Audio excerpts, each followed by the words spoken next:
रुकिए पेशवा साहब, आप तो हमारे रक्षक हैं। हमारे आगे झुक के आप हमें शर्मिंदा मत कीजिए। युद्ध में मिले घाव के कारण हम आपको और रानी साहब को सातारा ले जाने की स्थिति में नहीं है। इसीलिए सातारा आपको हम नहीं, हमारा पुत्र बाजीराव ले जाएगा।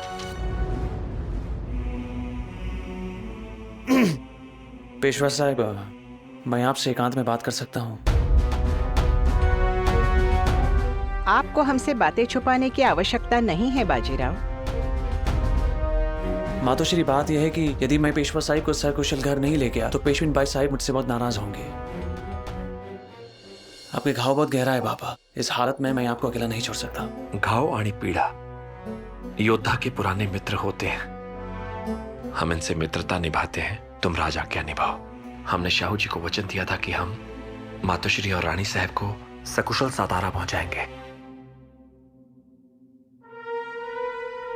पिता का वचन पुत्र को निभाना पड़ेगा। आपका पुत्र जाएगा बाबा। आप भूल जाते हैं कि आपके एक नहीं दो पुत्र हैं।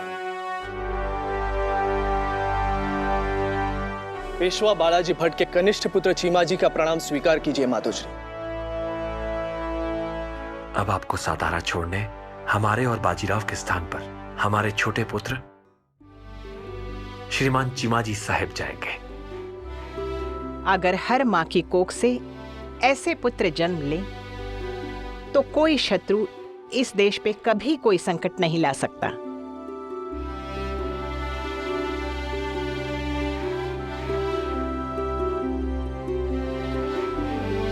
ओम गण गणपतये नमः। आदरणीय आई साहिब प्रणाम। हम मातोश्री और सावित्री रानी साहिब को लेकर सातारा जा रहे हैं और बाबा को युद्ध में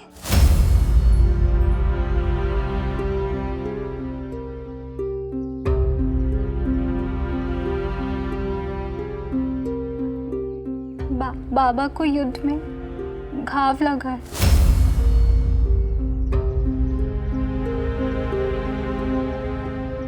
इसलिए भाऊ उन्हें साथ लेकर घर आ रहे हैं। प्रणाम। आपका इन्होंने अपना नाम लिखा है।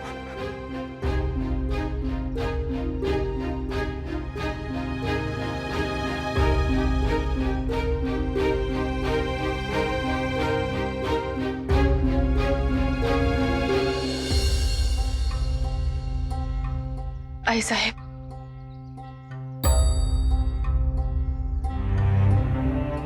आप दोनों की प्रतीक्षा समाप्त हुई। हमारे बेटे घर वापस आ रहे हैं। आप सासवड़ के सभी गणमान्य लोगों को आमंत्रित कीजिए और ऐसा समारोह कीजिए जो पूरे सासवड़ ने कभी देखा हो ना सुना हो। पर आई साहब,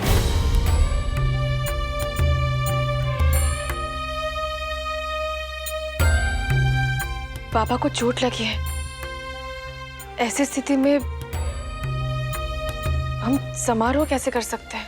पेशवा साहब को चोट लगी है इसलिए समारोह कर रहे हैं। इतने वर्षों के बाद भी पेशवा साहब और हमारे बेटों को बार बार ये सिद्ध करना पड़ता है कि वो इस देश के लिए कितने आवश्यक हैं। शेर अपनी कमजोरी कभी नहीं दिखा सकता, क्योंकि भेड़िया शेर के कमजोर पड़ जाने की घात में हमेशा बैठा रहता है। और हमें उन्हें याद दिलाना है कि पेशवा साहब कमजोर नहीं है, विजेता है। आई साहब, म्हणजे आप इस स्थिति में ऐसे कैसे सोच लेती हैं? अगर हम आपके स्थान पर होते तो हम कभी नहीं चाहेंगे कि कोई नारी जो अपने पति से इतना प्रेम करती हो कभी भी हमारी स्थिति में हो। और आप तो बिल्कुल ही नहीं काशीबाई। आप मंत्री परिषद के सभी सदस्यों को और उन सभी धनपतियों को जिनसे पेशवा साहब ने ऋण लिया है, सबको पेशवेन बाई की तरफ से सहपरिवार आमंत्रित कीजिए। ऐसा लगना चाहिए कि इस बार सासवड़ में दीपावली समय से पहले आ गई है। हो आई साहब, आज ही हम भट्ट जी को कह के 1001 ब्राह्मणों के साथ ब्रह्म भोज का न्योता भेज देंगे और उसके साथ बीयूबाई और अनुबाई को भी सपरिवार आमंत्रण भेज देंगे। इस बार पूरा दायित्व आप पर होगा काशीबाई, संभाल पाएंगी ना? आई साहेब, अगर वो पेशवा साहब की बेटे हैं तो हम भी पेशवान बाई साहब की बेटी है। ऐसा क्या काम है आई साहब जो हम नहीं कर सकते? देखिएगा, ऐसा समारोह होगा कि देखने वालों के होश उड़ जाएंगे।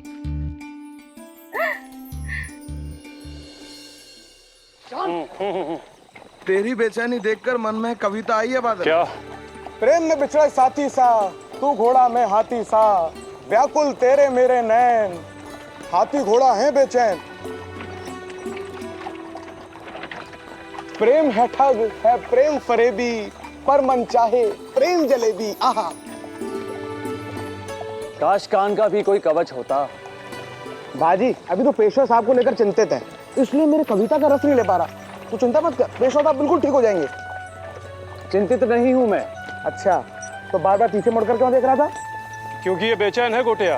आंधी को धीरे चलने की आदत नहीं होती है। बाजी जितना लक्ष्य की ओर दौड़ना आवश्यक है, उतना ही आवश्यक है मार्ग में रुककर जीवन की सुंदरता देखना, इसे सूंघना।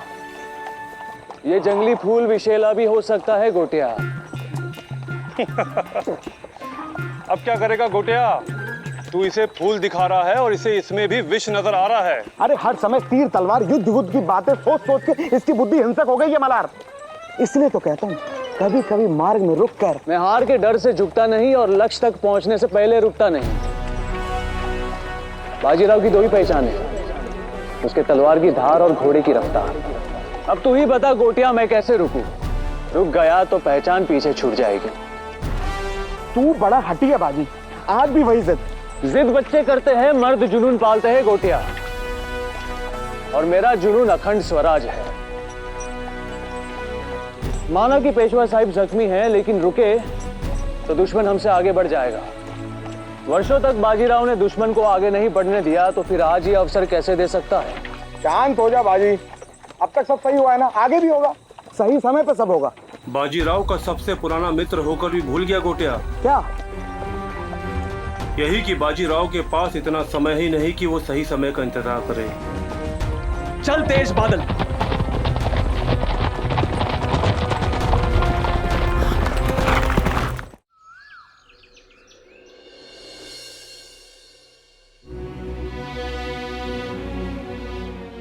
ऐसा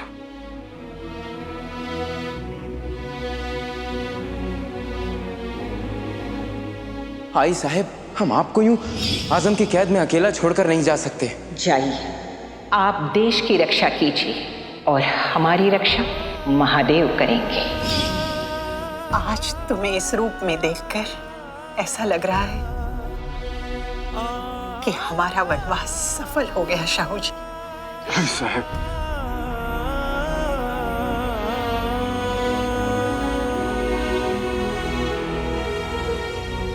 सावित्री भाई, आपने इन वर्षों में जो धैर्य दिखाया है वो अद्भुत है। जो समय बीत गया उसे तो हम लौटा नहीं सकते, पर उसके घाव भरने का हर संभव प्रयास हम करेंगे।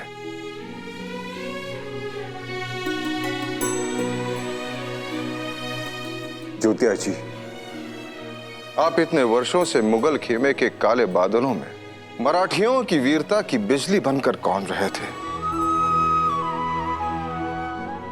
हम आपका जितना भी आभार व्यक्त करें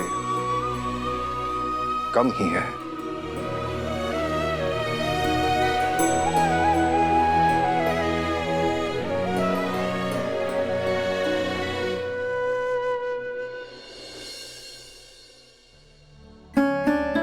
चिमा जी, पेशवा साहब और बाजीराव कहाँ हैं? महाराज, मातोश्री को बचाने की मुहिम में पेशवा साहब जख्मी हो गए। इसी कारण बाजी भाऊ को उन्हें सासवड़ ले जाना पड़ा। उनकी चोट अधिक गंभीर तो नहीं है ना? उनके प्राणों को संकट तो नहीं पहुंचाना चीमा जी? पंत, आप जैसे शुभचिंतक ही पेशवा साहब को आगे बढ़ने की ऊर्जा देते हैं। आप निश्चिंत रहिए, वो जल्दी ही ठीक होके आपके सामने उपस्थित होंगे। हमें आशा है पंत, अब तक आपने पेशवा साहब और बाजीराव के सम्मान की तैयारी कर ली होगी।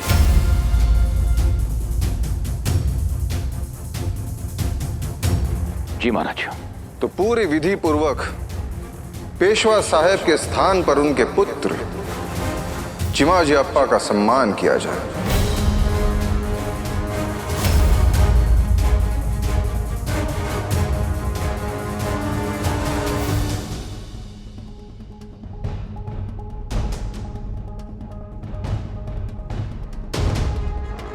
सूर्य की अनुपस्थिति में दीपक ही सूर्य होता है महाराज।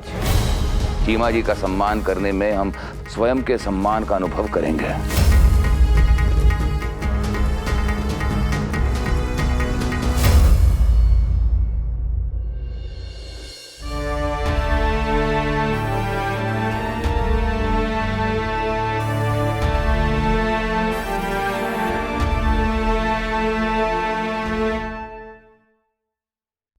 पेशवा साहब की अनुपस्थिति में इस सम्मान को हम स्वीकार करते हैं,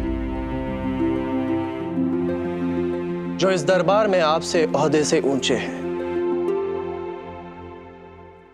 लेकिन हमारी आई ने सिखाया है, अगर दूसरे से कुछ लो तो सम्मान पूर्वक लो, क्योंकि जो शीश सम्मान लेते हुए झुकता है वो हमेशा गर्व से ऊंचा रहता है।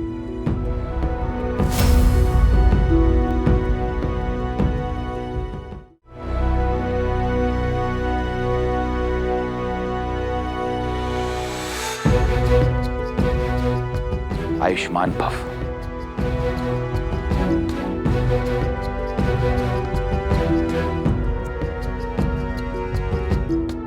कीर्तिमान भव।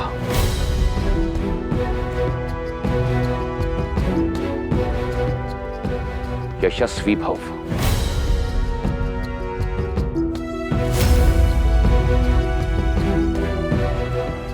सदा विजयी भव।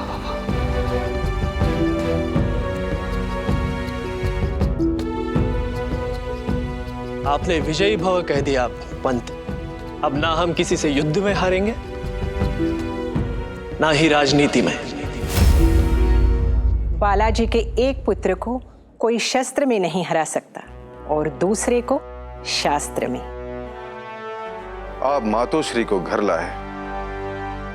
हमारा परिवार, हमारा संसार आप ही के कारण पूर्ण हुआ है चिमाजी। इसलिए आज हम आपको पंडित की उपाधि देते हैं और एक जागीर आपके नाम करते हैं। आपका मन उदार है महाराज, लेकिन आपने हमें जो सम्मान दिया है उसके योग्य हम नहीं हैं, लेकिन उसके योग्य होने का प्रयास करेंगे।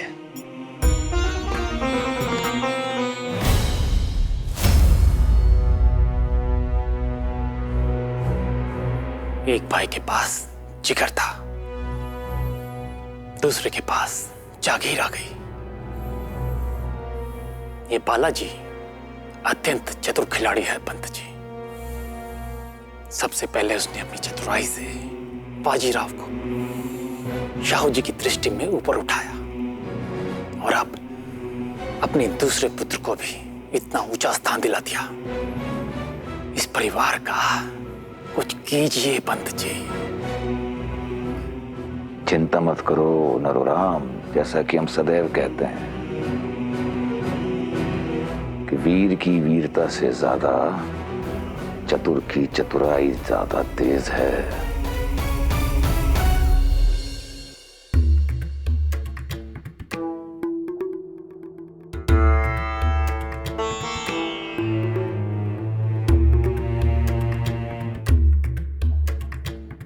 पेशवेन भाई साहब, ये बुंदेलखंड के खादान का हीरा है। राजा छत्रसल ने भी अपनी पत्नी के लिए एक ऐसा ही हार बनवाया था। देखिए आपके हाथ में आते ही चमकने लगा। ये भाग्य का इशारा है पेशवेन भाई साहब। बुंदेलखंड का हीरा आप ही के भाग्य में लिखा है। बुंदेलखंड का ये हीरा हमें पसंद नहीं आया। क्यों पेशवेन भाई साहब? मैंने बताया ना, वहाँ के राजा छत्रसल ने भी अपनी पत्नी के लिए एक ऐसा ही हार बनवाया था। इसीलिए तो हमें नहीं चाहिए। हमें हमारी बहुओं के लिए ऐसे गहने चाहिए जो ना पहले कभी बने हो ना दोबारा बने।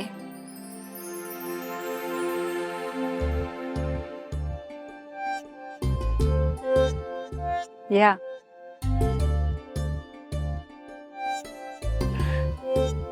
आई साहब, ये सब कुछ आप दोनों के पति घर वापस लौट रहे हैं। इस उपलक्ष्य में आप दोनों नए गहने लीजिए।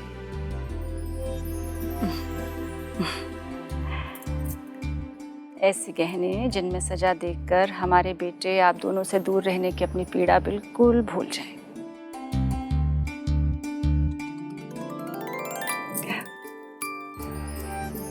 पर आई साहब, आप कुछ नहीं लेंगे? बेटी की हंसी ही माँ का श्रृंगार होता है। आप दोनों ऐसे ही हंसते रहिए, हम सजे रहेंगे।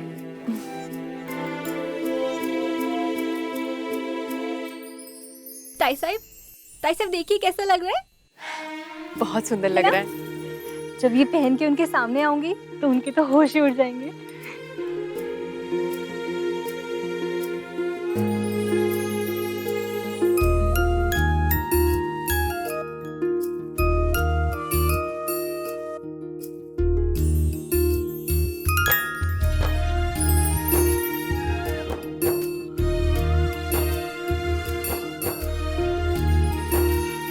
प्रिय घोड़े, जिस तरह से तू मेरे हाथ से घास खा रहा है ना, बस कुछ ही दिनों में मैं भी नम्रता के हाथ से जलेबियां खाऊंगा।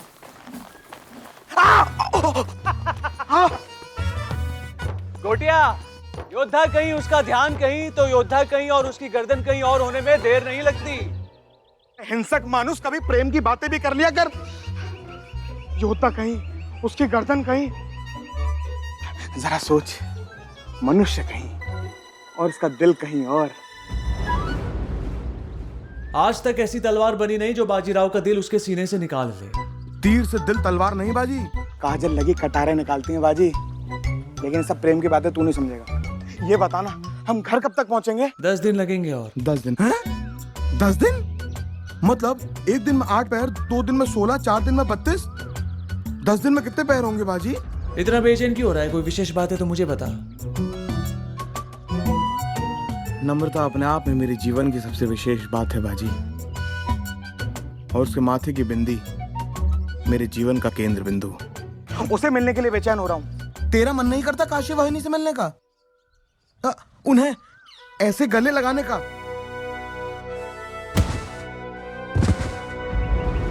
तुझे काशी वाहिनी की याद नहीं आती? इतना समय नहीं मिलता कि उसके बारे में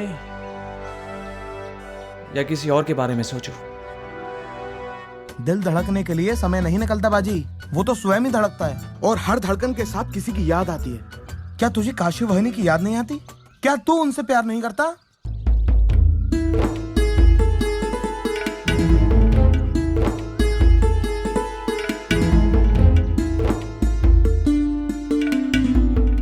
रत्मा, 1 वर्ष हो गया है, हमने उनका चेहरा नहीं देखा है। अगर वो हमें भूल गए तो? ताई साहब,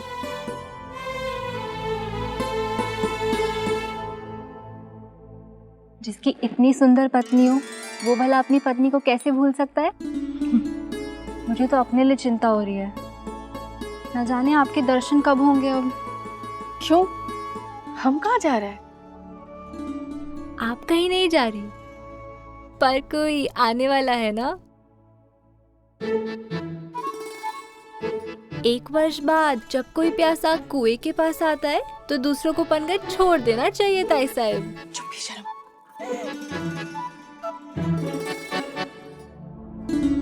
किसी को याद करने के लिए यादों का होना बहुत जरूरी होता है।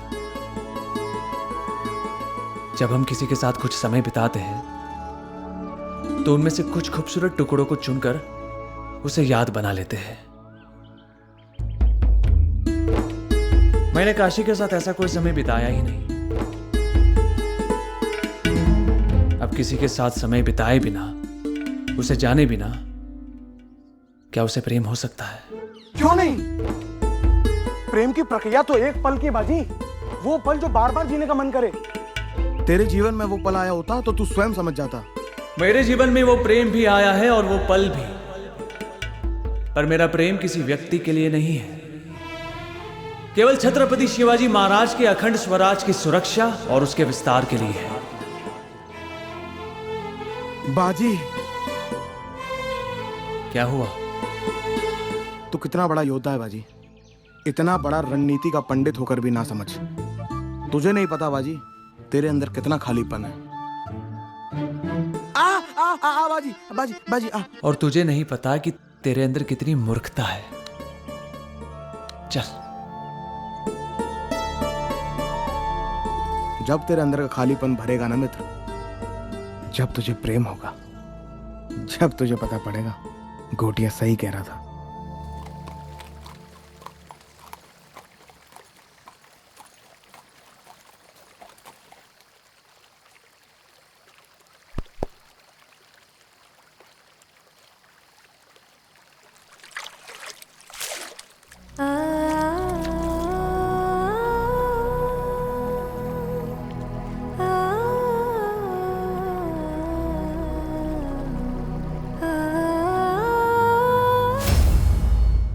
ये तो वैसे ही हमारे पास नहीं है। अब ये दुष्ट हवा इनकी खुशबू तक उड़ा ले गई है। जी करते हैं उन्हीं के तलवार से हवा को काट दें।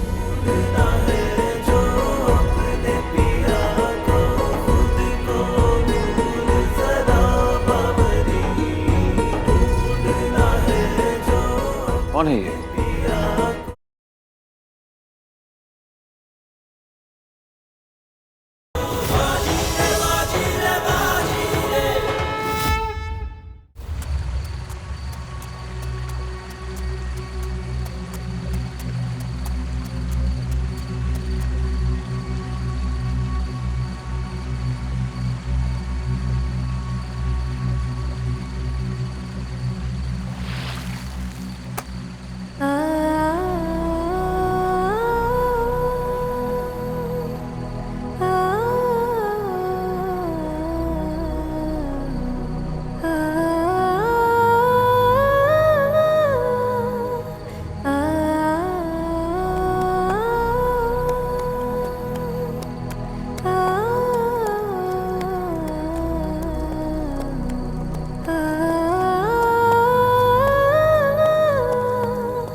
तेरी जोस्तजू कान्हा,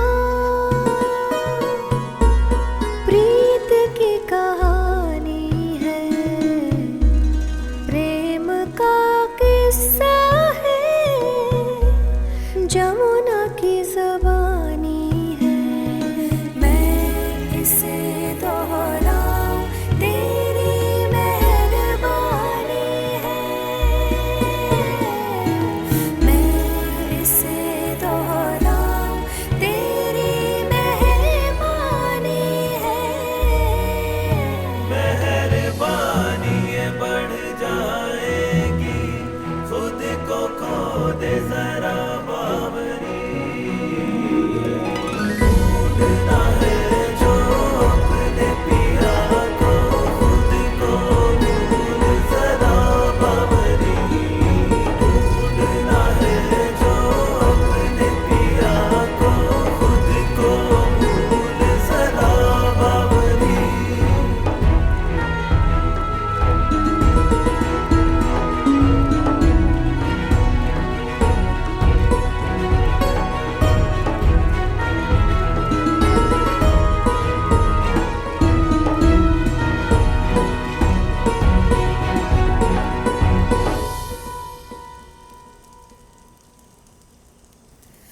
तेरे सजदे में आके वक्त आज ठहरा है। मैं तो महफूज हूँ, मुझ पे दुआ का पहरा है।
सुनो, कौन है ये? पता नहीं कौन है। ये प्रणामी पंथ के मानने वालों का काफिला है जो यहाँ से गुजर रहा है। ये लोग कुरान भी पढ़ते हैं और गीता भी। रास्ता कोई भी हो, मंजिल तो एक ही है ना।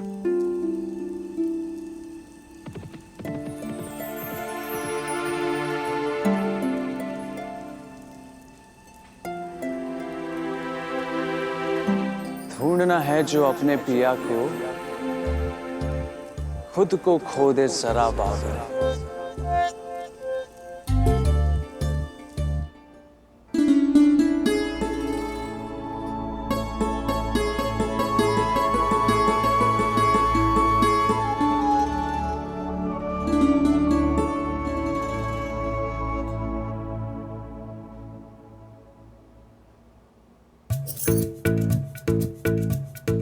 ताई साहब,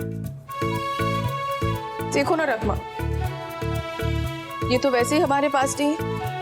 अब ये दुष्ट हवा इनकी खुशबू तक उड़ा ले गई। जी करते हैं उन्हीं के तलवार से हवा को काट दे। दुष्ट कहीं के। अधिक रोएंगी तो अपना ही नुकसान करेंगी ताई साहब।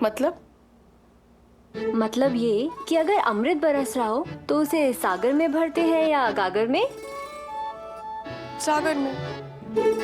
आप रो रो कर अपनी आंखें सुजा लेंगी तो ये सागर जैसी आंखें छोटी होकर गागर जैसी हो जाएंगी। और भला छोटी सी आंखों में इतने लंबे राहु कैसे समाएंगे?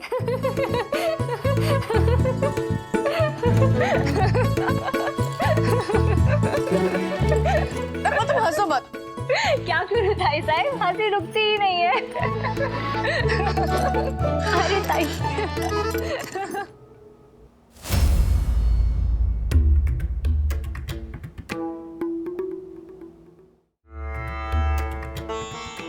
ऐसे वो पपीही के रोने से चांद जल्दी नहीं निकलता। काशी भाई, क्षमा कीजिए साहब, हम अब नहीं रोएंगे। अनुबाई और भीऊबाई अभी आते ही होंगे। उनके साथ बातें करते करते इंतजार का समय कैसे कट जाएगा पता भी नहीं चलेगा। इंतजार का मांझा बड़ा ही तेज होता है साहब। इसे काटने जाओ तो दिल भी कट जाता है।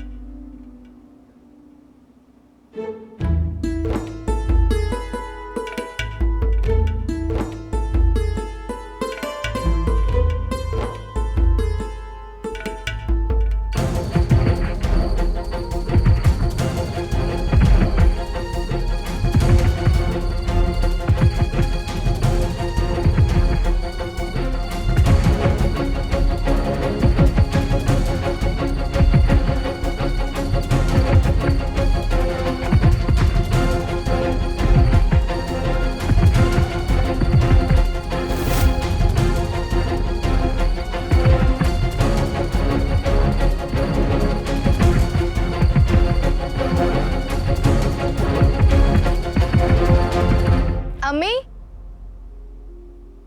अम्मी, अम्मी,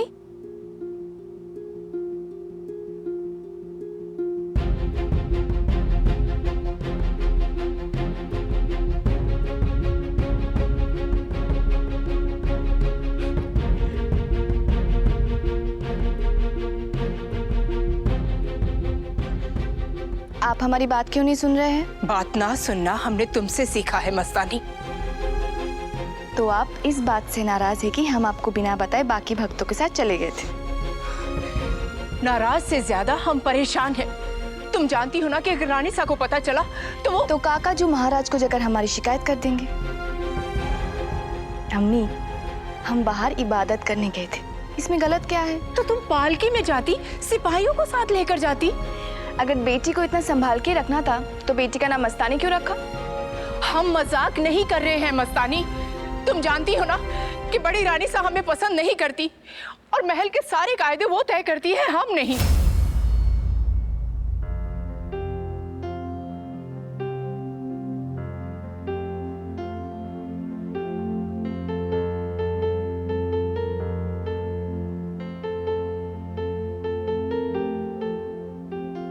अम्मी, आप रानी सा से इतना खौफ क्यों खाती हैं?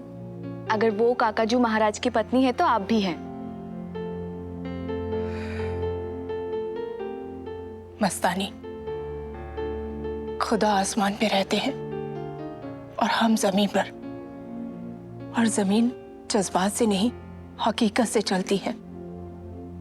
और हकीकत ये है कि हम महल में महाराज की कई पत्नियों में से बस एक पत्नी है। सारी रानियां हमसे और तुमसे दूर रहती हैं क्योंकि हमारा धर्म अलग है। अम्मी, धर्म तो जीवन को महकाने वाला फूल है, और जिस बाग में एक ही रंग का फूल हो वो बाग ही क्या। और हम तो बाबा की तरह प्रणामी पंथ को मानते हैं, जो इश्क को, प्रेम को सबसे बड़ा धर्म बताता है। दुनिया बांधती है पर इश्क आजाद करता है।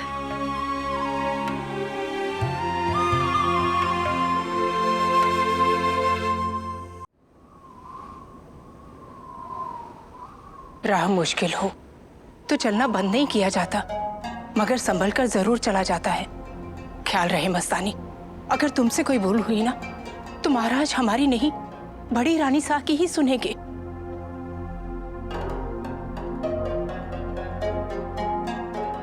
अम्मी, हम आपका डर समझते, पर क्या करें, डर के जिन्हें हमें आता ही नहीं।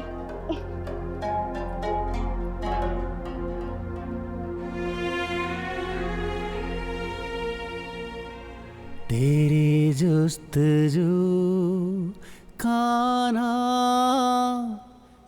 प्रीत की कहानी है, प्रेम का किस्सा है, जमुना की जुबानी है। मैं इसे दोहराऊं, तेरी मेहरबानी है। बाजी,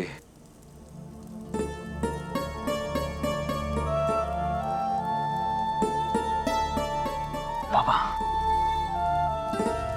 तलवार को चलते हुए तो बहुत बार देखा है, सास बनते हुए आज पहली बार देख रहे हैं। ये क्या गा रहे थे? कुछ परदेसियों को ये भजन गाते हुए सुना आज, सुनकर सुकून मिला। अच्छा लग रहा है बाजी। समुद्र में तूफान के साथ सुकून होना भी जरूरी है। वर्षों तक युद्ध करते करते सुकून और खामोशी क्या होती है ये भूल गया था। आज जब वो गा रही थी तो याद आया। गा रही थी? गा रहे थे गांव वाले। कल हम घर जा रहे हैं बाजी।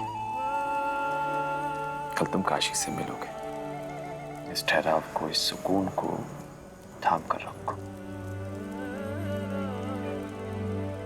रानी, जब तक हम ठीक नहीं हो जाते तुम्हें घर पर ही रहना होगा।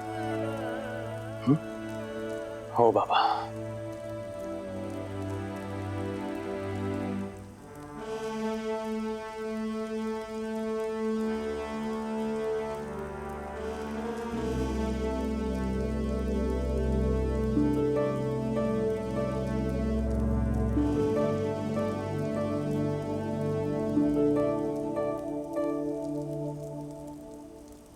पर ठहर गए तो दुश्मन आगे निकल जाएगा बाबा।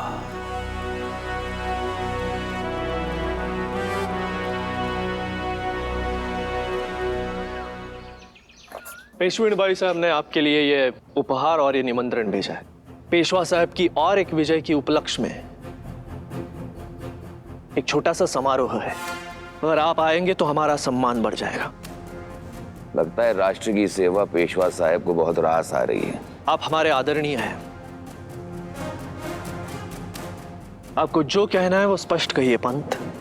तो स्पष्ट बात ये है चिम्मा जी कि हम ये सोच रहे थे कि शाहू महाराज के नाम पर युद्ध में जो धन जीता जा रहा है वो सारा का सारा राजकोष में आता है या उसमें से कुछ अपना रास्ता भटक कर पेशवा साहब की तिजोरी में भी जाता है।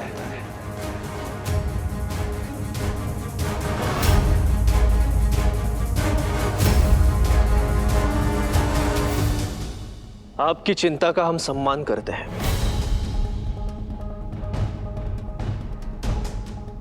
और आपसे आग्रह करते हैं कि आपकी ये चिंता आप दरबार में शाहू महाराज के सम्मुख रखिए, तो सत्य सबके सामने आ जाएगा। सत्य से वो लोग डरते हैं जिनके मन में पाप हो, पेशवा साहब नहीं। पेशवा साहब बहुत ऊंची उड़ान भर रहे हैं चीमा जी। उन्हें इस बात का ध्यान रखना चाहिए कि प्रधानमंडल सूर्य की तरह होता है, और यदि आप सूर्य के नजदीक उड़ेंगे तो पेशवाई के पंख जल जाएंगे। पेशवा साहब जानते हैं कि ये सूर्य उनके लिए तैयार बैठा है, लेकिन पेशवा साहब भी अपने ऊपर मिथ्या आरोप लगाने वालों के लिए तैयार बैठे हैं। पेशवा साहब शाहू महाराज के सेनानी हैं। इन हीरे मोतियों का उनके लिए कोई मोल नहीं। पंत,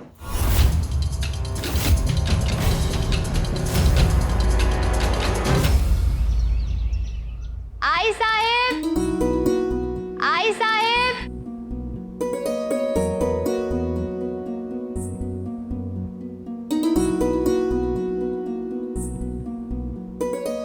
ब्यूताई, आई साहेब। आप आ गए ब्यूताई। वही नहीं, इतने वर्ष हो गए पर आप अभी भी बच्ची की बच्ची रही। अरे मैं आ गई हूँ इसलिए तो यहाँ खड़ी हूँ। ये लीजिए, ये मैं भाव के लिए उनकी प्रिय मिठाई लेकर आई हूँ। वैसे आपको तो याद भी नहीं होगा कि उन्हें कौन सी मिठाई पसंद है। कैसे हो ताई? ताई चलिए, आई साहब आपका इंतजार कर रही है। हाँ।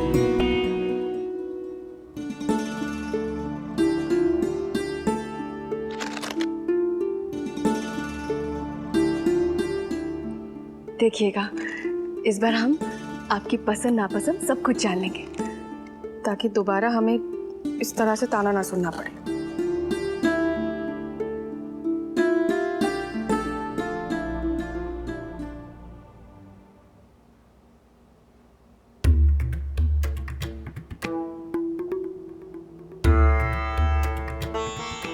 जावाई बापू नहीं आए? आई वो व्यस्त है, शायद नहीं आ पाएंगे।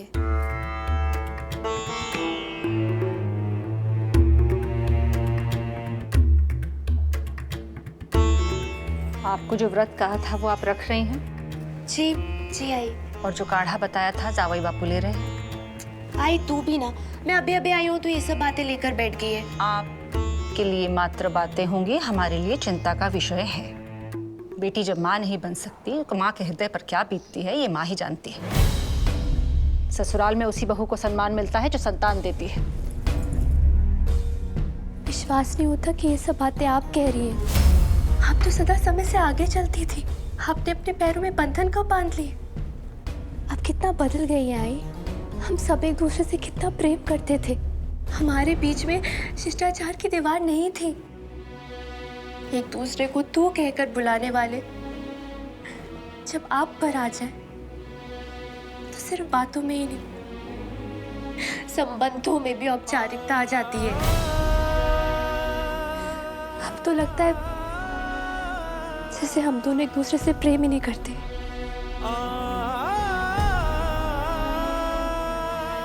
हम आपसे बहुत प्रेम करते हैं भिऊ भाई। परसों से ऐसा लगा तो नहीं आए साहब?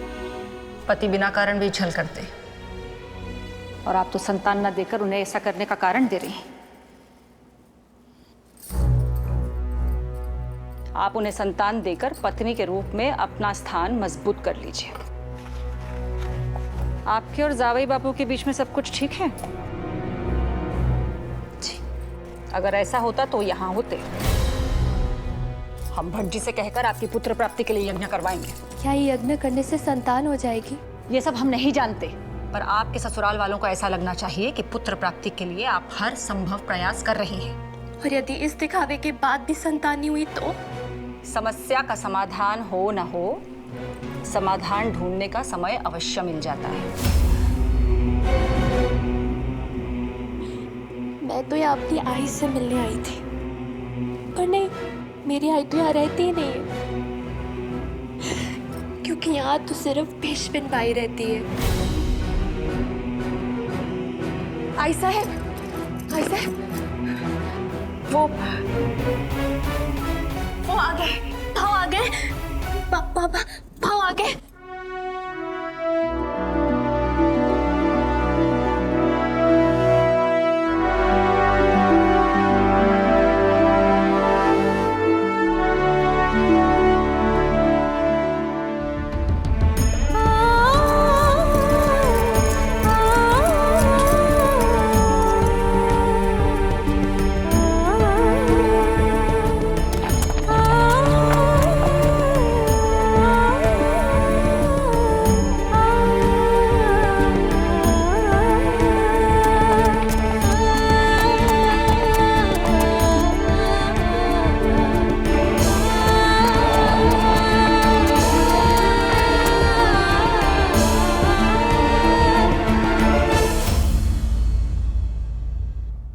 ये झूमर हमने स्वयं पसंद किया है। इसमें 111 दिए एक साथ जलते हैं। ये झूमर रात को दूसरा सूर्य तो नहीं लगेगा। उसका छोटा भाई या तो कम से कम उसका भतीजा अवश्य लगेगा। ये फूलदान देखिए, ऐसे हमने 100 मंगाए। भोजन के समय हम इसमें रजनीगंधा के फूल लगवा देंगे। अब तक आपकी याद में महका करते थे, आज आपके साथ महक जाएंगे।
आयुष्मान।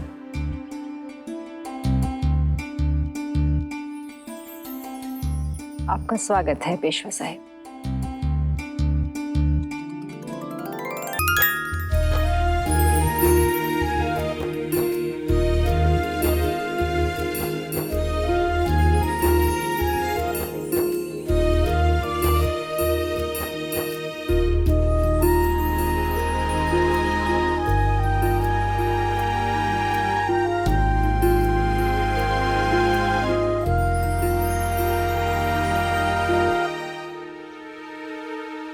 लौट कर आए हैं कान्हा प्रीत के त्योहार में। क्या पाप हो गया हमसे जो रुक गए हैं द्वार पे।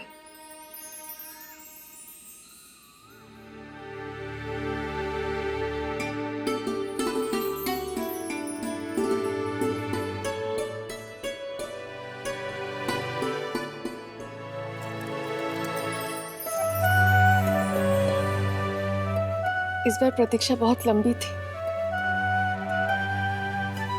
पर समाप्त हो ही गई।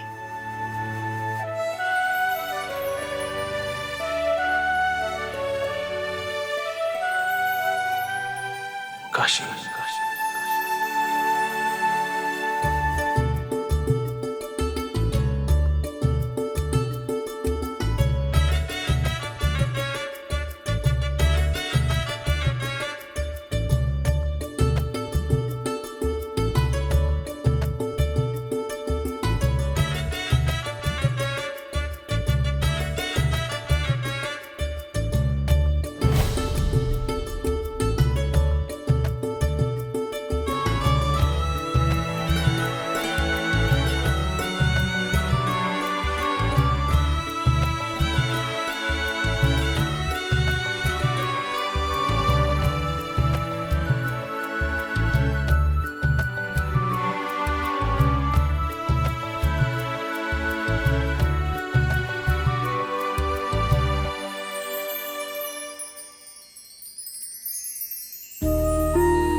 राव, यदि आप ऐसे यहीं खड़े रहेंगे तो हम आपको सारी तैयारियां कैसे दिखाएंगे?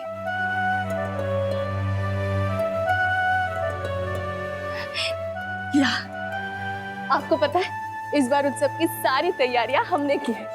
आई साहब का आदेश था कि इस बार उत्सव ऐसा हो सब लोग देखते रह जाए। आपको पता है कितने लोग आने वाले हैं? पूरे 7 वार्ड को आमंत्रण भिजवा दिए गए हैं। आप आइए, हम आपको और दिखाती हैं। बाबा, अगर किसी को निमंत्रित किया जाता है तो उसका अर्थ यही होता है कि हमारे हृदय में उनके प्रति स्नेह भी है और सम्मान भी। लेकिन निमंत्रण के साथ उपहार भेजना तो उस स्नेह और सम्मान का मूल्य लगाने जैसा है। हमें दिखावा नहीं करना चाहिए था बाबा। पंत जैसे लोगों को बस एक बहाना चाहिए आरोप लगाने के लिए। दरबार में उन्होंने हमसे कई चुभने वाले प्रश्न किए। हमें लगता है आगे जाके वो आप पर उंगली उठाएंगे। ऊंचाई पर रहने का कुछ तो मोल देना ही पड़ता है चिमाजी साहेब। संसार जब सूर्य की तरफ संकेत करता है तो उंगली उठाकर। और रही बात उपहारों की, तो चिमाजी साहेब, राजनीति स्नेह और सम्मान के प्रदर्शन से नहीं चलती, शक्ति प्रदर्शन से चलती है। और ये सारे खर्च इसलिए कि लोग पेशवा साहेब की खराब स्थिति को हमारी खराब परिस्थिति ना समझ लें।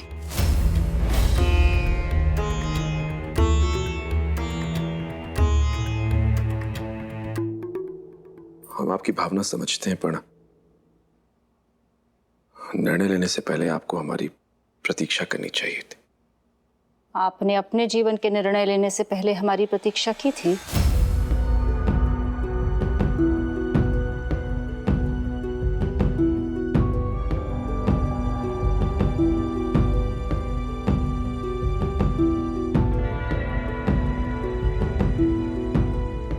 आप किस निर्णय की बात कर रही है आई साहब?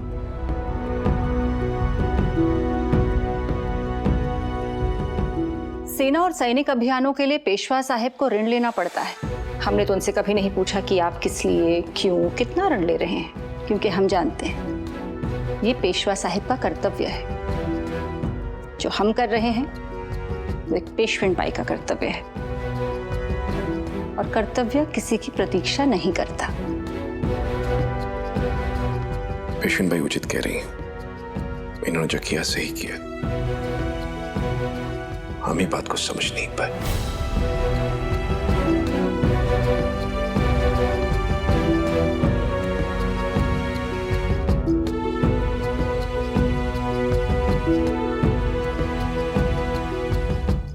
ये देखिए, ये झूमर हमने स्वयं पसंद किया है। इसमें 111 दिए एक साथ जलते हैं। हमने खुद गिना है क्योंकि हम नहीं चाहते थे वो व्यापारी हमें मूर्ख बना। परंतु सच में इसमें 111 दिए ही जलते हैं। देखिएगा, ये झूमर रात को दूसरा सूर्य तो नहीं लगेगा, तो उसका छोटा भाई या तो कम से कम उसका भतीजा अवश्य लगेगा। और ये फूलदान, ये देखिए, ये फूलदान देखिए, ऐसे हमने 100 मंगाए हैं। भोजन के समय हम इसमें रजनीगंधा के फूल लगवा देंगे। अब तक आपकी याद में महका करते थे, आज आपके साथ महक जाएंगे।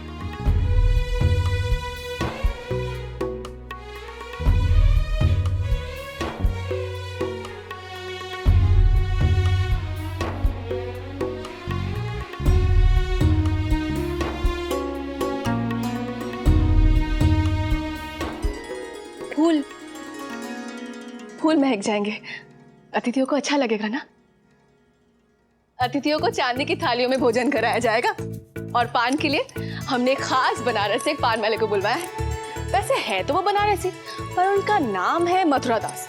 खटकाना, हमें भी खटकाना। फिर हमने सोचा उसकी निष्ठा पान के प्रति होनी चाहिए, नगर के प्रति नहीं। आपको क्या लगता है, बनारसी पान खा के श्रीमंत प्रसन्न हो जाएंगे ना? हो। हमारी इतनी सारी बातों का इतना छोटा सा उत्तर। हो। राव, आप हो के आगे कुछ बोलेंगे भी? काशी, पानी मिल सकता है, प्यास लगी है। हमें ना महामूर्ख है। देवा, नंदिनी, पानी ले आओ। अच्छा, अब बताइए उत्सव की तैयारी कैसी लगी? तैयारी आपने की, काशी तो अच्छी होगी। अच्छी नहीं, सबसे अच्छी होगी। अब देख लीजिएगा, सब लोग देखते रह जाएंगे और आपको भी पता चल जाएगा कि आपकी काशी सबसे अच्छी पत्नी है।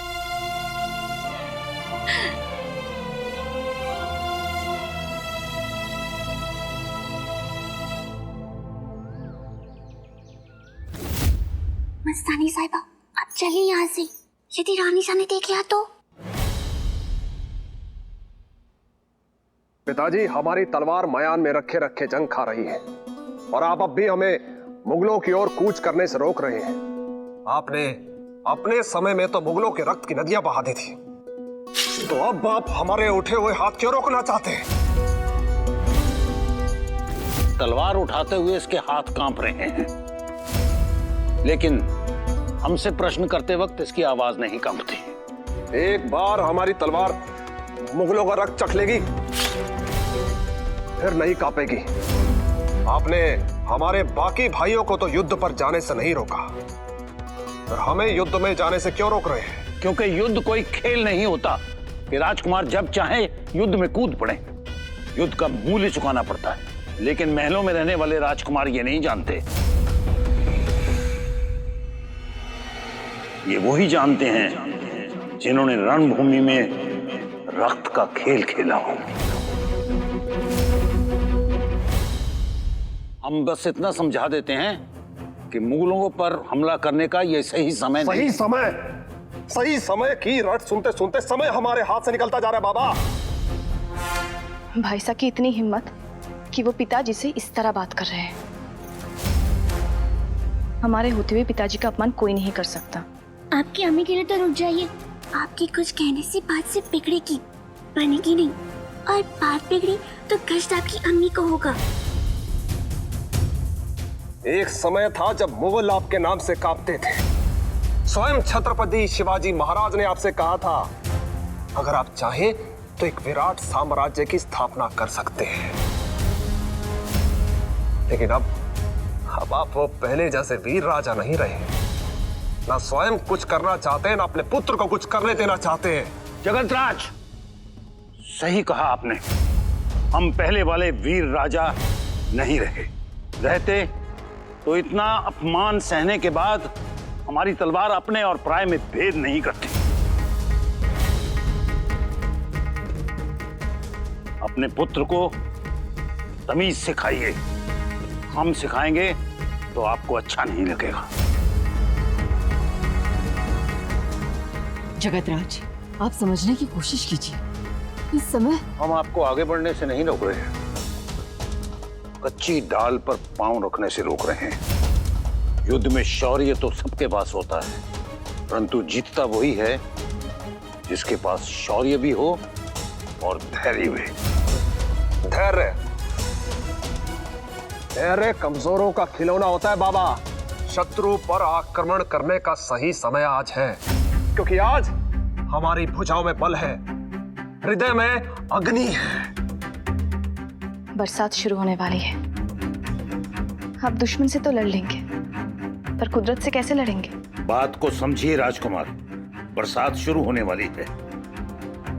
जब समय सही होगा तो हम आपको रोकेंगे नहीं। रोक तो अब भी नहीं पाएंगे आप पिताजी, क्योंकि एक बार जगतराज जगत पर राज करने का ठान ले तो फिर वो करके रहेगा।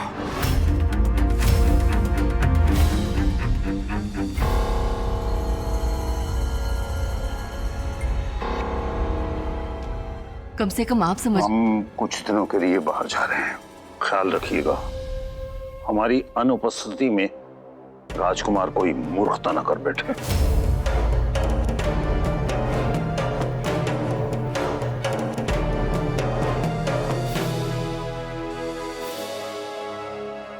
मस्तानी,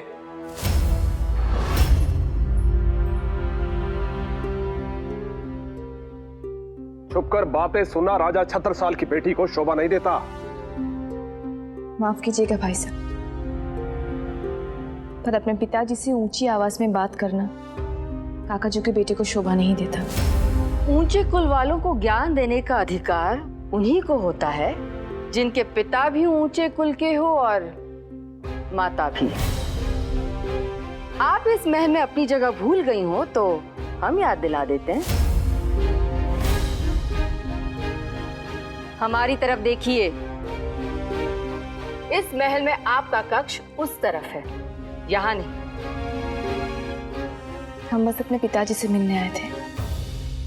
बहुत समय से वो हमसे और अम्मी से मिलने नहीं आए। शायद आपको पता नहीं कि राजाओं के जीवन में मात्र भोग विलासी सब कुछ नहीं होता, उनके ऊपर दायित्व भी होते हैं और महाराज वही निभा रहे हैं। आपकी अम्मी ने इतना भी नहीं सिखाया, या उनकी तरह आपको भी बिना बुलाए कहीं भी घुस जाने की आदत है? हमारी अम्मी ने सब कुछ सिखाया है रानी साहब, महल की तहजीब और बड़ों से बात करने की तमीज भी। उन्होंने हमें ये भी सिखाया है, चाहे बड़े कितनी भी गलत कहे, छोटे उन्हें पलट कर जवाब नहीं दिया करते। इसलिए जब भाई साहब पिताजी से बदतमीजी से बात कर रहे थे, हम खामोश रहे। नहीं तो क्या करती आप? आप एक लड़की हैं और लड़की को दिखाई देना चाहिए, सुना ही नहीं। जाइए अपने कक्ष में और जाकर अपने होने वाले पति के सपने देखिए। राजनीति और युद्ध पुरुषों पर छोड़ दीजिए। जाइए। रास्ता फिर से याद दिलाएं।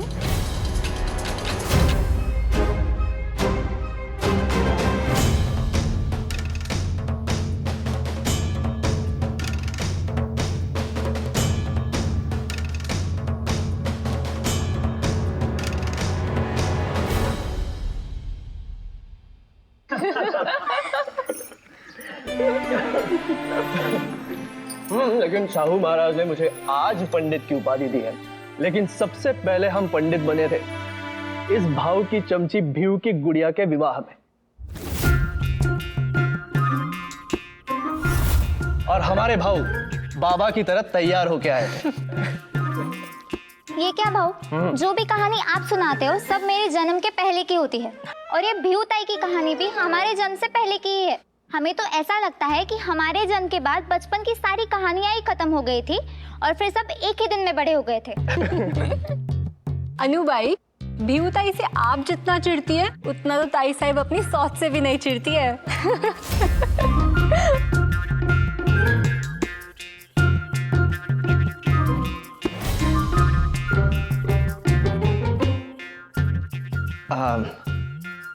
वही सौत म्हणजे भाऊ की तलवार जो अब भी आपके बीच में बैठी है। सीमा, इस तलवार ने मेरा हाथ काशीबाई से पहले थामा था, इसे कैसे छोड़ सकता हूं? है ना भीऊ? क्या बात है भीऊ, क्या सोच रही है? कुछ नहीं भाव। अन हाथ में है, झूठ नहीं बोलते। पता क्या हुआ?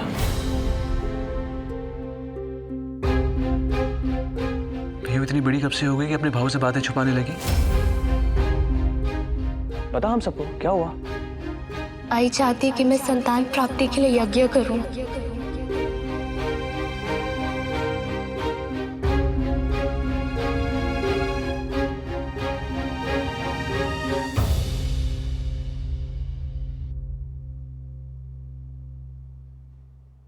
आई साहब, आप जानते हैं कि आप जो करने जा रही है वो अपमानजनक है। राव, आप एक योद्धा हैं। ये घर गृहस्थी की बातें हैं, आप नहीं समझेंगे। योद्धा घर गृहस्थी की बातें समझे या ना समझे, घाव भी समझता है और उसकी पीड़ा भी समझता है। घाव को छुपा कर रखते हैं, ना कि खोल कर। और आप भीऊ के मन का घाव सारे संसार के सामने खोलना चाहती हैं। हम निर्णय ले चुके हैं। अभी सिर्फ कमान खींचिए, तीर नहीं छोड़ा आई साहिब। आप निर्णय बदल भी सकती हैं।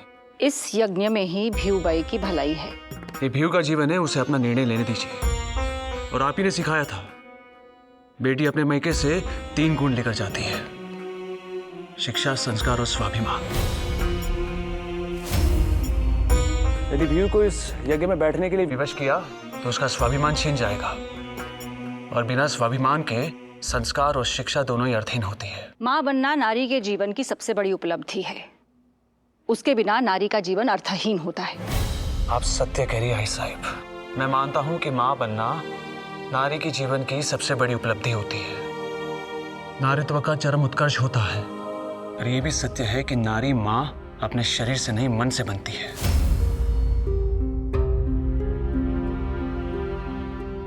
जिस नारी के मन में प्रेम और वात्सल्य की भावना बहने लगे, वो एक माँ होती है। फिर चाहे उसने अपने शरीर से संतान को जन्म दिया हो या ना दिया हो। और इस देश में तो ऐसी भी माँ हैं जिन्होंने शरीर से जन्म देना तो दूर, स्वयं शरीर ही धारण नहीं किया। यहाँ तो गंगा भी माँ है और धरती भी माँ है। मात्र किसी संतान को जन्म ना देने के कारण किसी नारी का स्थान, उसका सम्मान नीचा नहीं हो जाता है साहिब।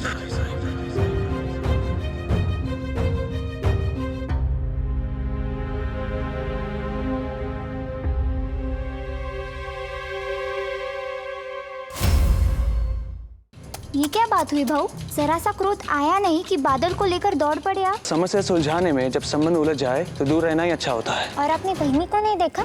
अब आप ये मत कहिए कि आपने ध्यान नहीं दिया कि वहिनी साहब कितनी सुंदर लगती है। ध्यान दिया है ना भाऊ?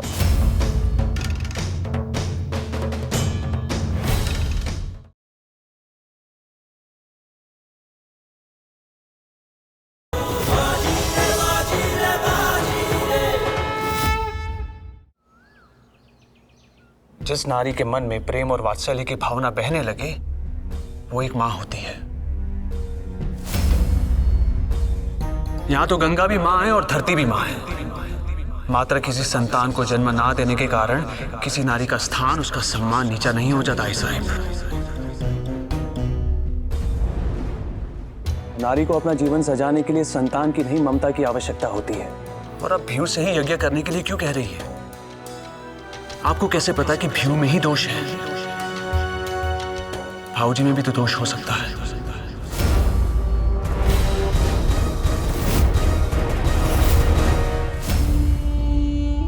और वो इस पल में भी अपनी पत्नी के साथ नहीं है।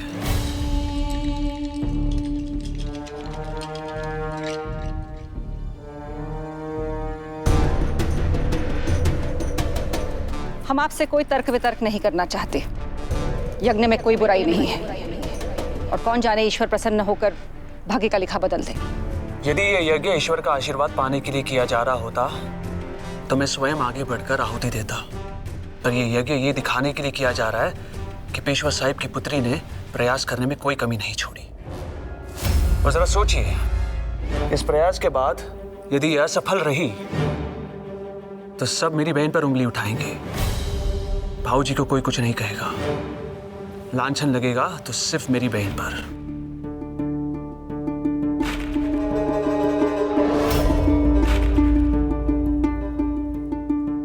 और मैं ऐसा नहीं होने दूंगा।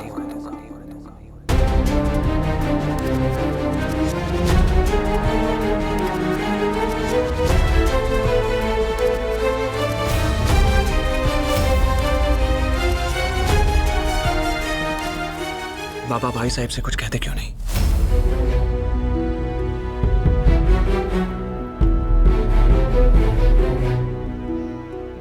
हमारे विचार में राव ठीक कह रहे हैं। आपने अपनी हर संतान को बराबरी का पाठ सिखाया था, और आज आप ही अपनी संतान में अंतर कर रही हैं। बदल रही हैं आप सरकार।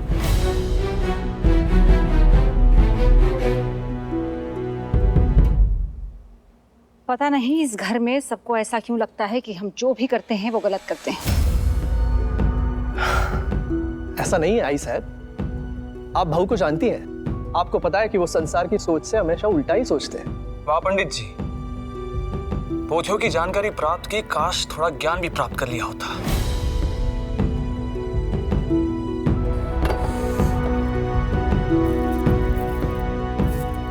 आप लोगों को जो करना है कीजिए, मैं ये यज्ञ नहीं होने दूंगा।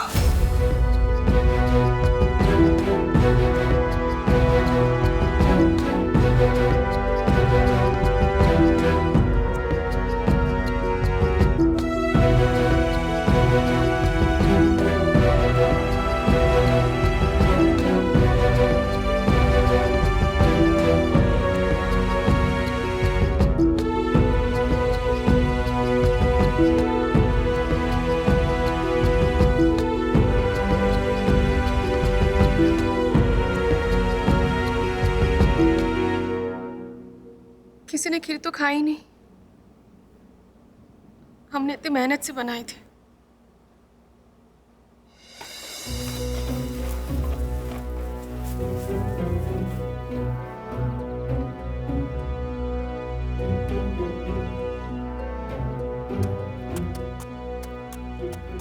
ये क्या बात हुई भाऊ?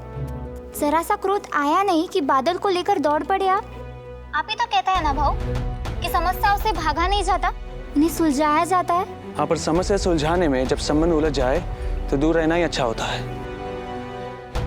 जब आई साहब मेरी कोई बात सुनने को तैयार नहीं तो समझेंगी कैसे? बात तो आप भी नहीं समझ रहे ना भाऊ। देखिए, मैं ये नहीं कह रही कि आई साहब ने बिहू ताई से जो करने को कहा है वो सही है, पर मैं समझती हूँ कि आई साहब ऐसा क्यों कह रहे हैं। बिहू ताई को रोज ससुराल में तानों का और कटाक्षों का सामना करना पड़ता है। इस यज्ञ से कुछ समय के लिए ही सही, पर बिहू ताई के जीवन में शांति आ जाएगी भाऊ। अनु, बिहू ने तुम्हें कुछ बताया? जो बातें चेहरे पर लिखी हो उन्हें पूछा नहीं जाता भाऊ। तो कब से इतनी बड़ी और समझदार हो गई? जब एक भाई अपने कंधे पर अपनी बहन की डोली उठा के उसे अपने ससुराल छोड़ के आता है, उस दिन हर लड़की बड़ी हो जाती है भाऊ। और आपने बहनी को नहीं देखा?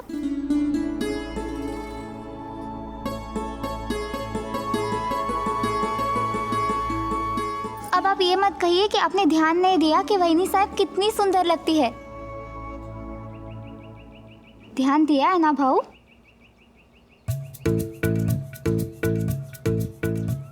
हो।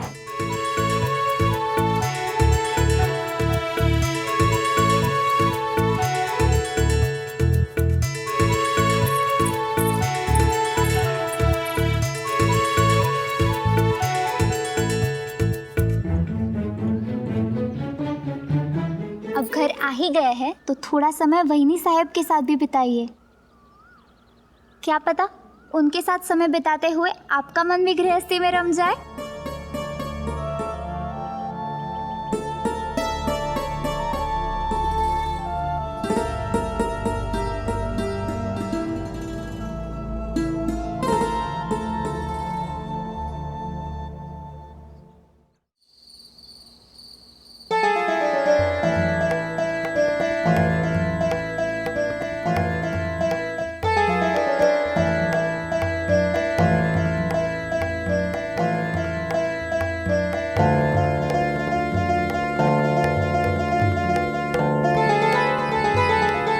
ऊंचे कुल वालों को ज्ञान देने का अधिकार उन्हीं को होता है जिनके पिता भी ऊंचे कुल के हो और माता भी।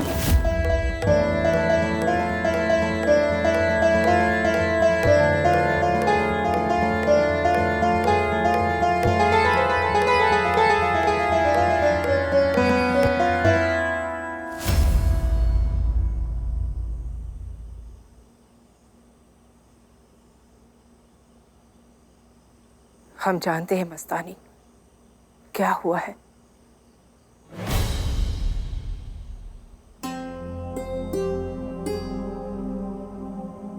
मम्मी, कुछ भी तो नहीं हुआ है।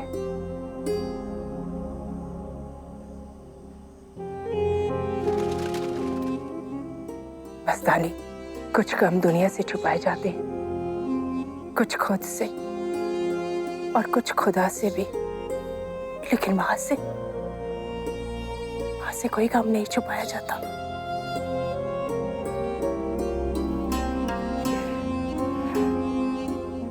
आप क्यों दिल छोटा कर रही हैं अम्मी? काश हम पिताजी की बेटी नहीं, उनके बेटे होते। क्योंकि राजघराने में बेटियां बेबस पिता का साथ तो दे सकती है, पर सहारा नहीं बन सकती।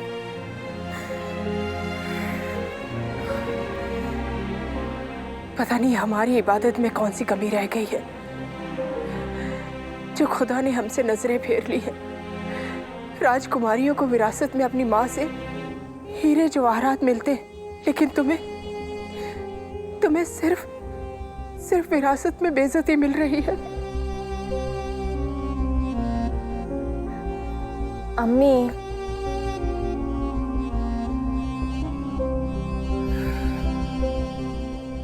जिंदगी तो गम देती है, पर हमारे ऊपर है कि हम उस गम को घाव समझे या कहना।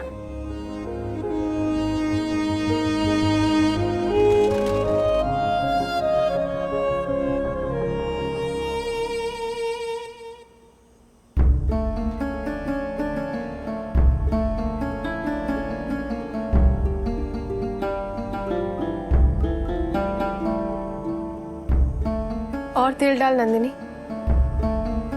ताकि ये दिए पूरी रात जलते रहे।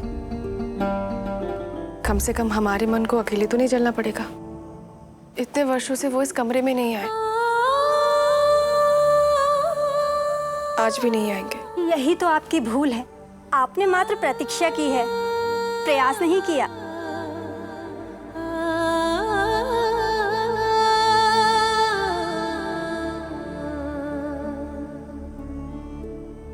वो यहाँ नहीं आ रहे तो क्या, आप तो उनके पास जा सकती है ना।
सर्दी लग जाएगी आपको। आपको हमारी इतनी चिंता है? मेरी पत्नी है आप, इतनी चिंता तो होगी।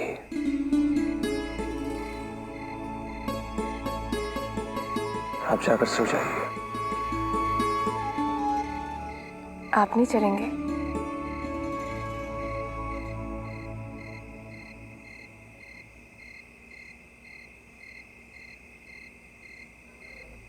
आकाश में उड़ने वालों को पिंजरों में घुटन सी होती है। राव, घर पिंजरा नहीं होता है, घोंसला होता है।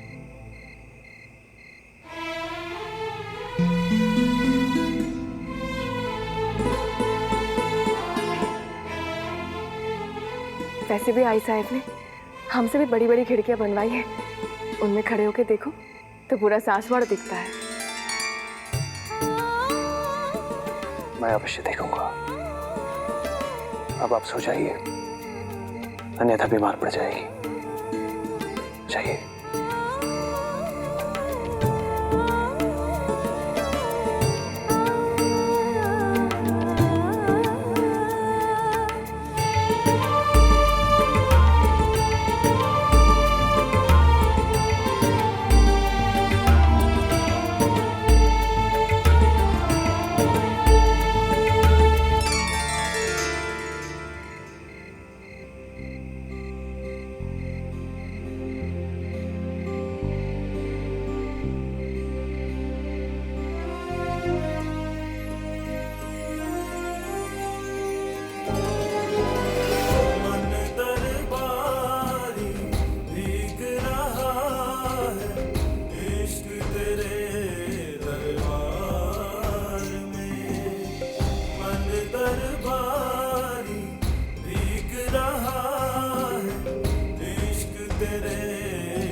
सरकार,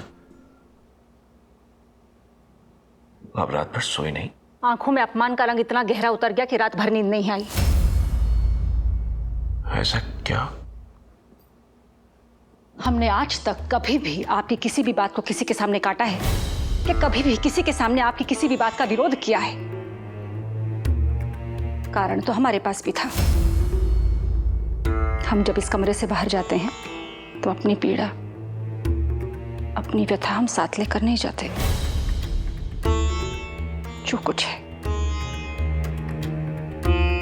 हमारे बीच में।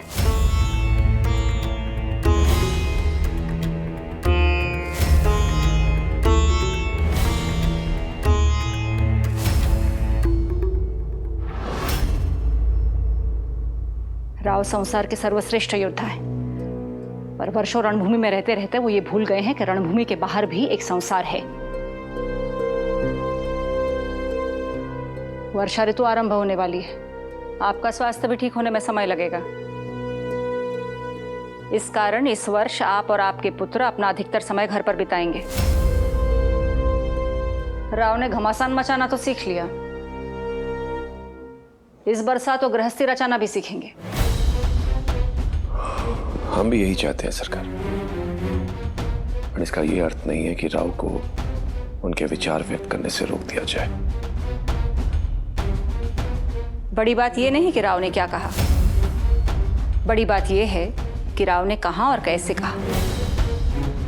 राव ने सबके सामने हमारा विरोध किया और आपने उनका समर्थन किया। कल को काशीबाई ऐसा करेंगे। मर्यादा बनने में वर्षों बीत जाते हैं। टूटने में एक पल नहीं लगता पेशवा साहब। राव को मर्यादा का सम्मान करना सीखना होगा। आप जानती हैं ना, राव तूफान है। हम चट्टान हैं। हम सिर्फ इतना जानना चाहते हैं कि आप हमारा साथ देंगे या कल की तरह सबके सामने हमारा विरोध करते रहेंगे। यदि आप यही चाहती हैं तो ऐसा ही होगा। जो हम कर रहे हैं वो आवश्यक है।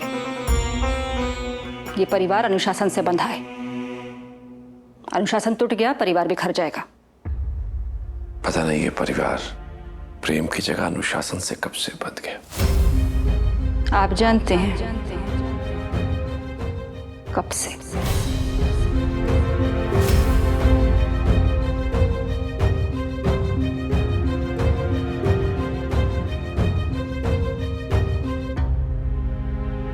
हम दोनों दिशाओं से आक्रमण करेंगे बाबा। आप पूरब से और मैं पश्चिम से। अब दिल्ली ज्यादा दूर नहीं है। अब हिंदुस्तान का दिल ज्यादा दिनों तक मुगलों के हाथों में नहीं है। और बाबा, हाँ? क्या आपको मेरी रणनीति पसंद नहीं आई? नहीं नहीं, अच्छी है। रणनीति अच्छी है। और अभी वर्षा ऋतु है, बहुत समय है युद्ध में। कमान तीर छोड़ने से पहले खींची जाती है, बहुत पहले नहीं। बाबा, मैं कमान से तीर नहीं छोड़ रहा हूं, सिर्फ तीर को धार लगा रहा हूं। सही कहा बाजी। और कभी कभी बुद्धि को विश्राम देना भी आवश्यक होता है। काय? बाबा, आपके बेटे की बुद्धि पृथ्वी की तरह है। यदि एक पल के लिए भी रुक गई तो प्रलय आ जाएगा। प्रलय तो आ चुका है बाबू, और उस प्रलय का नाम है आई साहब। क्या बात है चिमा, इतना परेशान क्यों है? बाबू, आई साहब ने आपको बुलाया है। बाबा को विश्राम की और आई साहब को आपकी आवश्यकता है। जाइए।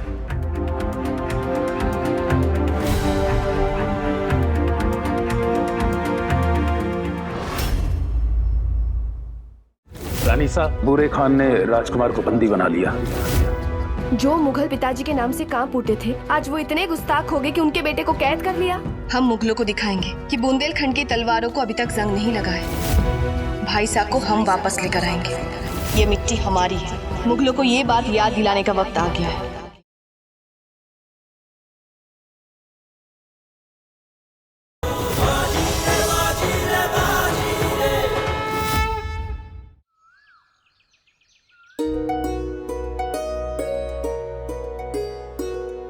हमने आज मंदिर में पेशवा साहब के नाम से 1001 ब्राह्मणों का भोग रखवाया है।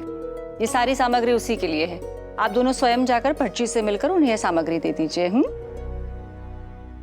भटजी की छत्र छाया में ब्राह्मणों का खूब कल्याण हो रहा है आई साहब। एक काम करते, उन्हें सेना में भर्ती कर देते, सेना का भी कल्याण हो जाएगा। इतनी सामग्री में 1000 सैनिक 1 महीने तक भोजन कर सकते हैं आई साहब। राव, आप हर परंपरा को मजाक समझते हैं? नहीं आई साहब, मैं तो आपसे मजाक करना ही परंपरा समझता हूँ। फिर मंदिर में जाके भटजी के सामने ये मजाक मत करना, उन्हें बुरा लगेगा। तो भटजी को मंदिर के बाहर ले जाकर सारी बातें कह दूंगा, शायद उन्हें बुरा ना लगे। राव, आप आई साहब, आरती का समय हो रहा है, मंदिर जाना है ना? आप दोनों एक साथ पहली बार बाहर जा रहे हैं। पेशवा परिवार को अपने व्यवहार से आदर्श स्थापित करना पड़ता है लोगों के सामने। लोग हर चीज को बहुत ध्यान से देखते हैं। याद रहे, सिर्फ आप दोनों नहीं जा रहे हैं, अपने साथ पेशवा साहेब और हमारा सम्मान भी लेकर जा रहे हैं। किसी को उंगली उठाने का मौका मत दीजिएगा। हो आई साहब। क्या?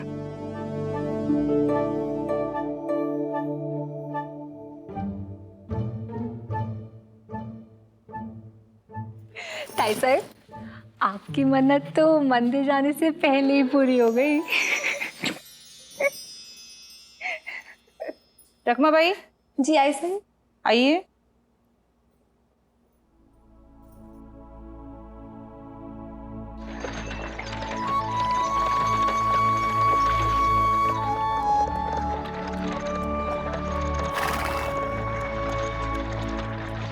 ढूंढना है जो अपने पिया को, खुद को भूल जरा बाबरी। तेरी जुस्तजू कान्हा,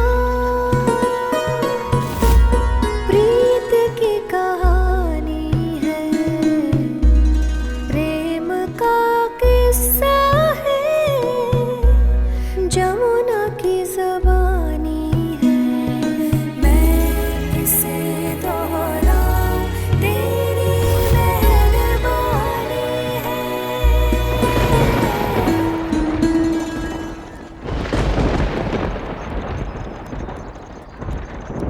घर लौटते समय एक लड़की को मंदिर में भजन गाते हुए सुना था।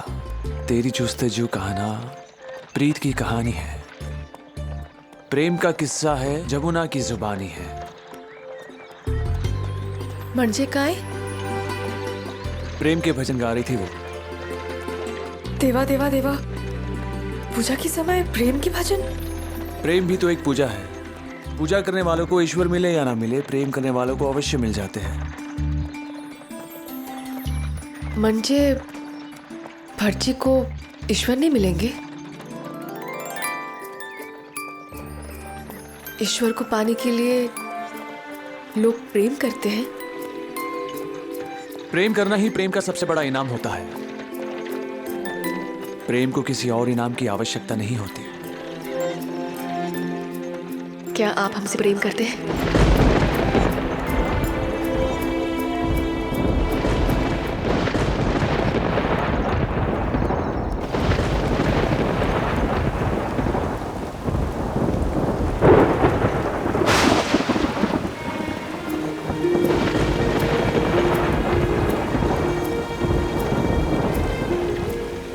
राव, आप अंदर आ जाइए, आपकी तबीयत खराब हो जाएगी।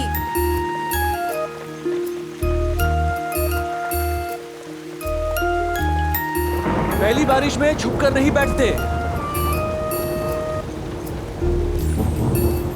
बाहें फैलाकर उसका स्वागत करते हैं।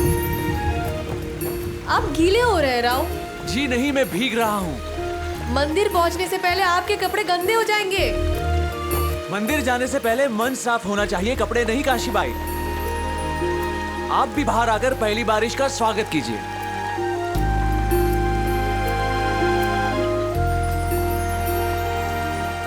हाँ। मन दरबारी भीग रहा है, इश्क तेरे दरबार में। मन दरबारी भीग रहा है, इश्क तेरे दरबार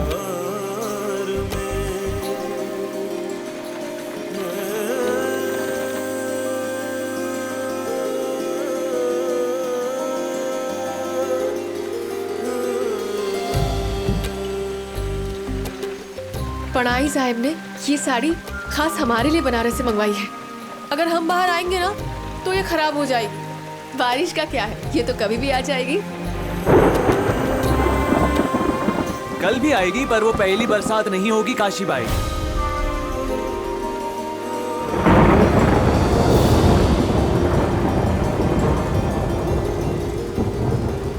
राव, आज आपको हो क्या गया है? आज आप बिल्कुल गोटिया भाव जैसे बातें कर रहे हैं। आप ही भीगे अपनी पहली बारिश में। अगर आई साहब को पता चल गया ना कि हम दोनों एक साथ पहली बारिश में भीग रहे थे तो हमारी तो शामत आ जाएगी।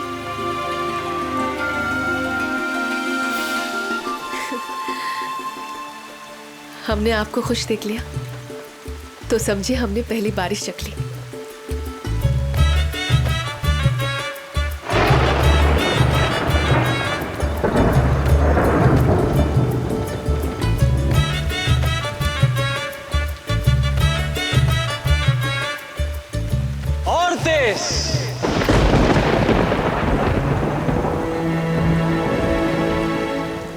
तेज, और तेज, और तेज।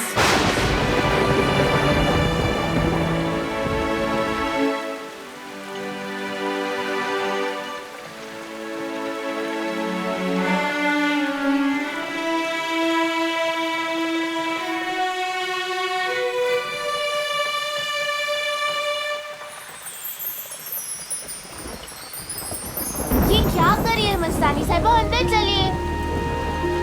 चंदा, पहली बारिश बार बार नहीं होती है और बरसात का मजा झरोके में से हाथ बाहर निकालकर बूंदों को छूने में नहीं, बूंदों से खेलने में होती है।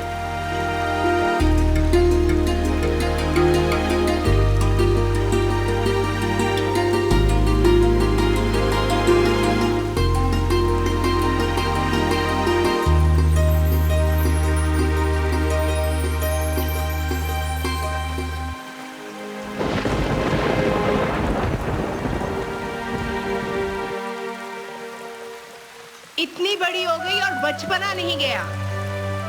नहीं,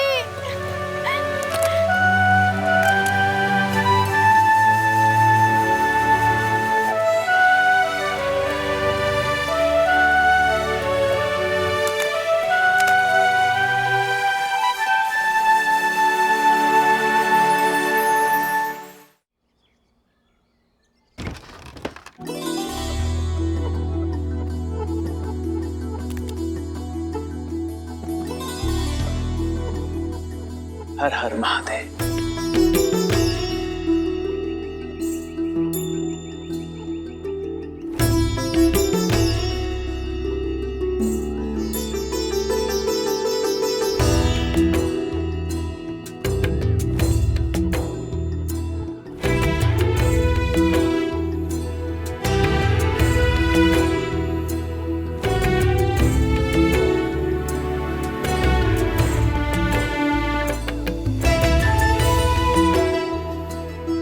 अरे नहीं काकी, ये क्या कर रही है? इसकी कोई आवश्यकता नहीं है।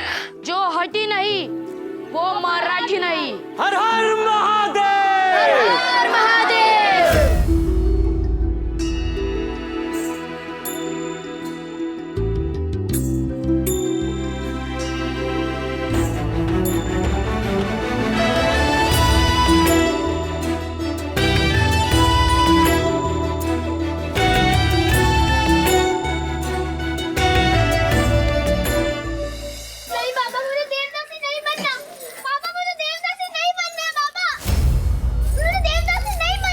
बेटा, मैं भट्ट जी को वचन दे चुका हूँ कि तुझे मंदिर की सेवा करनी है, और अब मैंने अगर ये वचन तोड़ा तो प्रलय आ जाएगी।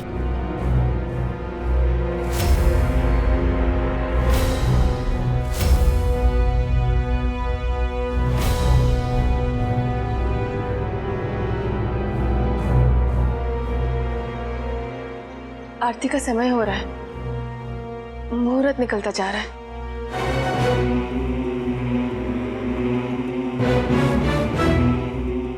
राव, आपको बीच में बोलने की आवश्यकता नहीं है। ये हमारे परिवार का आंतरिक मामला है। हो, ये उनके माता पिता है, ये सही कह रहे। हम इसके कोई नहीं है।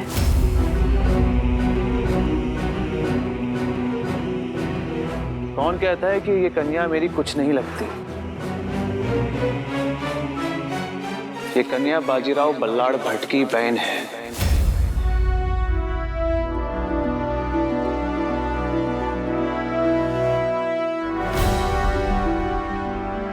संबंध केवल रक्त से नहीं बनते, भावनाओं से भी बनते हैं। जिस पल इस कन्या ने मेरी ओर आशा भरी दृष्टि से देखा था, उसी पल इस कन्या के साथ भावनाओं का संबंध जुड़ गया था।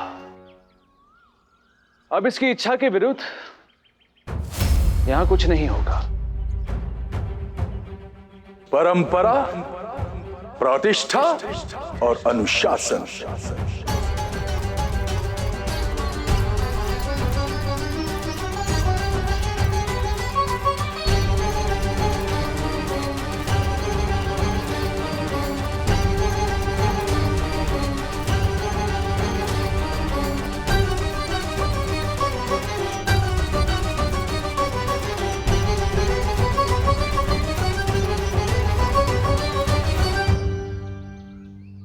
ये समाज के 3 स्तंभ होते हैं, बाजीराव बलाढ़ भट्ट,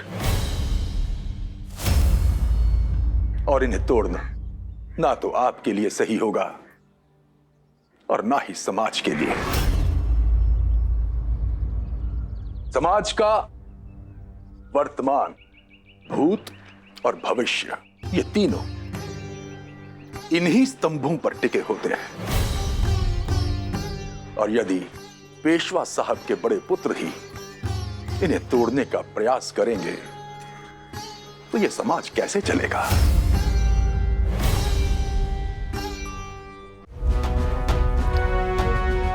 परंपरा और प्रतिष्ठा दोनों ही स्वाभिमान से बड़े नहीं होते हैं भट्ट जी। अनुशासन और नियंत्रण में अंतर होता है। अनुशासन व्यक्ति स्वयं की इच्छा से करता है और नियंत्रण दूसरों की इच्छा से।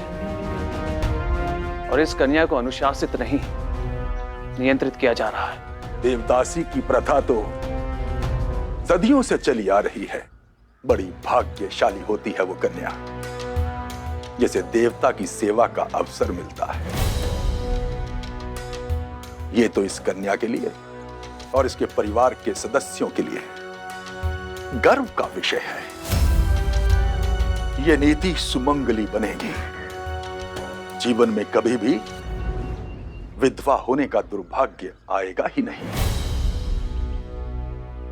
यदि ये प्रथा इतनी ही महान और गौरवशाली है तो बड़े बड़े परिवार वाले अपनी पुत्रियों को देवदासी क्यों नहीं बनाते भट्ट जी? क्यों सदा गरीब और दरिद्र घर वाले ही अपनी बेटी को देवदासी बनाते हैं?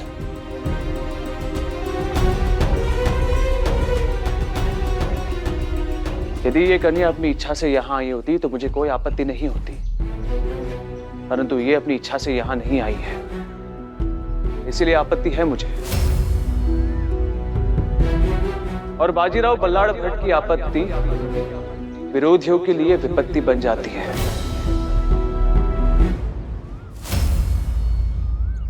आप संस्कृति का विरोध कर रहे हैं।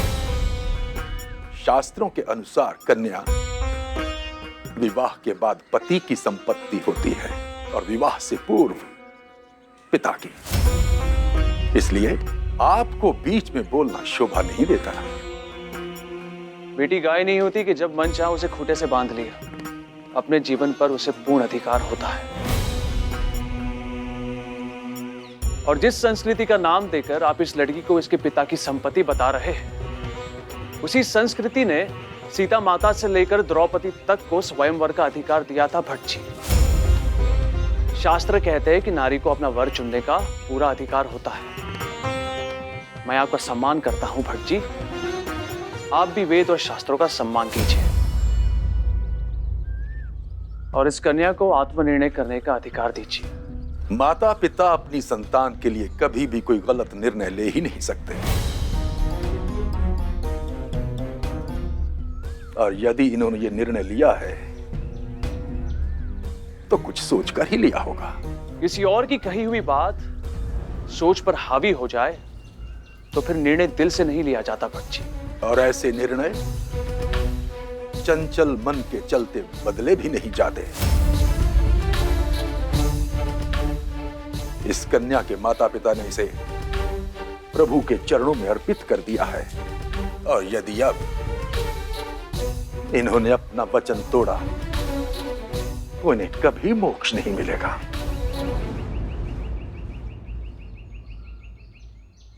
अपनी बेटी को नरक में भेजकर किस माता पिता को मोक्ष स्वीकार होगा? इसे शिक्षा दिलवाइए और अपना वर चुनने का पूरा अधिकार दीजिए, स्वतंत्रता दीजिए। कहते हैं जब एक पुरुष शिक्षित होता है तो एक व्यक्ति शिक्षित होता है, और जब एक नारी शिक्षित होती है तो आने वाली पूरी पीढ़ी शिक्षित होती है भट्ट जी।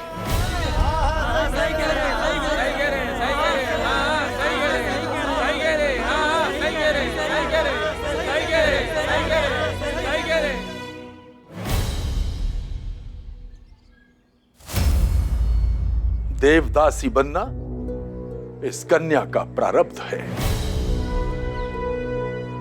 ये भाग्य इसके हाथ की रेखाओं में नहीं लिखा है, अपितु ये लिखा है इसकी केश राशि में, केश जटाओं में। महादेव की यही इच्छा है कि ये कन्या देवदासी बने, तभी तो इसे जटाएं दी।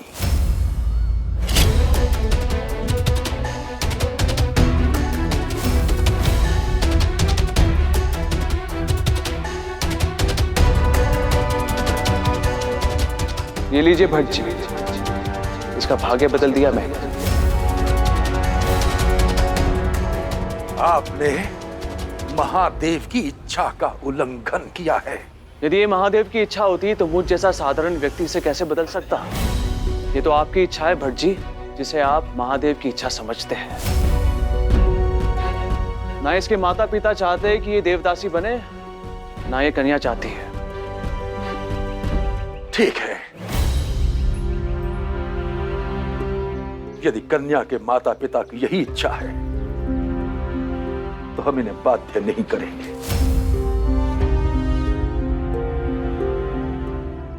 यह कन्या इनके साथ जाने के लिए स्वतंत्र है।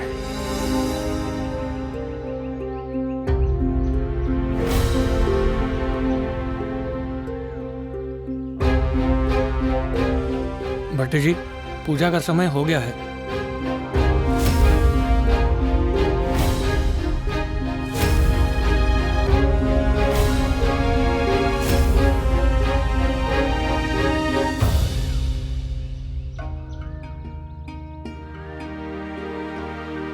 बहन भाई से हट करते हुए अच्छी लगती है, पैर छूते हुए नहीं।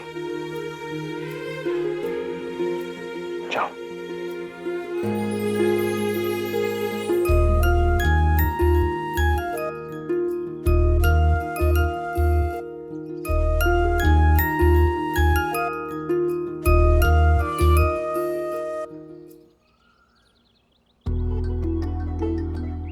आरती का समय हो रहा है। आप जाइए, मैं आपकी प्रतीक्षा करूंगा।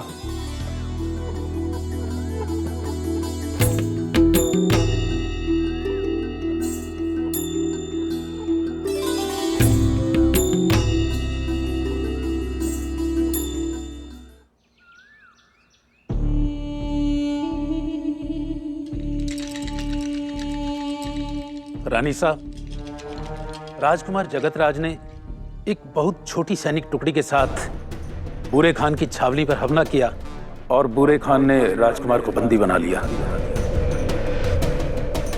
पर जब पिताजी ने उन्हें कूच करने के लिए मना किया था, तो भाईसा ने आक्रमण क्यों किया? हमारे बेटे की जान यहाँ खतरे में है और आप उनकी ही गलतियाँ निकाल रही हैं। रानी साहब, मस्तानी का ये कहने का मतलब नहीं था। वो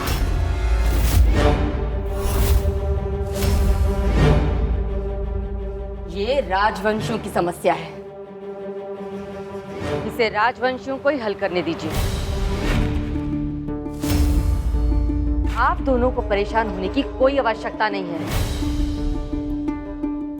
मंत्री जी, अब राजकुमार जगतराज को कौन छुड़ाएगा?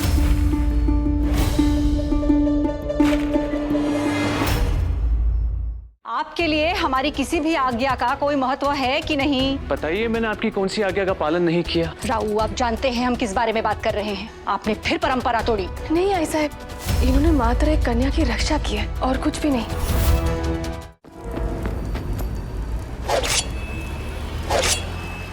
कौन हो तुम? अपना चेहरा दिखाओ।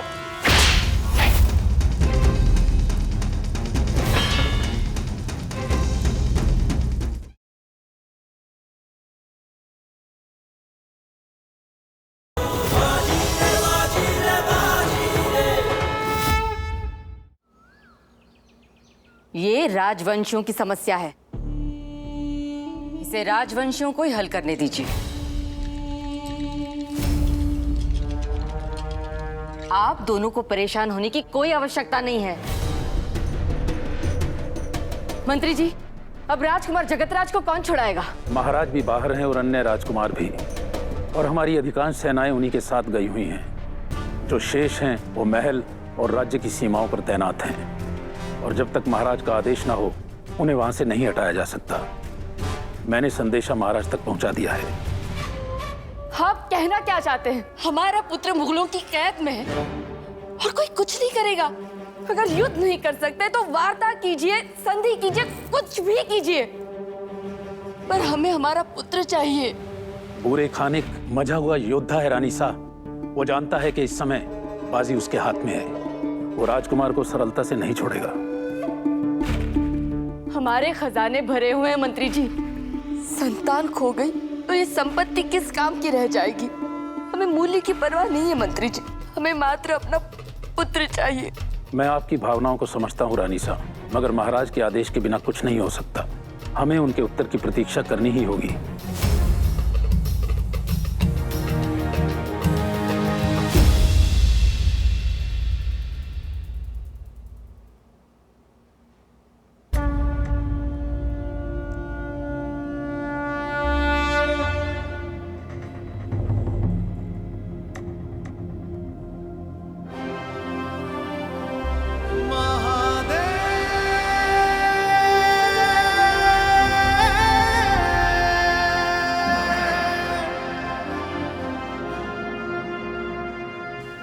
ये हमारी प्रतिज्ञा है कि जब तक स्वराज की स्थापना नहीं कर लेंगे, न स्वयं चैन से बैठेंगे,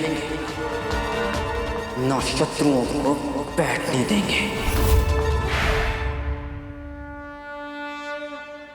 आपने मेरी नियति तो लिख दी, पर उसे पूरा करने के लिए समय बहुत कम दिया। आपके आशीर्वाद से जितने युद्ध लड़े सब जीते, पर अभी कई युद्ध लड़ने बाकी है। ये देश पूरी तरह से स्वतंत्र नहीं है। अभी तक ये देश जंजीरों से बंधा हुआ है। कुछ जंजीरें जो बाहर वालों ने बांध दी है और कुछ हमने स्वयं। गरीबी, शोषण, अशिक्षा और अंधविश्वास की जंजीर। जब तक हम इनसे मुक्त नहीं हो जाते, मुगल रहे या ना रहे, देश पूरी तरह से स्वतंत्र नहीं होगा।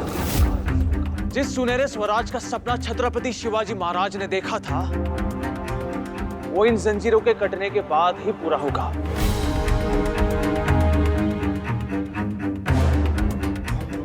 अंधेरा कम हुआ है प्रभु, समाप्त नहीं हुआ। शक्ति दीजिए ताकि इसे मैं समाप्त कर सकूं।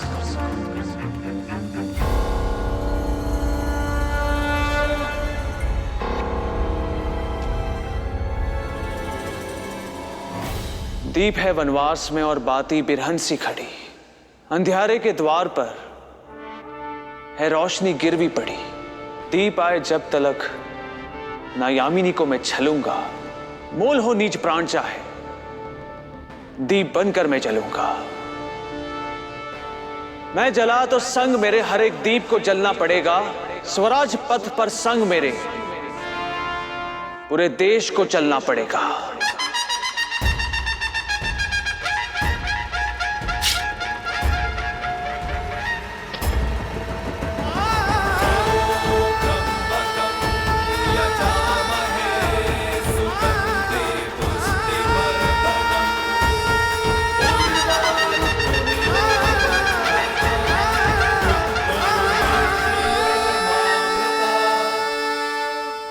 अम्मी की बात नहीं मानोगी? हम तुम्हें राजकुमार जगत राज के लिए अपनी जान खतरे में नहीं डालने देंगे। सोचो अगर तुम्हें कुछ हो गया तो हम क्या करेंगे? कहाँ जाएंगे? किसका चेहरा देखेंगे?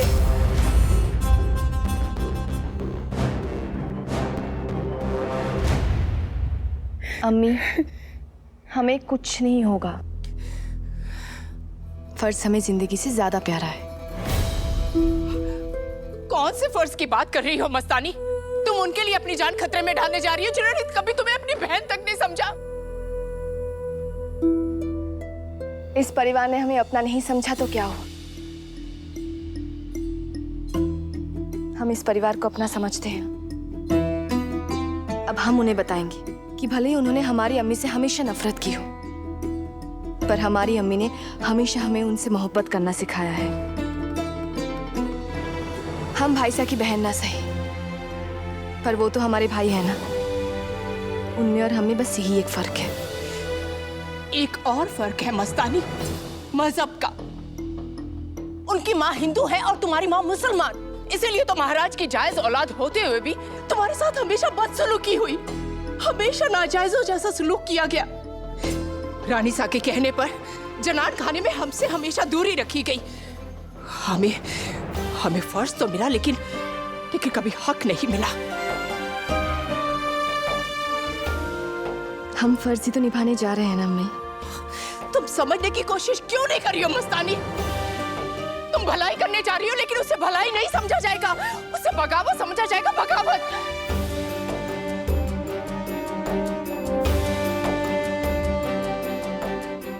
लोग क्या सोचेंगे, क्या समझेंगे, ये ना कभी हमने सोचा है और ना ही सोचेंगे। हमें दुनिया की नहीं, खुदा की परवाह है। क़यामत से जब रोज इंसाफ होगा, तब हम पर ये इल्जाम नहीं लगना चाहिए कि मस्तानी ने हक तो मांग लिया पर फर्ज पूरा नहीं किया। लेकिन अम्मी, ये बात सिर्फ हमारे घर की नहीं, हमारे देश की। जो मुगल पिताजी के नाम से कांप उठते थे, आज वो इतने गुस्ताख हो गए कि उनके बेटे को कैद कर लिया। हम पिताजी के नाम पर दाग नहीं लगने देंगे। हम मुगलों को दिखाएंगे कि बुंदेलखंड की तलवारों को अभी तक जंग नहीं लगा है।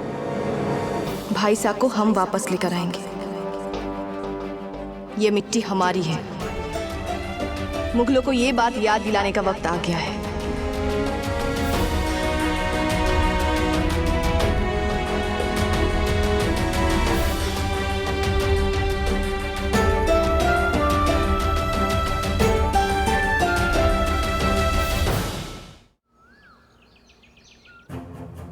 आपके लिए हमारी किसी भी आज्ञा का कोई महत्व है कि नहीं?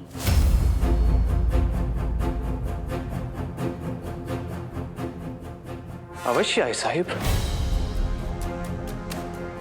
बताइए, मैंने आपकी कौन सी आज्ञा का पालन नहीं किया? आपने कहा मंदिर जाओ, मैं मंदिर गया। आपने कहा कि भट्ट जी को भोग की सामग्री देकर आओ, मैंने वो भी किया। और भट्ट जी का अपमान, वो भी आपने हमारे ही कहने पर किया। नहीं आई साहिब, भट्ट जी का मैंने कोई अपमान नहीं किया। आते ही मैंने उनको सम्मान दिया और जाते समय भी। राऊ, आप जानते हैं हम किस बारे में बात कर रहे हैं। आपने फिर परंपरा तोड़ी। नहीं आई साहब, इन्होंने मात्र एक कन्या की रक्षा की है और कुछ भी नहीं। काशीबाई, हमें लगा था आपके साथ रहकर राऊ सुधर जाएंगे, पर ऐसा लग रहा है कि इनके साथ रहकर आप बिगड़ती जा रही हैं।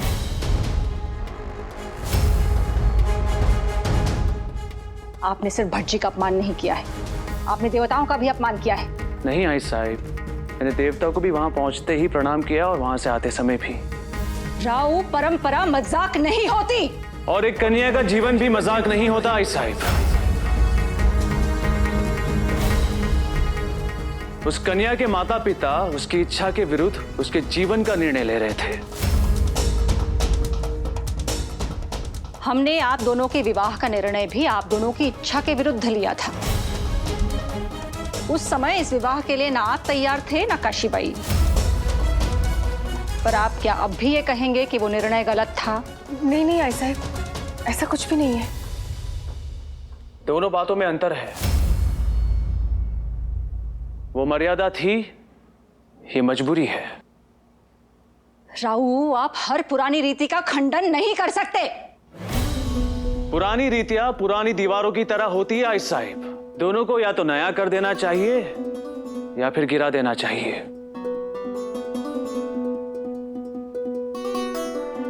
अन्यथा किसी मासूम का जीवन नीचे दबकर बर्बाद हो सकता है आई साहिब। राहु, आपसे कोई तर्क नहीं कर सकती मैं। कठिन है, क्योंकि सिर्फ आप हमसे ही नहीं बल्कि पूरे संसार से उल्टी राह पर चल रहे हैं।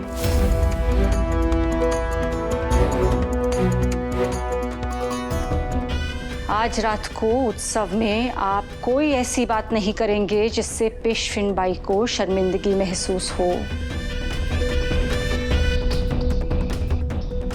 हो सकता है। अवश्य है साहिब।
आज तो राव को घर में भी कवच पहन के रहना होगा।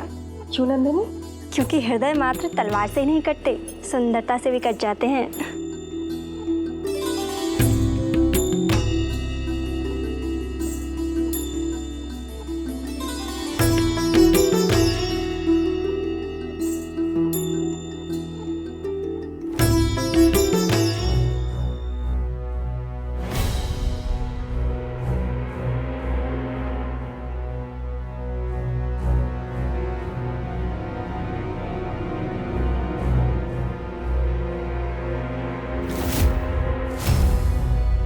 तलवार, कटार, बर्छी, तोप, जब ये सारे हथियार जनाना हो सकते हैं तो हथियार चलाने वाले हाथ जनाना क्यों नहीं हो सकते? मुगलों ने बुंदेलखंड के तूफान तो बहुत देखे हैं, पर बुंदेलखंड की बिजलियां आज उन पर पहली बार गिरेंगी। मुगलों ने हमारे भाई सा बुंदेलखंड के राजकुमार जगतराज को नहीं, बुंदेलखंड की आन, बुंदेलखंड की गैरत को अगवा किया है। आज हम अपने सम्मान को वापस लेकर आएंगे या फिर उस सम्मान के लिए लड़ते लड़ते जान दे देंगे।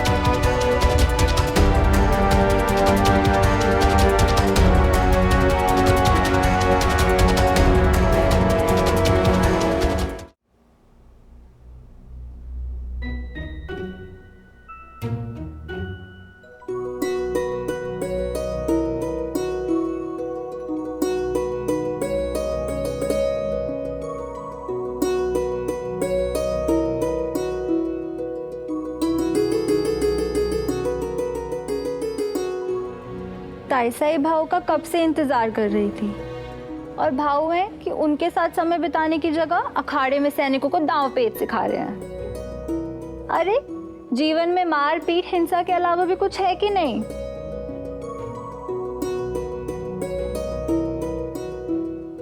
भाऊ हमारे जैसे नहीं है, जो युद्ध भी जानते हैं और प्रेम करना भी।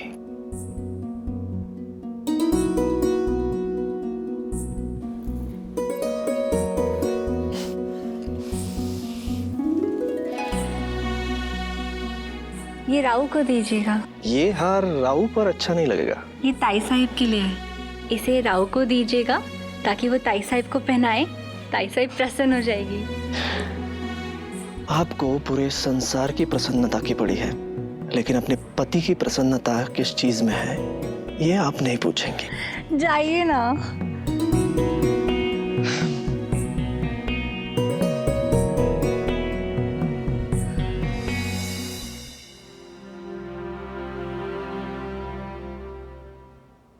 काका, आप मेरा ये संदेश उन तक पहुंचा दीजिएगा। पत्र तो मैं ले जाऊंगा बीहू, पर ये पत्र भी उन्हें आज के उत्सव में ला नहीं पाएगा बेटा। काका, आप कुछ भी करिए पर उन्हें यहाँ लेकर आइए। मैं नहीं चाहती कि इतने बड़े उत्सव में मेरे पति की अनुपस्थिति मेरे परिवार और विशेषकर भाव के लिए कोई परेशानी खड़ी कर दे।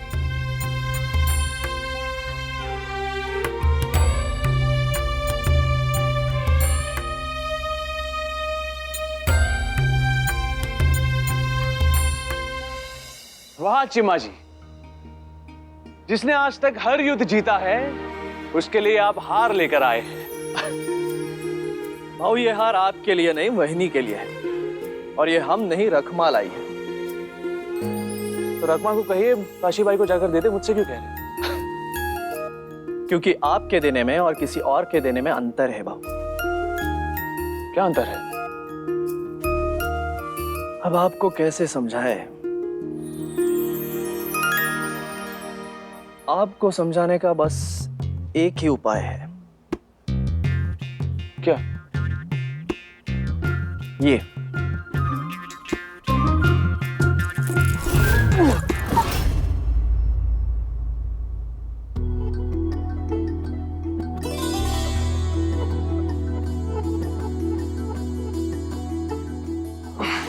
भाई, आपके हाथ लोहे के है क्या?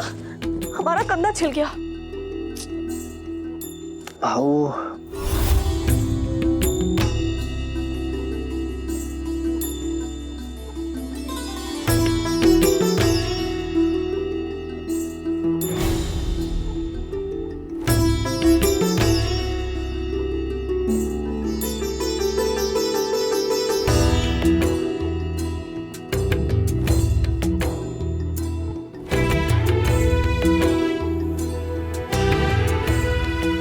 राव, ये हमारे लिए है। हो।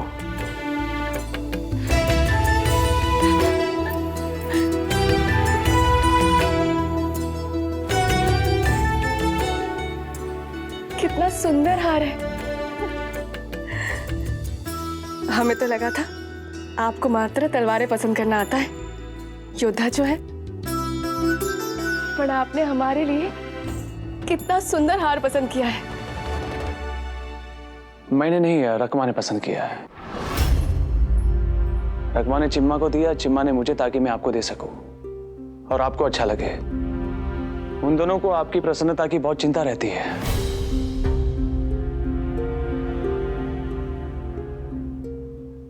और आपको?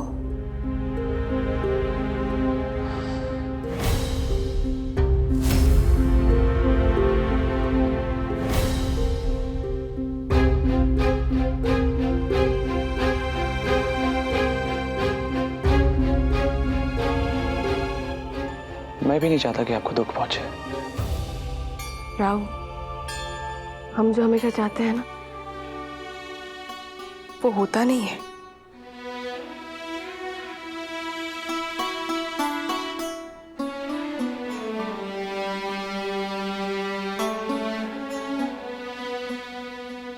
काशी भाई, आपकी आई साहब आई है। आई?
जल्दी चलिए।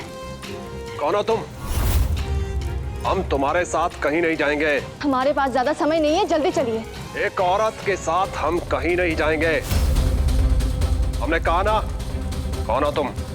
अपना चेहरा दिखाओ।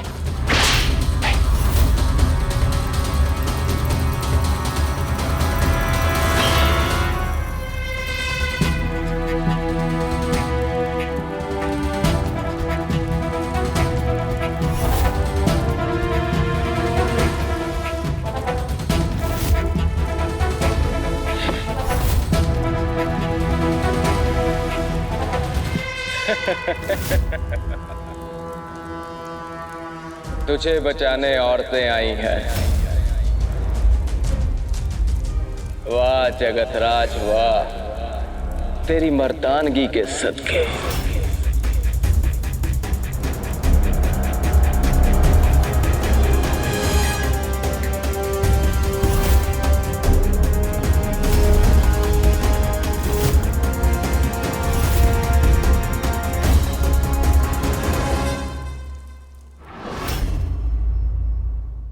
तलवार और तोप सिर्फ रणभूमि में एक साथ अच्छे लगते हैं, समाज में नहीं। शस्त्र का अपमान नहीं किया जाता मोहन राव। आप हमसे इस तरह बात नहीं कर सकते। और आप इनसे इस तरह बात नहीं कर सकते, ये मेरे भाई हैं। आपके ससुराल में आपके भाई का अपमान हुआ है। राव से कहिए कि वो अभी मोहन राव से क्षमा मांगे, और वो भी सबके सामने।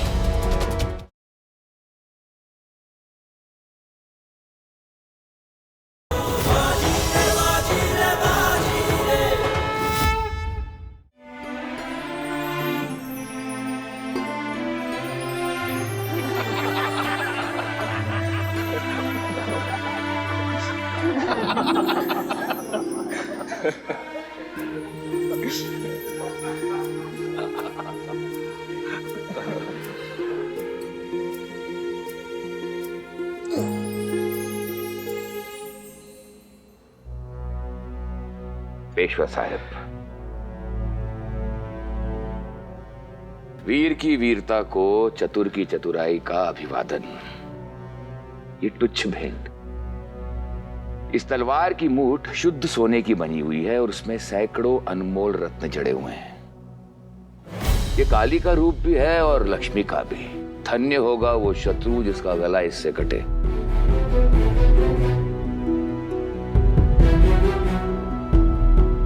धन्यवाद पंजी।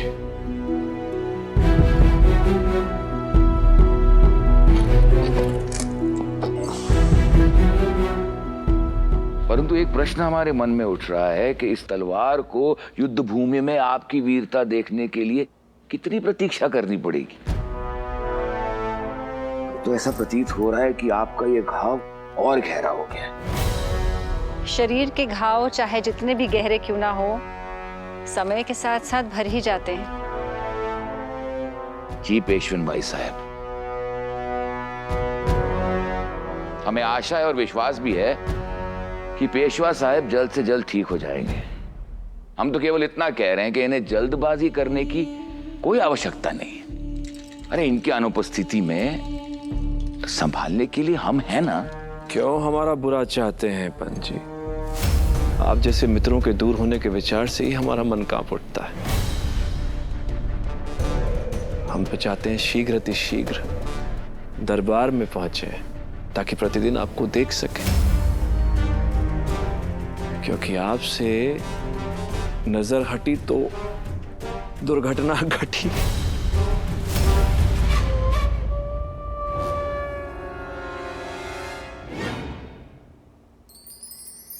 या हम आपको अपनी बेटियों और जावई बापू से मिलवाते हैं।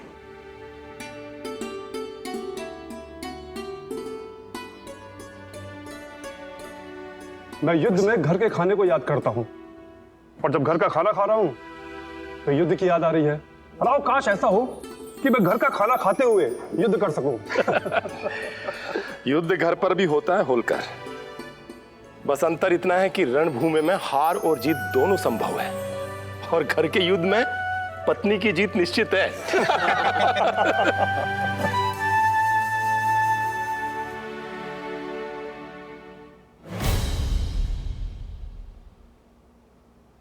तूने क्या किया? कुछ भी तो नहीं। कुछ तो किया होगा, नहीं तो बहनी इतनी नाराज क्यों है?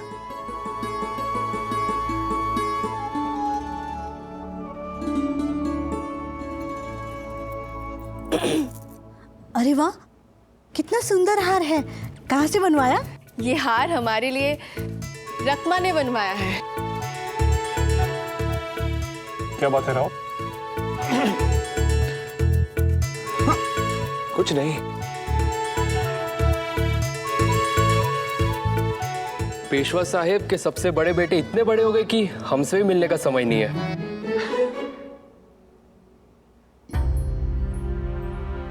ऐसी बात नहीं है मोहन राव जी। आप और महक जी सबसे मिलने में इतने व्यस्त है कि हमें ऐसा लगा आपसे दूर रहना ही अच्छा होगा। यही तो समस्या है राव। आप पेशवा साहब के बड़े बेटे होते हुए भी ये नहीं जानते कि किसके साथ रहना चाहिए और किन से दूर रहना चाहिए।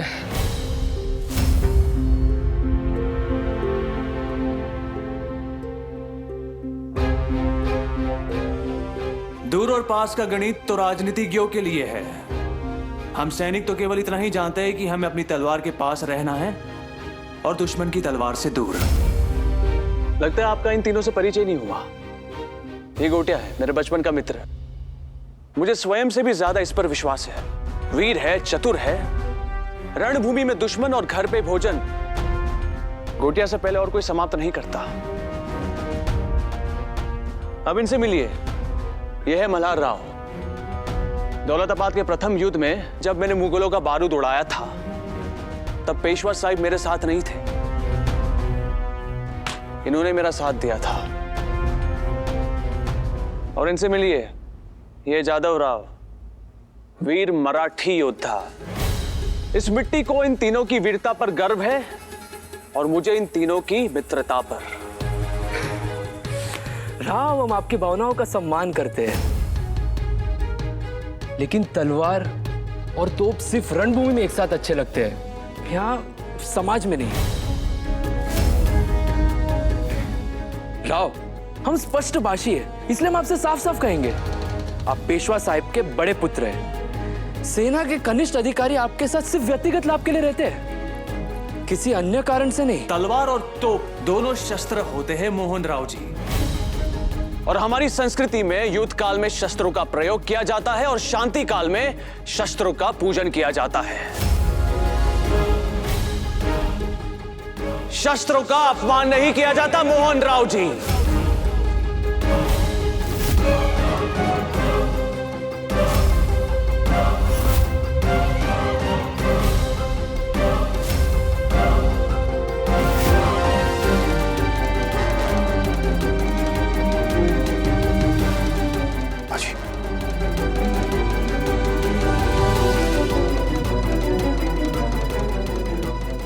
जी,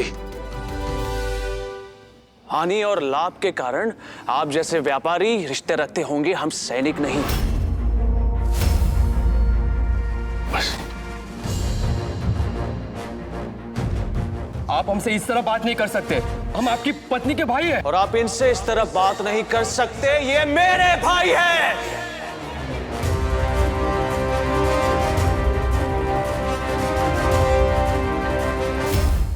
राव, यदि हमने और हमारे मौसा जी ने आपको युद्ध लड़ने के लिए धन न दिया होता, तो आज आप और पेशवा साहब कुछ नहीं होते।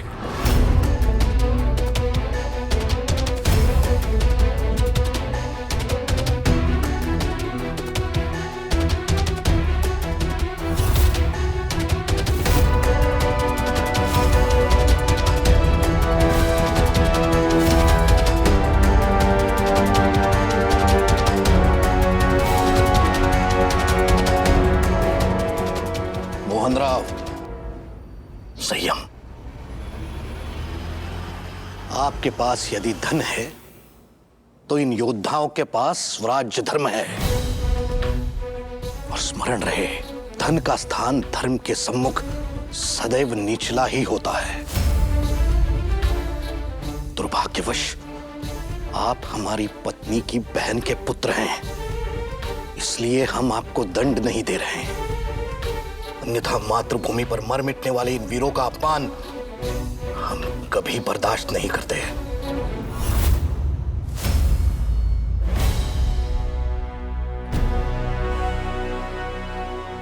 हमारे अखंड स्वराज के अभियान में आपके मौसा जी का बहुमूल्य योगदान रहा है मोहन राव।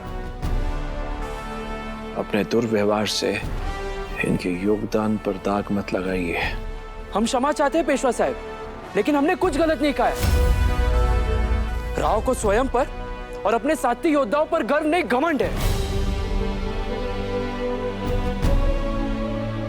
कम से कम उन्हें यह तो स्वीकार कर ही लेना चाहिए, युद्ध भले ही योद्धा जीतते हो, लेकिन हम जैसे साहूकारों के बिना युद्ध लड़ना असंभव है।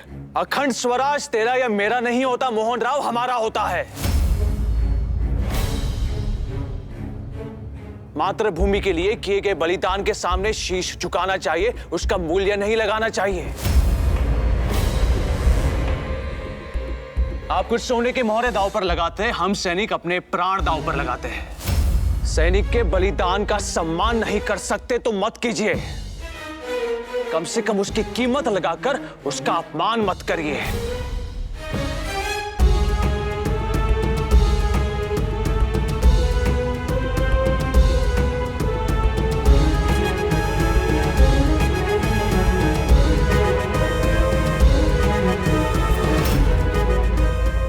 जाने दीजिए उन्हें।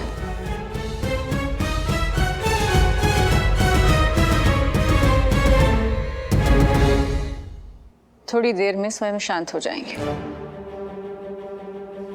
ताई, देख लिया बेटी की गृहस्थी से दूर रहने का नतीजा। काशी अब पेशवी बाई की कठपुतली बन गई है, इसलिए उसे ये भी नहीं दिख रहा है कि उसकी मौसी के बेटे का, उसके मौसेरे भाई का अपमान हुआ है। वो भाई जिसने उसे सगी बहन से भी ज्यादा प्यार दिया।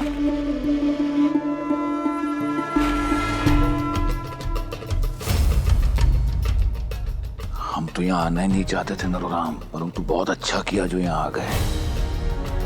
हम तो व्यर्थ ही विश्व भर में बालाजी की कमजोरी ढूंढ रहे थे, जबकि कमजोरी तो स्वयं इनके घर में है। अब देखना चतुर की चतुराई का अद्भुत प्रदर्शन।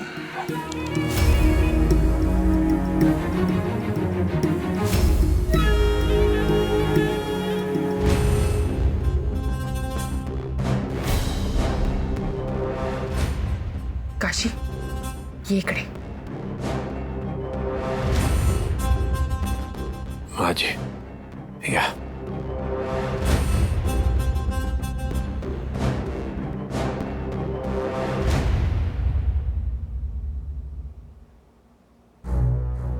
मोहन राव की उद्दंडता और उनकी नासमझी के लिए हम क्षमा प्रार्थी हैं। बात साहब, मोहन राव ने बात गलत तरीके से की, परंतु बात गलत नहीं की। हमें ऐसा लगता है कि युद्ध भूमि में रहते रहते राव के स्वभाव में युद्ध आ गया है। उन्हें मर्यादित करना चाहिए, है ना? हमारे अनुभव में शांति का मूल वही समझता है इसने युद्ध देखा हो। युद्ध राव का स्वभाव नहीं, उसका धर्म है। हणी, उसने किसी का अपमान नहीं किया, ये तो उसका अंदाज है। पेशवा साहब, हम तो सिर्फ इतना कह रहे हैं कि राव को अपने इस अंदाज में थोड़ी सी नरमी लानी चाहिए बस। ये उसका नरमी वाला ही अंदाज था पंची। महादेव ना करे कि आप कभी उसका गर्मी वाला अंदाज देखें।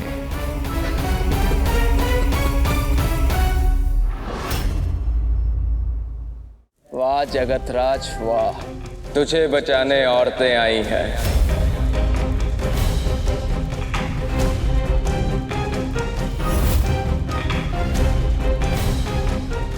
बहादुर की बहादुरी देखी जाती है बुरे खां, ये नहीं देखा जाता कि वो मर्द है या औरत। खामोश। जब तक औरत से सवाल ना किया जाए तो औरत की आवाज निकलनी नहीं चाहिए।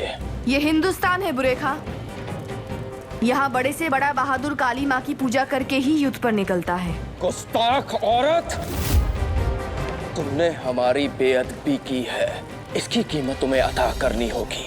हम कीमत अदा करेंगे, लोहे के धार पर रख कर अदा करेंगे। हम तुझे चुनौती देते हैं बुरे खां, अगर तू बहादुर है तो अपनी तलवार लेकर हमारा मुकाबला कर। अगर हम जीते तो हम अपने भाई साहब को साथ लेकर लौटेंगे, और अगर हम हारे तो अपनी तलवार से अपना सर काट देंगे। मंजूर? मस्तानी, आप जाइए यहाँ से, हमें आपकी मदद की कोई जरूरत नहीं है। एक औरत से लड़ना बूरे खां की शान के खिलाफ है, पर एक औरत का गुरूर तोड़ने के लिए बूरे खां लड़ेगा, जरूर लड़ेगा।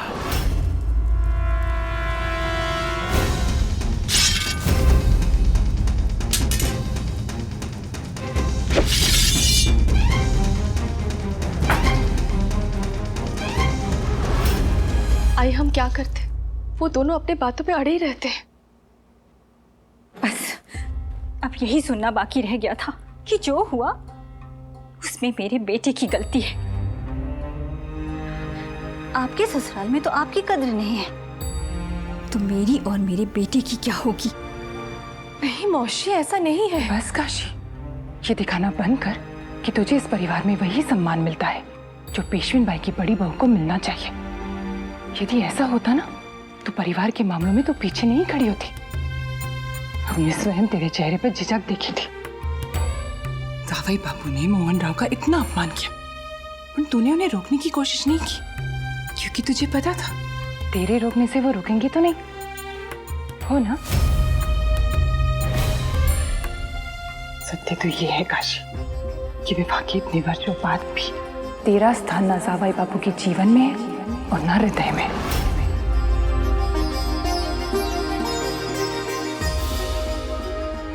आई,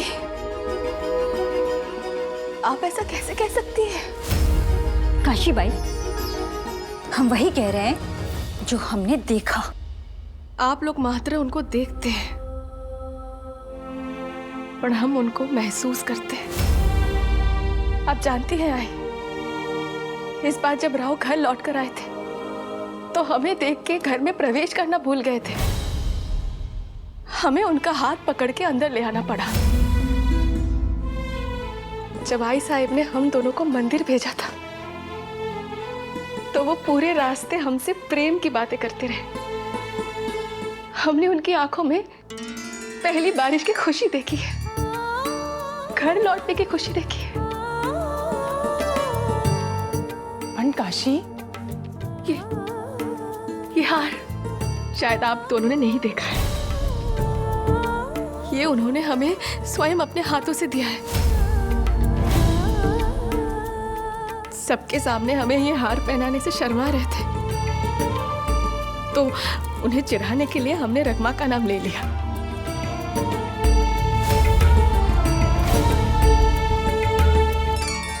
यदि ये सब सत्य है तो ये सब कहते हुए आपकी आंखों में आंसू क्यों है काशी बाई?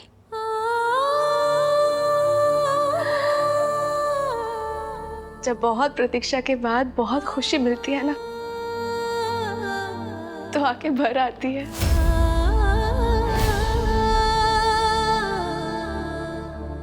पर ये बात आप दोनों नहीं समझेंगे, क्योंकि इस प्रतीक्षा को हमने जिया है, आई साहिब ने जिया है, रकमा ने जिया है। आप दोनों ने नहीं। यदि ये सत्य है तो सिद्ध कीजिए। आपके ससुराल में आपके भाई का अपमान हुआ है। यदि आपके पति आपकी बात सुनते हैं तो आपके मायके को उसका सम्मान वापस दिलाइए। राव से कहिए कि वो अभी मोहन राव से क्षमा मांगे, वो भी सबके सामने।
में क्या है, जीने की ख्वाहिश या शहीद होने का जज्बा?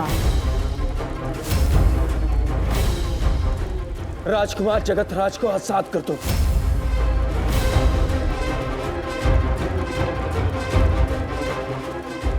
हमारे यहाँ राजकुमार जब घर लौटते हैं तो खैरात बांटी जाती है। तू जा बुरेखा, बुंदेलखंड की राजकुमारी तुझे तेरी जिंदगी खैरात में देती है।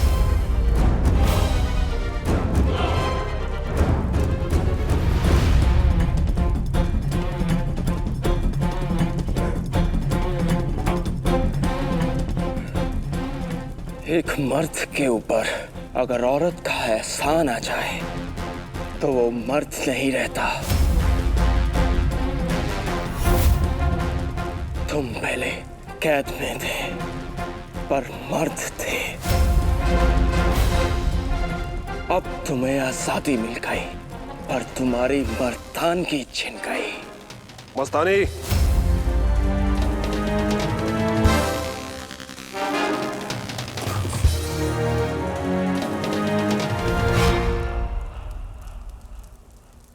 आपको इसकी कीमत चुकानी होगी।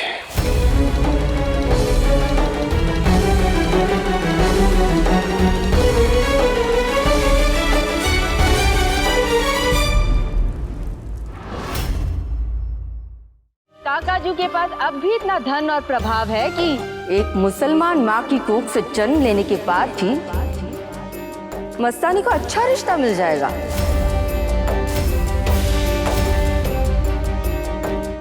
पेशवा साहब को ठीक होने में थोड़ा समय लगेगा, तब तक काशीबाई को समझने का आपके पास समय है। जीआई साहब, इस बार हमें सिर्फ आपसे जीआई साहब ऐसा नहीं सुनना है, हमें इस परिवार के लिए एक वारिस चाहिए।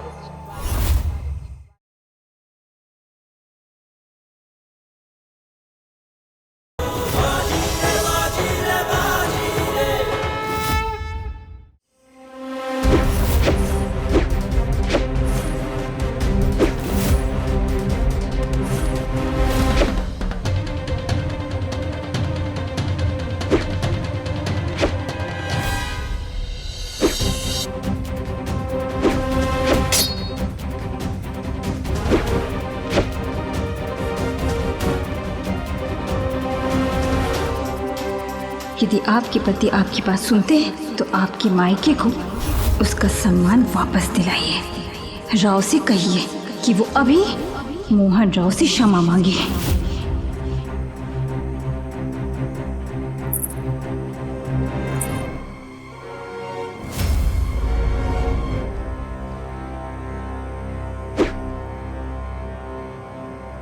आशी भाई, आपको क्या लगता है मैंने जो किया गलत किया? गलत कहा? नहीं राव। तो फिर आप जो कहने आई है मत कहिए, क्योंकि आपकी बात टालना कठिन है और मानना असंभव।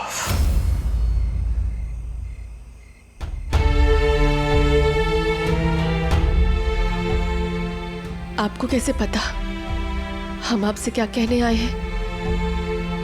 आप भले ही छुपे पर आपकी आंखें शोर मचा रही हैं। मैं अच्छे से जानता हूं कि आप चाहते हैं मैं मोहन राव से सुलह कर लूं। जब आप अच्छे से जानती हैं मेरी कोई गलती नहीं है, फिर मोहन राव से माफी क्यों मांगू मैं?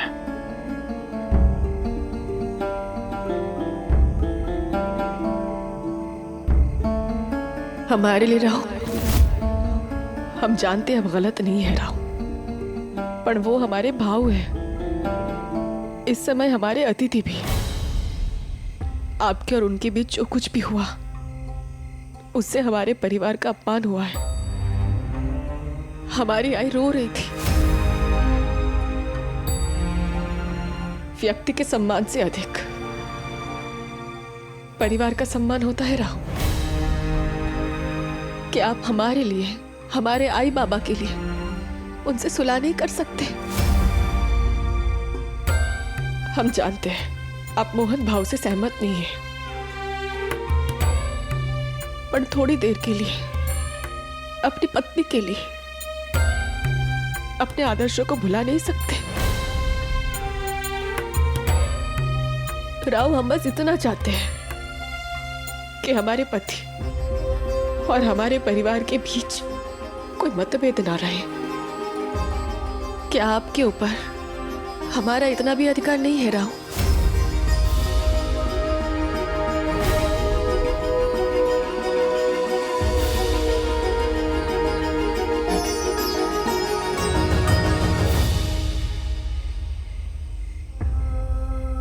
सत्य तो ये है काशी कि विवाह के इतने वर्षों बाद भी तेरा स्थान न सावाई बापू के जीवन में और न हृदय में।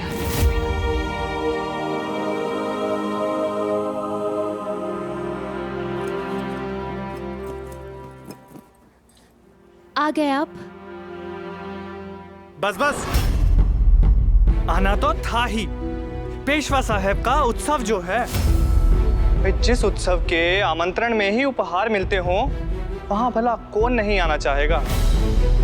किंतु तुम्हें तो तमाशा करने का शौक है बिहू भाई। ये जानते हुए भी कि हम आने वाले हैं, हमें बुलाने के लिए संदेश वाहक भेज दिए। आप अभी तक आए नहीं थे, मुझे लगा शायद आप मतलब इतने बड़े उत्सव में आप इतनी देर से आए तो लोग क्या सोचेंगे? लोग कुछ भी सोचें, कुछ भी कहें, हमें परवाह नहीं। और मेरे परिवार वाले, मेरे मायके वाले क्या सोचेंगे उसकी भी परवाह नहीं? उनकी तो विशेष तौर पर परवाह नहीं। अरे हम जावई बापू हैं, मायके वालों का कर्तव्य है कि हमारी प्रतीक्षा करें।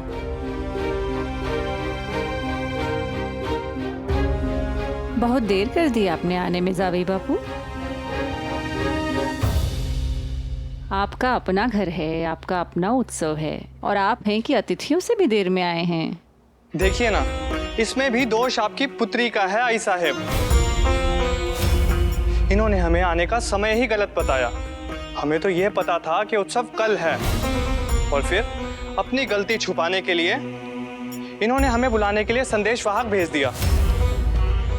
अब देर से आने का यह दंड है कि जवाई बापू को अंदर भी नहीं आने दिया जाएगा। या जावई बापू यात्रा करके आए हैं, उन्हें तैयार होने में मदद करो।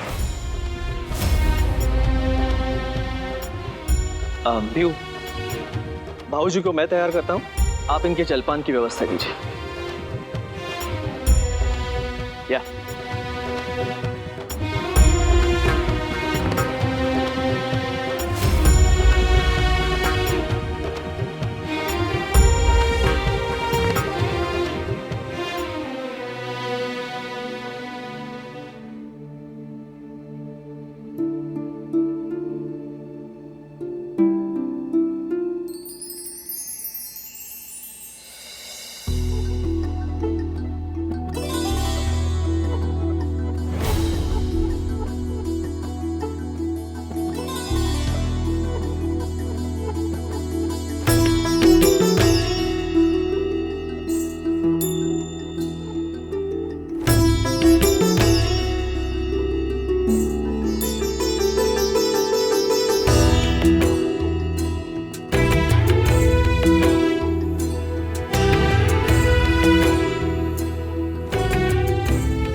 शाबाश काशी, आज तुमने सिद्ध कर दिया तू हमारी पुत्री है।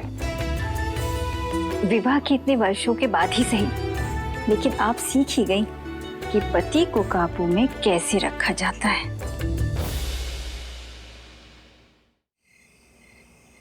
आज मस्तानी के कारण हमारे प्राण तो बच गए, पर सम्मान मर गया। इन्हें लगता है कि मुगलों का लोहा इतना मजबूत है कि वो जगतराज को बांध कर रख सकते हैं। हम तो कुछ ही समय में स्वतंत्र हो ही जाते मासा, और तलवारों के साए में बाहर आते, औरतों के आंचल की छांव में नहीं। भाई साहब, हमारे लिए बड़ी बात यह है कि आप सही सलामत घर लौट आए। इससे क्या फर्क पड़ता है कि आपको किसने बचाया है? फर्क पड़ता है फर्क। आपने हमारी सहायता करके हमारी मर्दानगी को अपमानित किया है। तब लड़कर आजाद होते या आजाद होने के प्रयास में मारे जाते, और एक औरत से आजादी की भीख नहीं मांगते। आपने हमें, हमारी तलवार और हमारी मर्दानगी को अपमानित किया है। हमने तो सिर्फ एक बहन होने का फर्ज निभाया है। बहन। राजे रजवाड़ों की बहुत सारी संतानें होती हैं मस्तानी, रानियों से भी और ऐसी वैसियों से भी, पर हर संतान का दर्जा बराबर नहीं होता। आई बड़ी भाई बहन का संबंध जोड़ने वाली। राजघरानों में संबंध रक्त से जुड़ते हैं। जिसके रक्त में ही दोष हो उससे नहीं।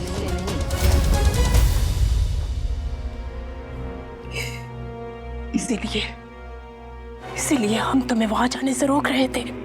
अब ये नाटक करने का कोई फायदा नहीं सुरैया बेगम। आपको अपनी बेटी को पहले ही समझा देना चाहिए था कि आप दोनों इस महल में अपने अधिकार के कारण नहीं, हमारी कृपा के कारण हैं।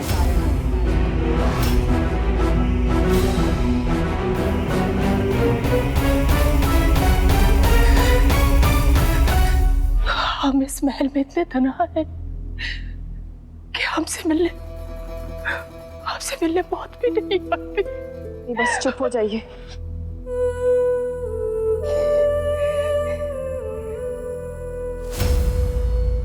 हम जानते हैं कि हमारी बेटी होश से नहीं जोश से काम लेती है। उसका फैसला भले गलत था, लेकिन उसका अंजाम गलत नहीं हुआ। वो अपने भाई को बचा कर लाई है।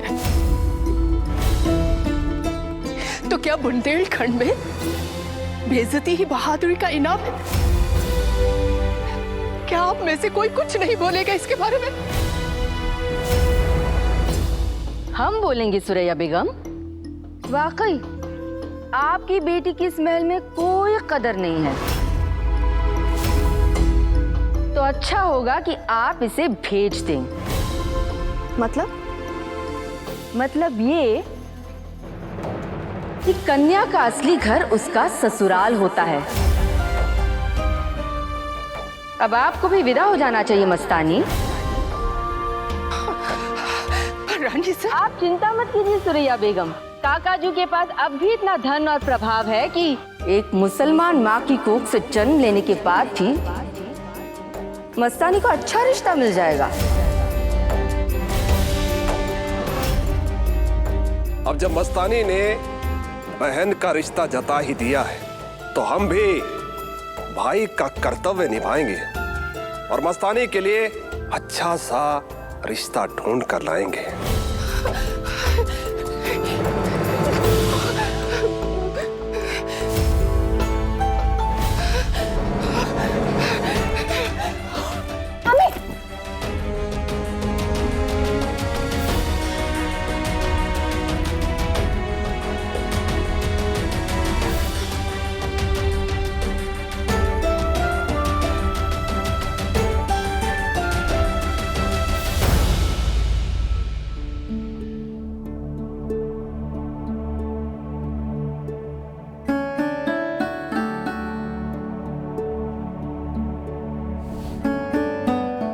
हाथ जल जाता तो?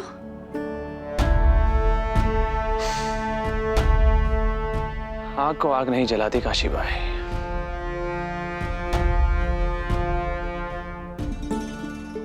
आपने जो किया उसके लिए हम आपको धन्यवाद कहने आए थे। आप मेरी पत्नी हैं और मोहन राव आपके भाई। पति होने के नाते आपके संबंधों का सम्मान करना ये मेरा कर्तव्य है। मैंने बस अपने कर्तव्य का पालन किया है।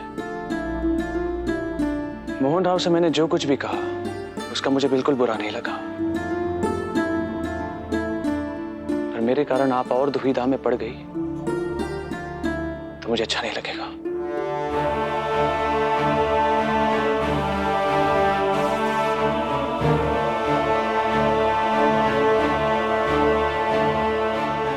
नीचे मैंने जो कुछ भी किया उसके लिए क्षमा कर दीजिए मुझे। नहीं रहो। देवा देवा, आप हमसे क्षमा मांगकर हम पर पाप मत चढ़ाइए। आप कभी कोई ऐसा काम ही नहीं कर सकते राव जिसके लिए आपको कभी हमसे क्षमा मांगनी पड़े।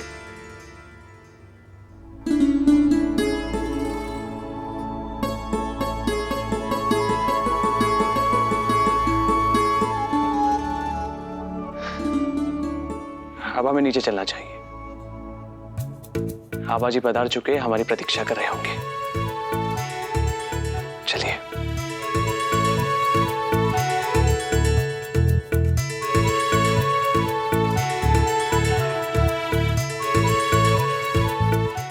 मलार, भाऊजी को बूंदी का लड्डू खिलवाओ। ये बूंदी का अंतिम लड्डू है जो तुम इस वक्त खा रहे हो गोटिया।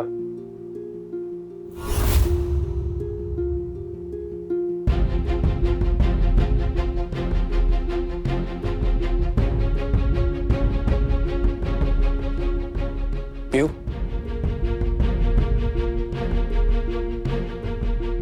क्या बात है पीयू?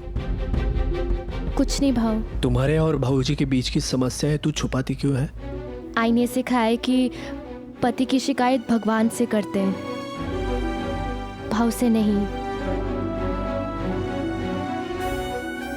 बचपन में हमारी पीयू अपने दूध के दांतों से लेकर अपनी गुड़िया के विवाह तक हर बात हमें बताती थी। अब वो इतनी बड़ी हो गई कि हमसे बातें छुपाने लगी। पीयू, एक लक्ष्य रखो, नए रिश्ते जुड़ते हैं तो पुराने टूटते नहीं हैं।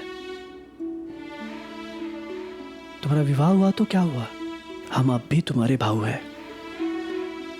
अपनी सुख दुख की बातें तू हमसे और भाऊ से नहीं बांटेगी तो किससे बांटेगी? तूने अपनी समस्याओं के बारे में भाऊ से बात की है? नहीं जिमा भाव, और आप वचन दीजिए कि आप भाव को कुछ भी नहीं बताएंगे।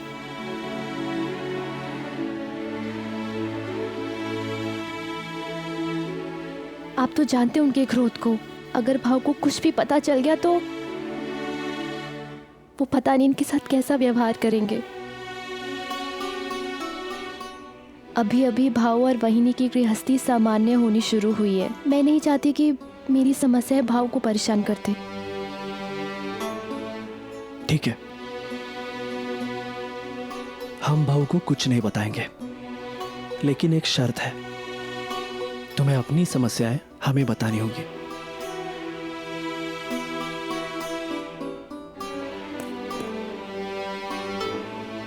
जा।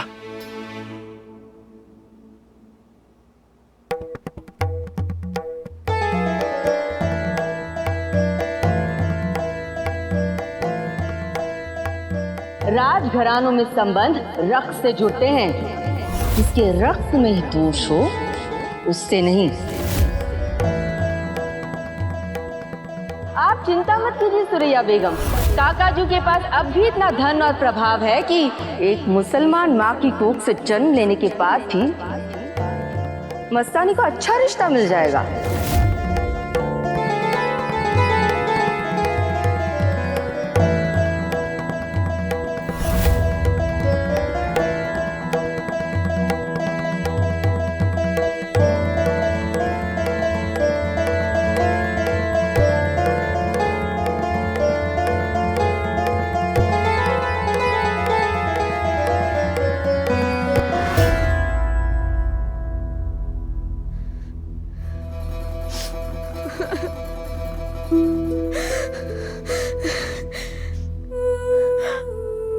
आपके साथ ये सब क्यों होता है मस्तानी साहिबा? आपका और आपकी अम्मी को अपने ही परिवार के हाथों इतना अपमान क्यों सहना पड़ता है? जिस भाई को आपके मान सम्मान की रक्षा करनी चाहिए, वो आपको इतना तिरस्कृत कैसे कर सकते हैं? आप क्यों कुछ नहीं बोलती हैं? गम जितना गहरा होता है उतना ही खामोश होता है चंदा। गम तो उसका तोहफा है और हम आंसू बहाकर उसके तोहफे की तौहीन नहीं कर सकते। उन्होंने जो दिया सराखों पर। आप रानी सा और राजकुमार को जानती हैं ना? आपने उन्हें दिखा दिया है कि आप उनकी बेटी से कम नहीं है। उन दोनों के अहम को ठेस लगी है मस्तानी साहिबा, और वो आपके लिए बुरे से बुरा रिश्ता ढूंढेंगे। आपको डर नहीं लगता कि आपका विवाह किसी गलत व्यक्ति से हो गया तो? आप जैसी सुंदर और वीर कन्या को भगवान ने ऐसा भाग्य क्यों दिया? जो लोग अपने नसीब को कोसते हैं ना चंदा, उनकी नसीब भी उन्हें कोसती है। हम बदनसीब नहीं हैं और ना ही कभी होंगे। रिश्ते भले ही जमीन पर जुड़ते हैं, पर तय आसमान में होते हैं। और हमें पूरा यकीन है, खुदा ने हमारे लिए जिसे चुना होगा, इस दुनिया में वैसा दूसरा कोई नहीं होगा। क्या सोच रहे हैं राऊ? पूर्णिमा बीत रही है और अमावस आने वाली है आई साहिब।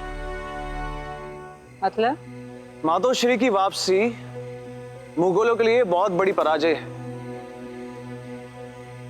इतनी बड़ी पराजय के बाद वो शांत नहीं रहेंगे, अवश्य कोई आक्रमण करेंगे हम पर, और हमें हमेशा की तरह उनसे 2 कदम आगे चलना होगा।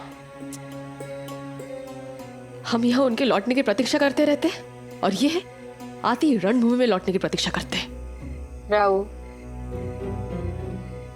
हम आपसे नाराज थे, पर आपने जो काशीबाई के लिए किया उसके बाद हमने आपको क्षमा कर दिया। उनके मायके के सामने उनका सम्मान करना यह हमारा कर्तव्य है आई साहिब। हमने बस वही किया। आप जानते हैं आपने ऐसा क्यों किया?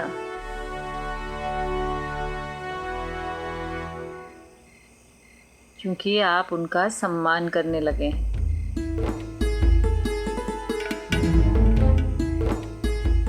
याद है, आपके विवाह के पहले हमने आपसे कहा था, पहले मन में सम्मान आता है, फिर मित्रता, फिर प्रेम।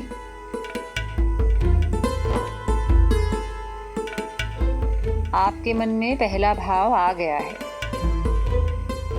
हम जानते हैं आप रणभूमि में जाने को उतावले हो रहे हैं, पर हार जीत केवल रणभूमि में नहीं, गृहस्थी में भी होती है।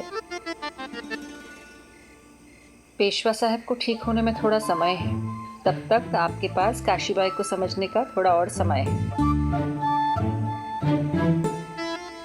हमें विश्वास है इस समय में आप दोनों का रिश्ता और गहरा हो जाएगा। जी आई साहिब। इस बार हमें सिर्फ आपसे जी आई साहिब ऐसा नहीं सुनना है, हमें इस परिवार के लिए एक वारिस चाहिए।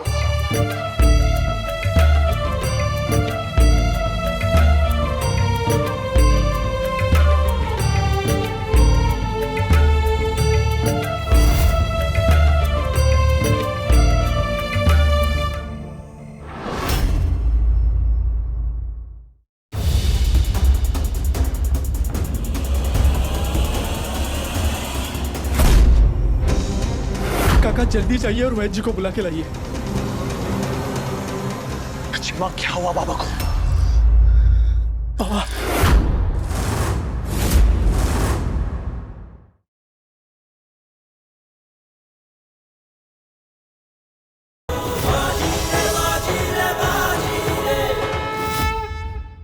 पेशवा साहब को ठीक होने में थोड़ा समय लगेगा, तब तक काशीबाई को समझने का आपके पास समय है। हमें विश्वास है इस समय में आप दोनों का रिश्ता और गहरा हो जाएगा। जी आई साहिब। इस बार हमें सिर्फ आपसे जी आई साहिब ऐसा नहीं सुनना है,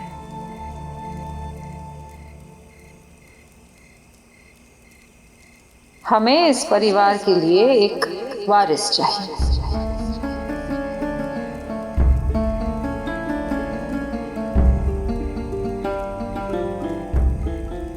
इस बार रणभूमि में कूच करने से पहले आप हमें परिवार का वारिस देकर जाएंगे।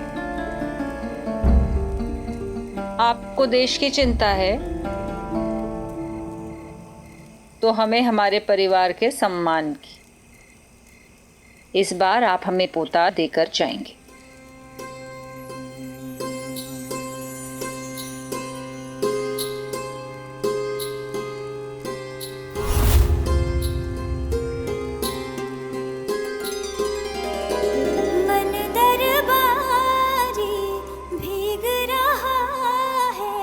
इश्क तेरे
अम्मा, क्या हुआ बाबा को?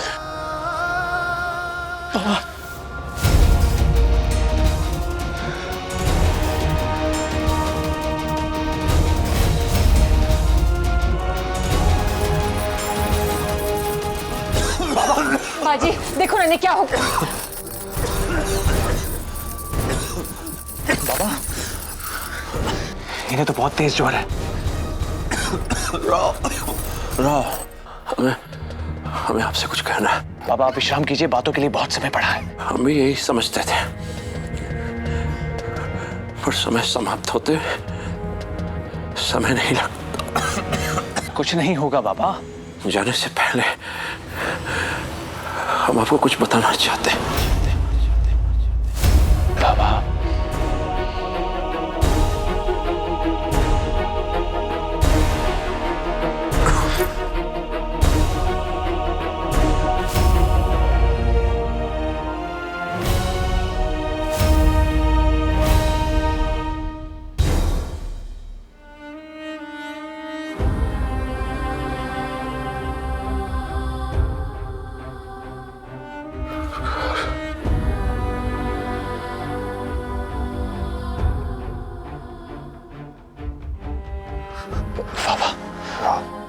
बाबा,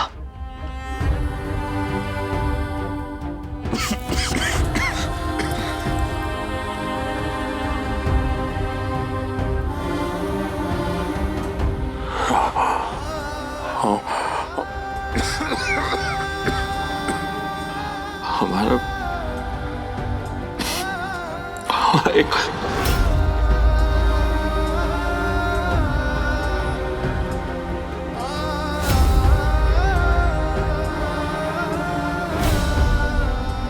हमारे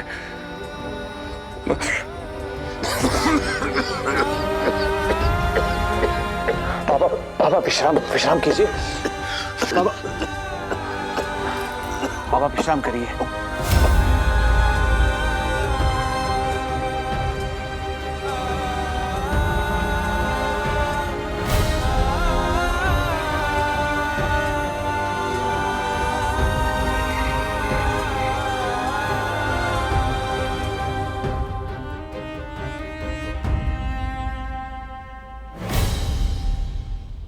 भाई साहिब,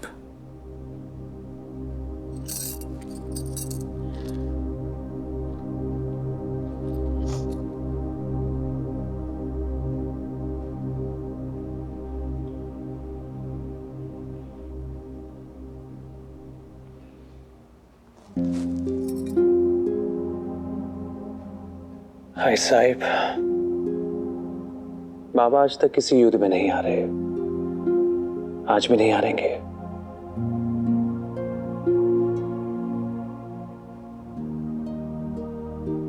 राव, पेशवा साहिब में संघर्ष की शक्ति आज भी है। शायद इच्छा बाकी नहीं रह गई।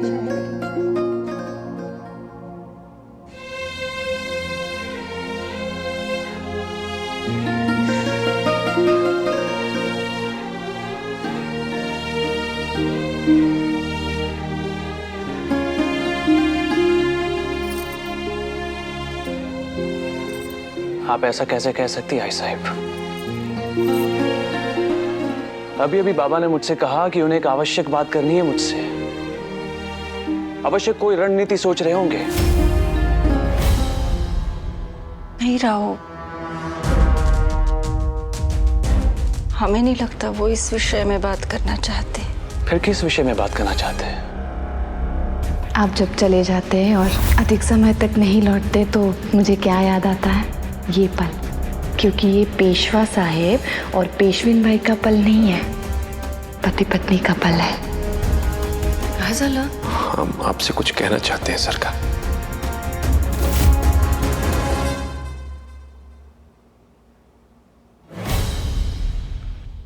एक पेशवा अपना भी भार सौंपना चाहते हैं और एक पिता भी। नहीं आई साहब, इस बार गलत है आप। बाबा ना कभी थक सकते हैं, ना कभी शस्त्र त्याग सकते हैं, कभी नहीं।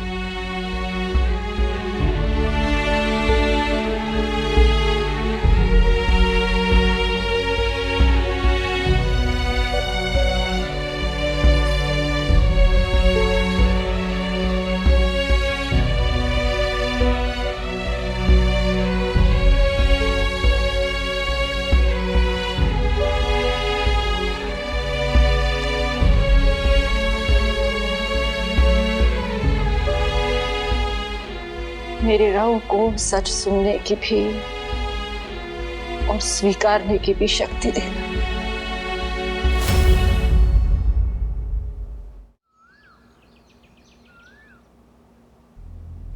अम्मी, आपने दवाई क्यों नहीं ली?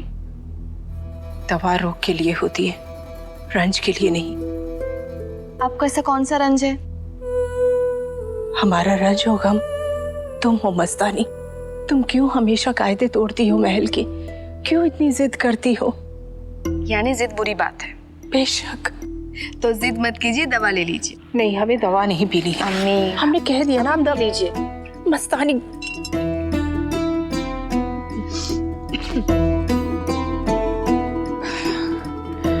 अम्मी हम जिद नहीं करते, हम बस अपने हक के लिए आवाज ऊंची करते हैं। वक्त खुद बदल जाता है, पर हालात इंसान को बदलने पड़ते हैं। हालात हमेशा बेहतरी के लिए नहीं बदलते। जरा सोचो, हालात अभी से और खराब भी तो हो सकते हैं। देखो, अभी जनान खाने में हमारी जगह ना सही, लेकिन इस महल में तो हमारी जगह है। कहीं तुम्हारी जिद के चलते हमसे ये जगह भी छिन गई तो हम कहाँ जाएंगे? मस्तानी, हमने तुम्हें बहुत मुश्किलों से बड़ा किया है।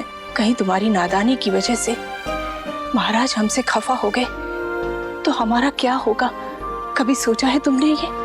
अब मस्तानी को ये सब सोचने की कोई आवश्यकता नहीं है।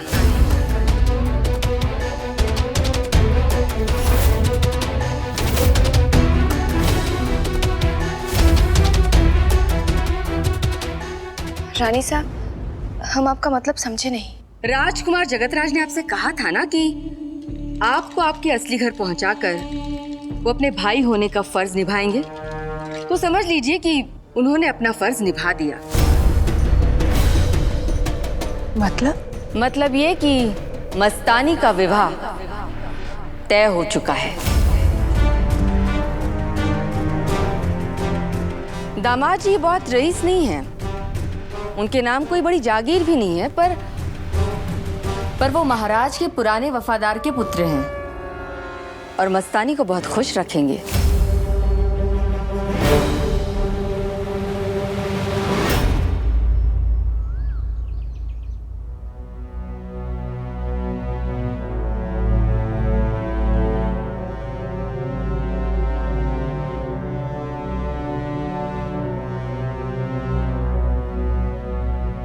हमें आप दोनों से कुछ कहना है।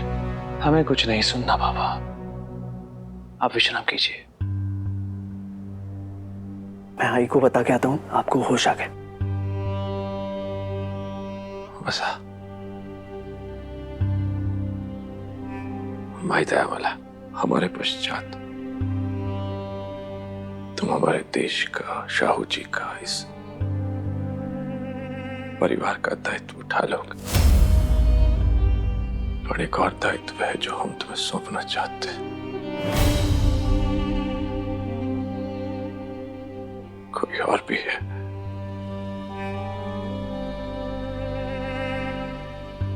इसका दायित्व हमारे जाने के पश्चात तुम्हें उठाना पड़े। बाबा कहीं नहीं जा रहे। वादा करो कि तुम ये दायित्व जो हम तुम्हें सौंप रहे हैं उसे निभाओगे।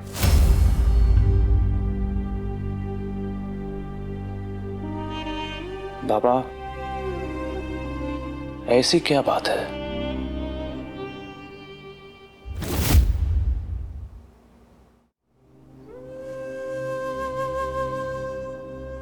ज्येष्ठ पुत्र पिता के पाप पुण्य,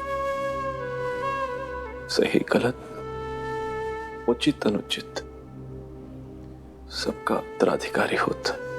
और हमें नहीं पता कि हम तुम्हें जो सौंप रहे हैं वो सही है या गलत, पाप है या पुण्य, जो भी है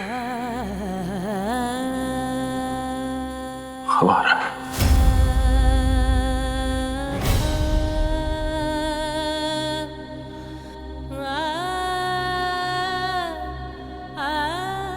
बाबा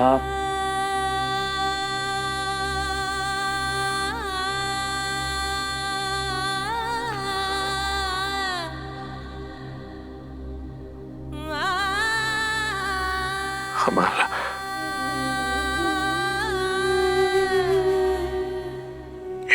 एक और परिवार है।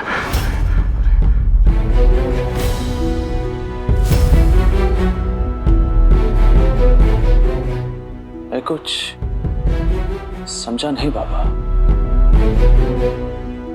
तुम्हारी आई के अलावा मेरे जीवन में एक और स्त्री थी।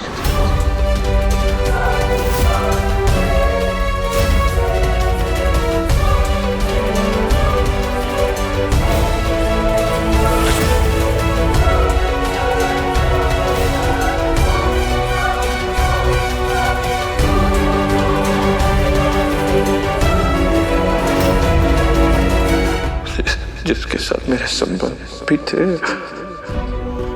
आणि संतान पे।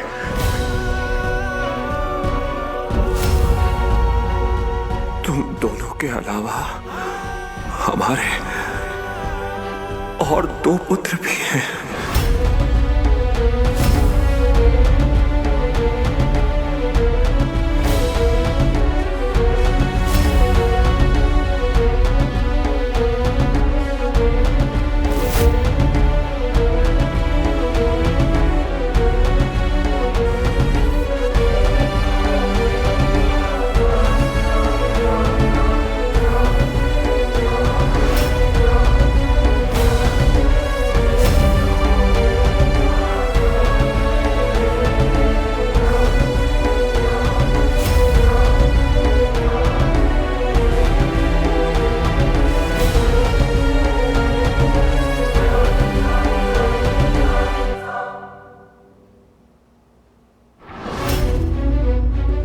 तुम्हारी आंखों में अपने लिए आज तक मात्र प्रेम और सम्मान देखा था, आज घृणा देख रहे हैं। इसी घृणा के भय से हमने आज तक तुमसे ये बात छिपाई थी।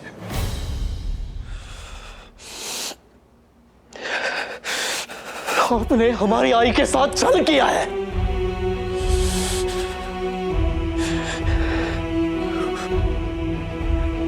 तुम्ही कसं करू शकला ते सगळं? आप हमारी आई के साथ ये कैसे कर सकते हैं? आप उनसे प्रेम करते हैं, प्रेम करते थे, या तो वो झूठ था या आप जो आप कह रहे हो वो झूठ है, क्योंकि ये दोनों बातें एक साथ सत्य नहीं हो सकती। हमने तुम्हारी आई से बहुत प्रेम किया है जमुना जी,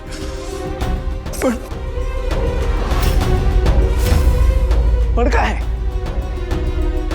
पर कहाँ है? आपसे भूल हो गई? आप कमजोर पड़ गए? ये करते हुए आपने एक बार भी नहीं सोचा कि ये बात आई को पता चल जाएगी तो उन पे क्या बीतेगी? एक पेशवा अपना भी बाहर सौंपना चाहते हैं और एक पिता भी।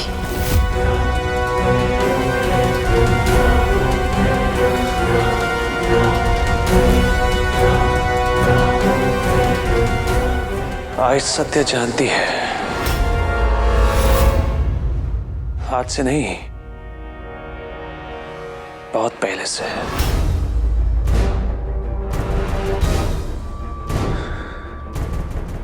है ना पापा? हम आपको कभी क्षमा नहीं करेंगे पेशवा साहेब। हम आपको कभी क्षमा नहीं करेंगे।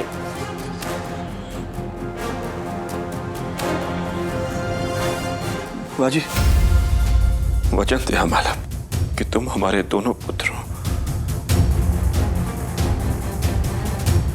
भिखाजी आणि राणो जी का ध्यान रखोगे।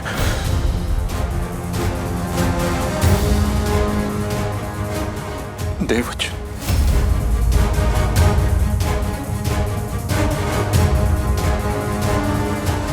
हम तुमसे क्षमा मांगते हैं कि तुम्हें इस दुविधा में डाल रहे हैं,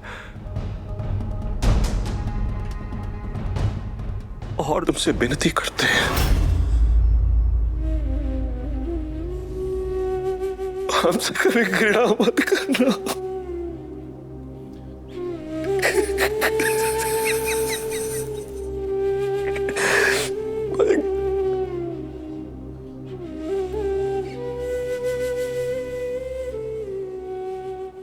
तुमने कभी बाज को देखा है बाजी?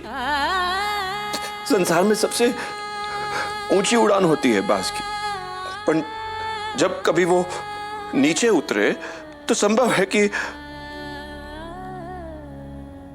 उसके पांव कीचड़ में सने हुए हो। तुम कभी उसके कीचड़ में सने हुए पांव को याद मत रखना, उसकी ऊंची उड़ान याद।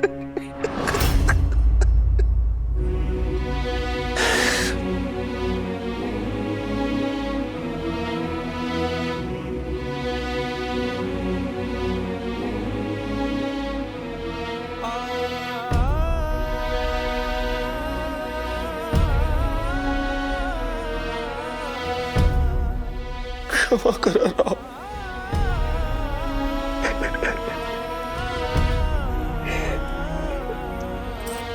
शांत, क्षमा करा साहब। बस हम आपके मन की पीड़ा नहीं समझ पाए ऐसा। हम ये नहीं समझ पाए कि आप आपके दिल में कितना दर्द लेके जी रही हैं। हम हमेशा यही सोचते रहे कि आप बदल गई हैं, लेकिन क्यों बदल गई है नहीं समझ पाया ऐसा। इसमें आपकी कोई गलती नहीं है चिमा जी।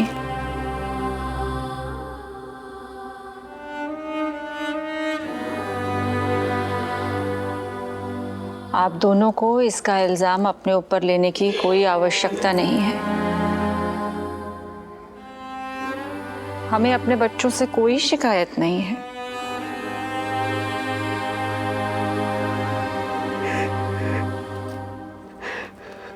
क्या आपने बाबा को क्षमा कर दिया ऐसा?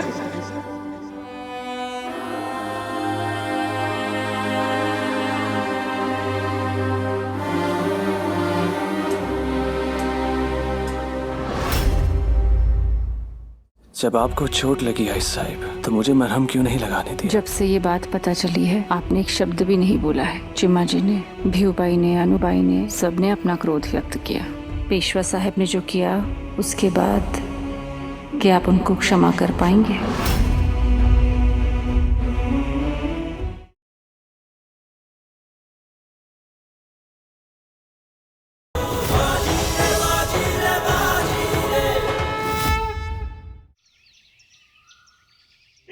आप दोनों को अपने ऊपर कोई इल्जाम लेने की कोई आवश्यकता नहीं है।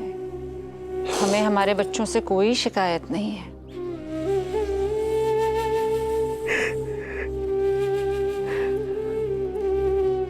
क्या आपने बाबा को क्षमा कर दिया ऐसा?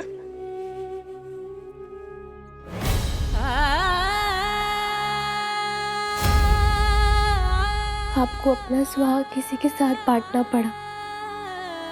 क्या आप अपने साथ हुए इस क्षण को भूल गई?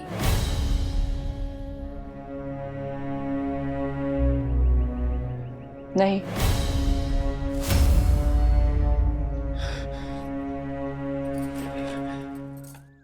और भूलना भी नहीं चाहिए।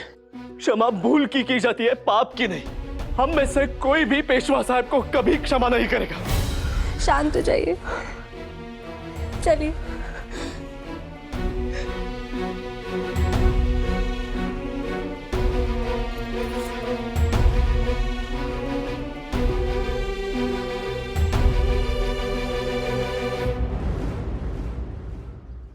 भाई साहब।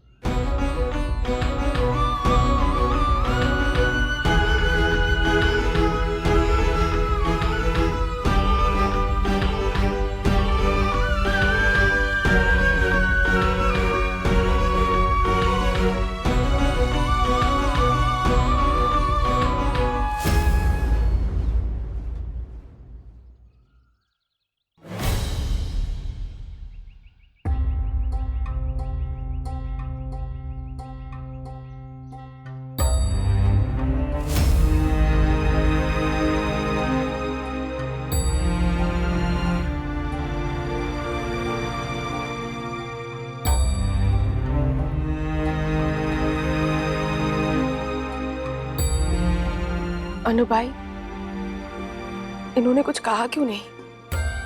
क्योंकि भाऊ ने सबसे अधिक खोया है बहनी। पेशवा साहब हम सबके लिए मात्र पिता थे, पर भाऊ के लिए वो गुरु भी थे, मित्र भी और आदर्श भी। हम सबको ऐसा लगता था कि वो ईश्वर भूल कर सकता है, लेकिन बाबा कभी नहीं। लेकिन बाबा से भूल हुई है, जिसके लिए उन्होंने भाऊ से क्षमा भी मांगी है। अब भाऊ के सामने दो रास्ते हैं, या तो वो बाबा को क्षमा करके उनके अन्य पुत्रों को स्वीकार ले और उन्हें इस परिवार में ले आए, पर इस बात से आई साहब को बहुत चोट पहुंचेगी। और अगर भाऊ ने आई साहब की बात मान ली तो बाबा की अंतिम इच्छा अधूरी रह जाएगी। अब भाऊ को माँ की पीड़ा, पिता के पश्चाताप, दोनों में से किसी एक को चुनना होगा।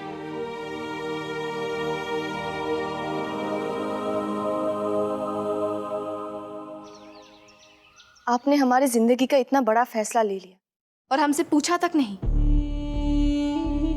राजवंशों में विवाह तय करते समय राजकुमारियों से पूछा नहीं जाता मस्तानी। विवाह तय होने के बाद उन्हें बताया जाता है। और फिर आप ही तो कहती है ना कि हम आपकी माँ जैसी हैं। तो क्या एक माँ का अपनी पुत्री पर इतना भी अधिकार नहीं?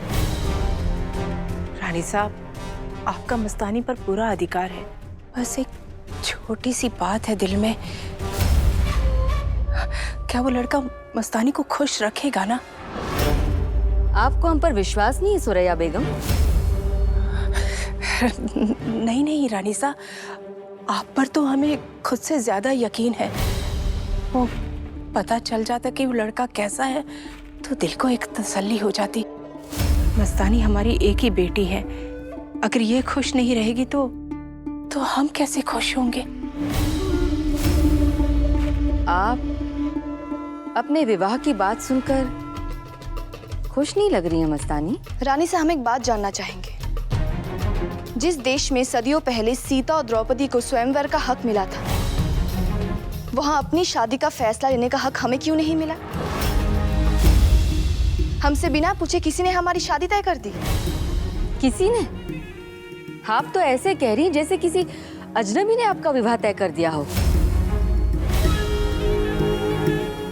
आप और आपकी अम्मी इस परिवार का सदस्य होने की सिर्फ बातें करती हैं, लेकिन वाकई अगर आप दोनों इस परिवार को अपना समझते तो हमारे इस निर्णय पर प्रश्न खड़ा नहीं करते।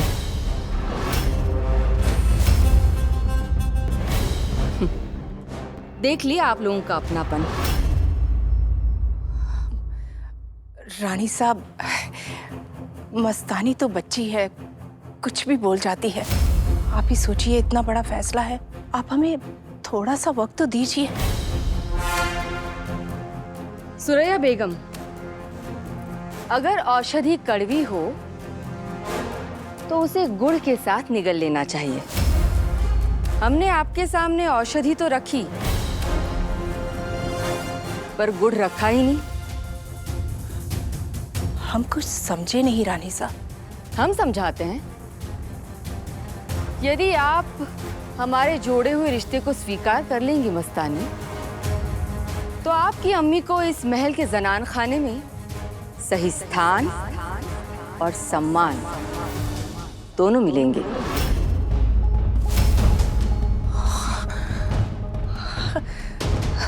सच?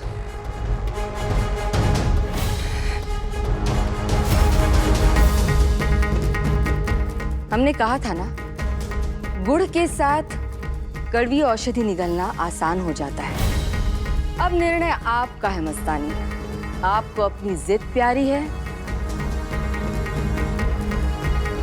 या फिर अपनी अम्मी की खुशी।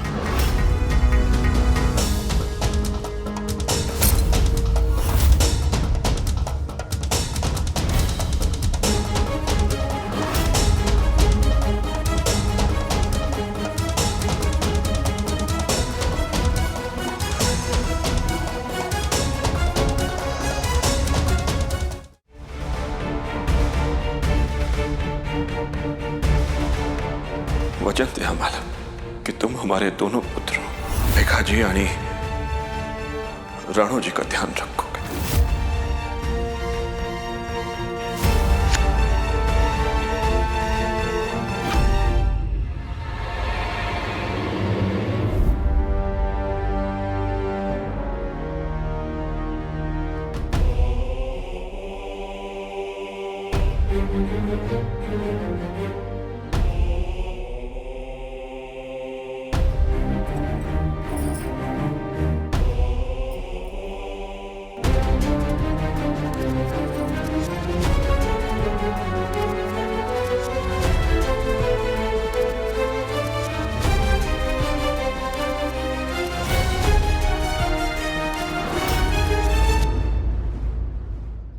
जब आपको चोट लगी आई साहिब, तो मुझे मरहम क्यों नहीं लगाने दिया? बताया क्यों नहीं मुझे?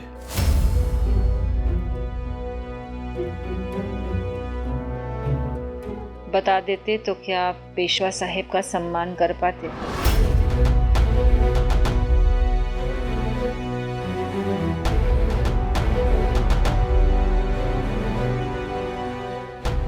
राव, जब से ये बात पता चली है आपने एक शब्द भी नहीं बोला है। चिमा जी ने, भीऊबाई ने, अनुबाई ने सबने अपना क्रोध व्यक्त किया। पेशवा साहिब ने जो किया उसके बाद क्या आप उनको क्षमा कर पाएंगे?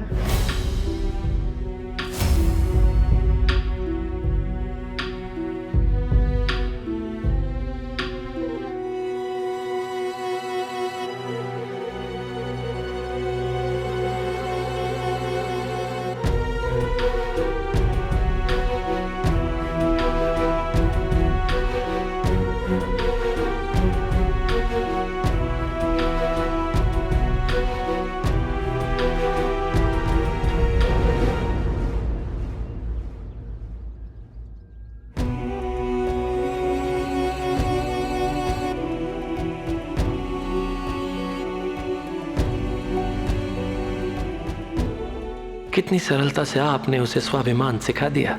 इसलिए तो मां को पांचवा वेद कहते हैं। अभिनंदन, हमारे बेटे में स्वाभिमान आ गया है।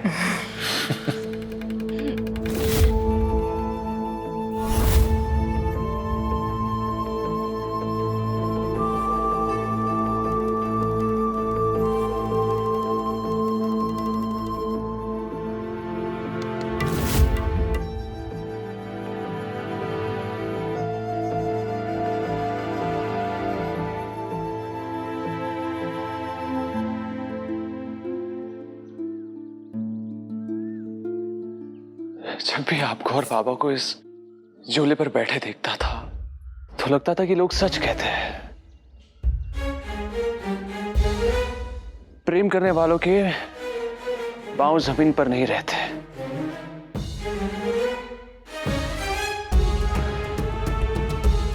आज प्रेम का, संबंधों का सत्य सामने आ गया।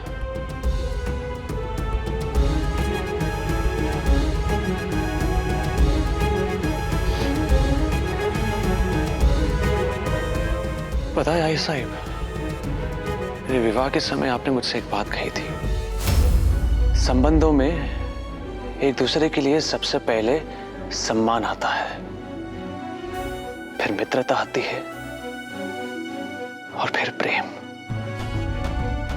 पर जब मन से संबंधों के प्रति विश्वास ही उठ जाए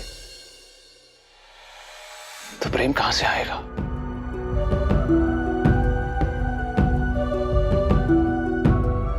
जो कुछ भी हुआ है उससे हमारे मन और हृदय को बहुत बड़ा घाव लगाया है साहिब।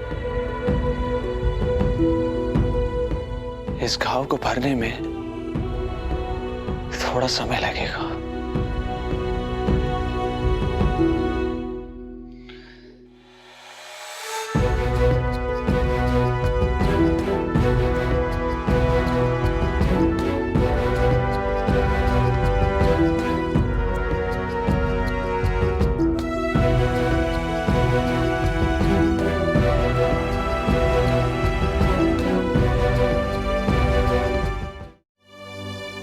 बाजी,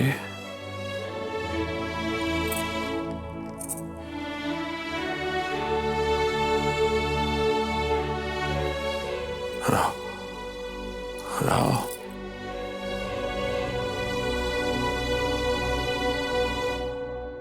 कहाँ है राव? कुछ कहा उसने? कुछ नहीं, उन्हें थोड़ा समय दीजिए।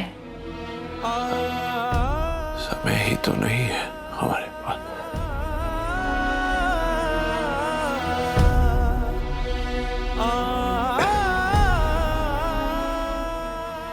लीजिए।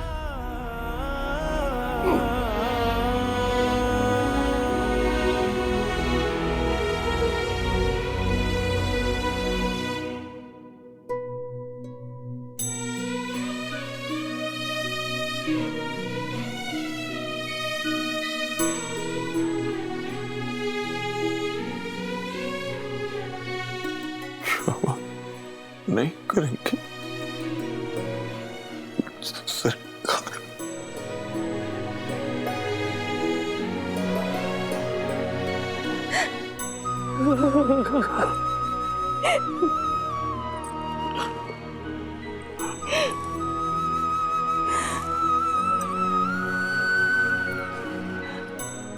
हो, आपने आज तक जो कुछ भी हमें दिया है ना, सब बहुत संभाल के रखा है। आपकी दी हुई पीड़ा भी बहुत सहेज के रखेंगे। ये पीड़ा आपका उपहार है। आपको क्षमा करके इस उपहार का अपमान नहीं करेंगे।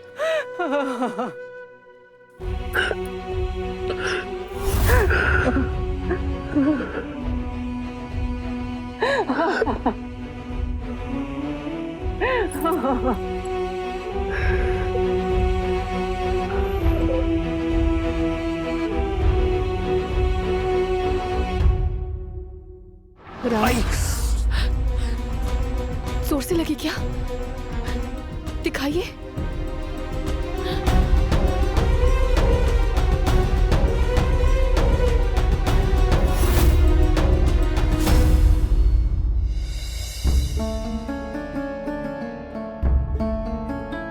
राव, कई बार कांटे तलवार से गहरे घाव दे जाते हैं। अगर आप हमसे अपना घाव, अपना दर्द, अपनी दुविधाएं छिपाएंगे तो बांटेंगे किससे?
आपने हमारी सहायता करके हमारी मर्दानगी को अपमानित किया है। हम लड़कर आजाद होते, और एक औरत से आजादी की भीख नहीं मांगते।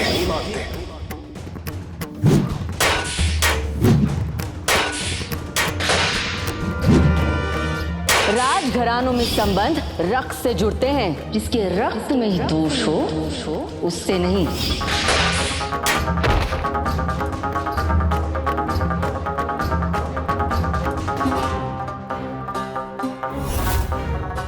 हमारे जोड़े हुए रिश्ते को स्वीकार कर लेंगी मस्तानी, तो आपकी अम्मी को इस महल के जनान खाने में सही स्थान और सम्मान दोनों मिलेंगे।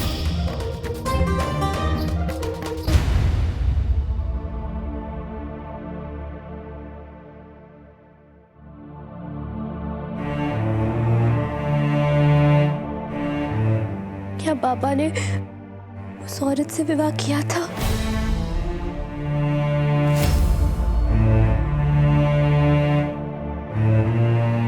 नहीं।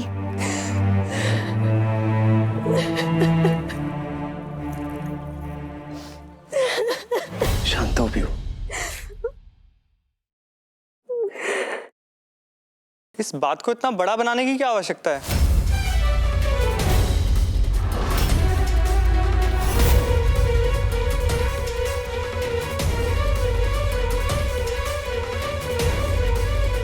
हमारा मतलब है कि पेशवा साहब ऐसे पहले पुरुष नहीं हैं जिन्होंने ऐसा कुछ किया हो। जिसके पास सत्ता और सामर्थ्य हो उसका भला कभी एक संबंध रहा है? छोटे लोगों के पाप बड़े लोगों के शौक होते हैं। पेशवा साहब का एक संबंध और था तो कोई आकाश नहीं टूट पड़ा।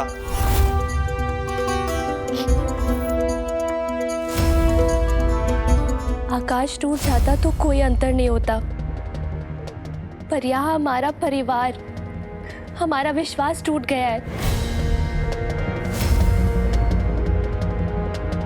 ताई याद है, बड़े होकर आपने देखा था कि बाबा ने आपका दूध का दांत संभाल कर रखा हुआ है। तब आपने पूछा था तो वो कहने लगे कि उन्होंने आपका दूध का दांत नहीं, आपका बचपन संभाल के रखा है। अनुबाई, आप क्या कहने का प्रयास कर रही है? अनुबाई ये कहने का प्रयास कर रही हैं कि पेशवा साहब ने अपने जीवन में इस एक गलती के अलावा बहुत कुछ किया है। आनी, इस एक गलती के कारण उनके जीवन में किए हुए सभी कर्मों को भुला दें, ये उनके प्रति अन्याय होगा। ये सत्य है कि पेशवा साहब ने एक और परिवार बनाया, परंतु ये भी सत्य है कि पेशवा साहब ने इस परिवार को कभी भुलाया नहीं। एक पिता आनी एक पति, दोनों ही कर्तव्य को उन्होंने पूर्ण रूप से पूरा किया। हर कर्म के पीछे कोई ना कोई कारण अवश्य होता है।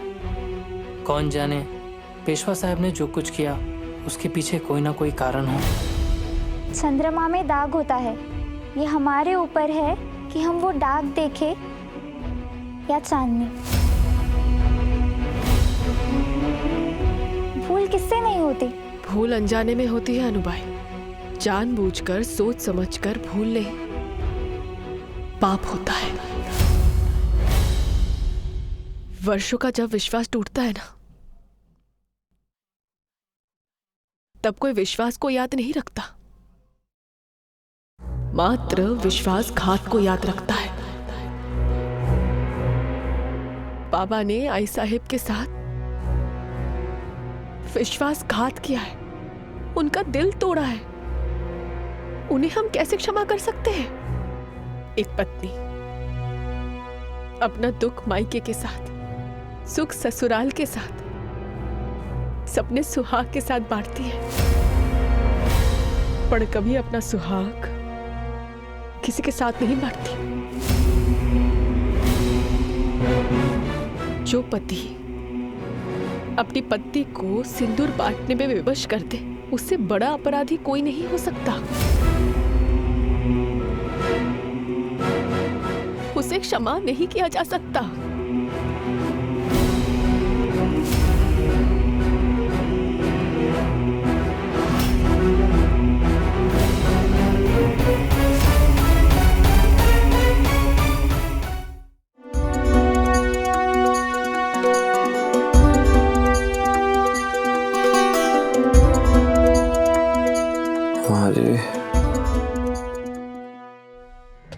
हमने कहा था ना, वो बाबा को कभी माफ नहीं कर पाएंगे।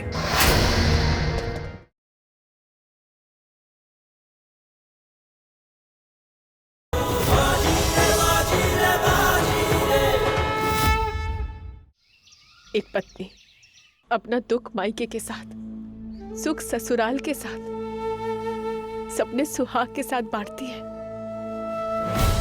पर कभी अपना सुहाग किसी के साथ नहीं बांटती।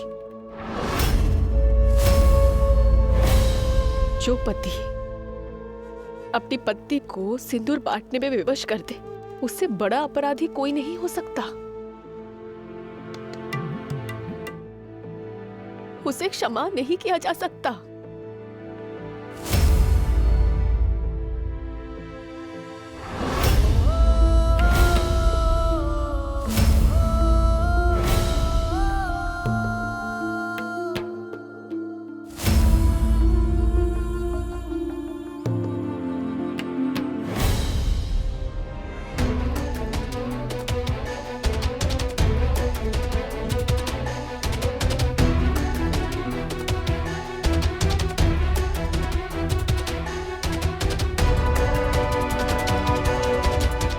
पता नहीं भाऊ क्या सोच रहे हैं। इस विषय में उन्होंने अभी तक एक शब्द भी नहीं कहा। राव की राय भी हमसे अलग नहीं हो सकती। वो भी बाबा को कभी क्षमा नहीं कर पाएंगे।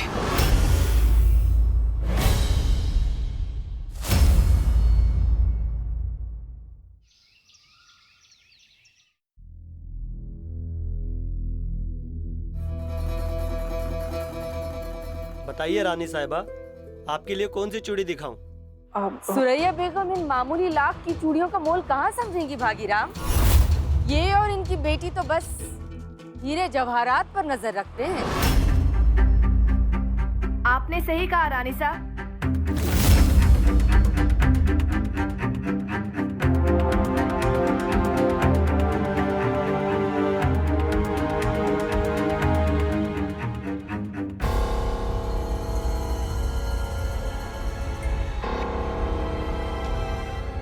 हमारी नजर में लाख की चूड़ियों का कोई मोल नहीं है, क्योंकि हमारे लिए लाख की चूड़ियां अनमोल है।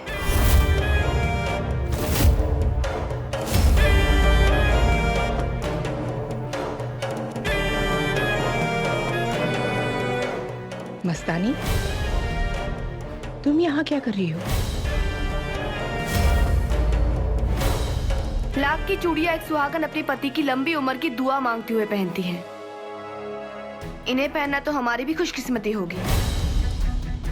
आपने हमारे लिए जो रिश्ता चुना है रानी साहब, वो रिश्ता हमें कबूल है।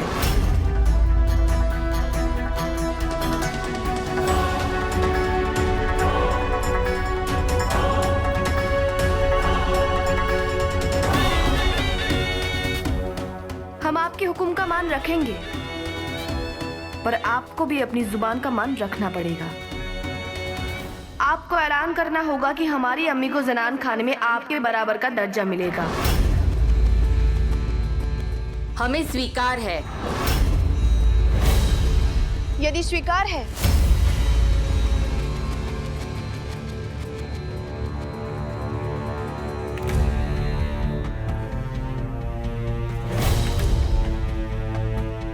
तो एक बड़ी बहन की तरह ये लाख की चूड़ियां अपने हाथों से हमारे अम्मी को पहनाकर उनकी इज्जत बढ़ा दीजिए।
मस्तानी, अल्लाह तुम्हें बहुत लंबी उम्र दे। आज तुमने अपनी अम्मी की इज्जत, उसका मान, उसका हक उसे दिला दिया। हमेशा सुहागन रहो, हमेशा खुश रहो।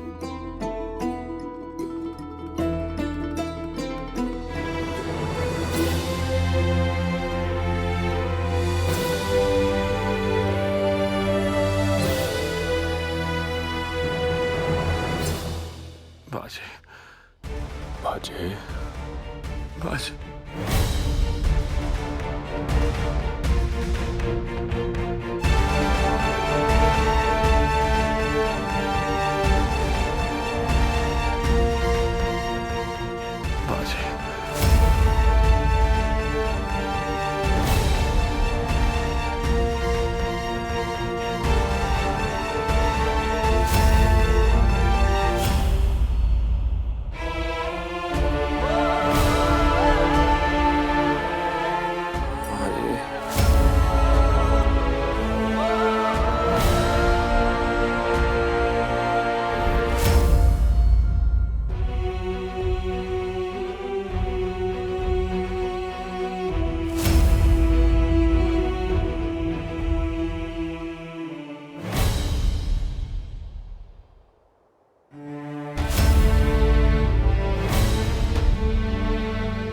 आ गए तुम बाजे, क्षमा कर दिया ना तुमने हमें। हाँ, परिवार ने बहुत प्रेम दिया है हमें, अब हमें क्षमा चाहिए। क्षमा नहीं मिलेगी, मुक्ति नहीं मिलेगी। हमें मुक्ति दे दो बाजी।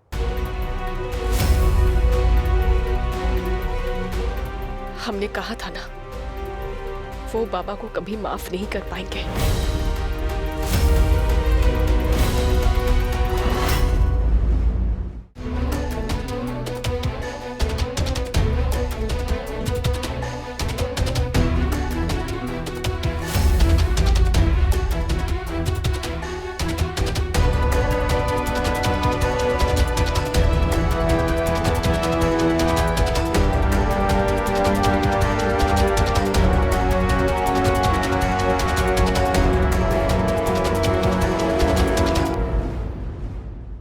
क्षमा करना आई साहिब।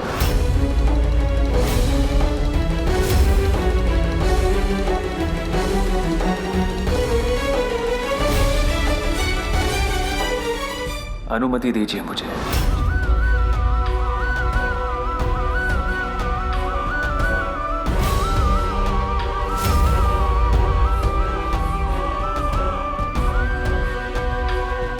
किस बात की अनुमति मांग रहे वो?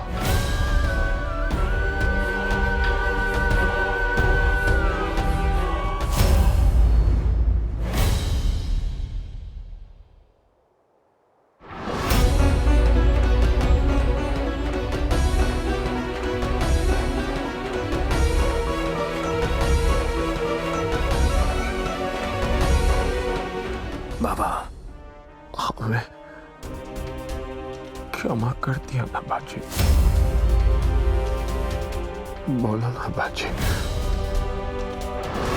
हाँ।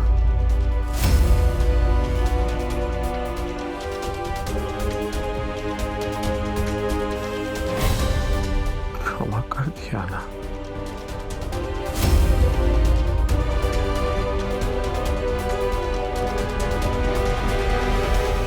मैंने आपको क्षमा कर दिया बाबा।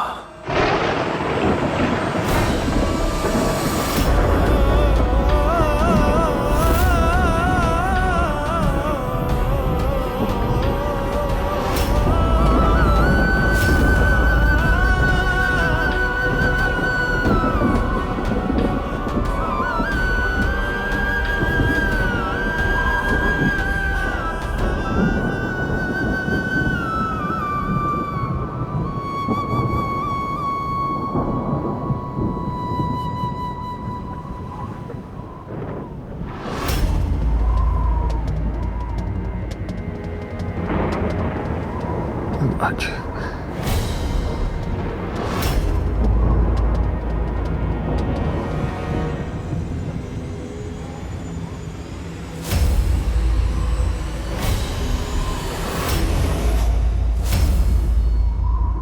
बाजी वचन दो कि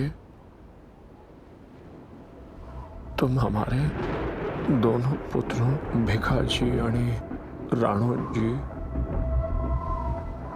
को अनाथ नहीं होने दोगे, संसार में उन्हें उचित स्थान दिलाओगे।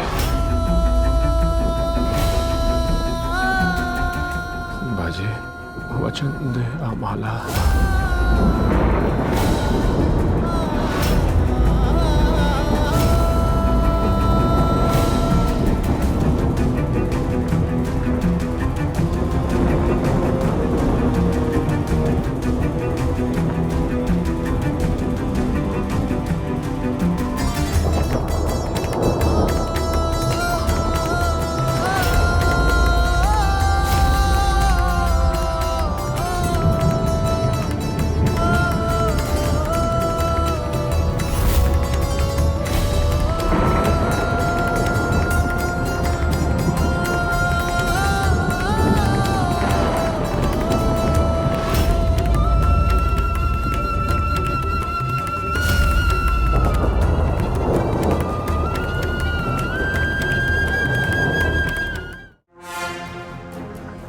बाजी वचन दो,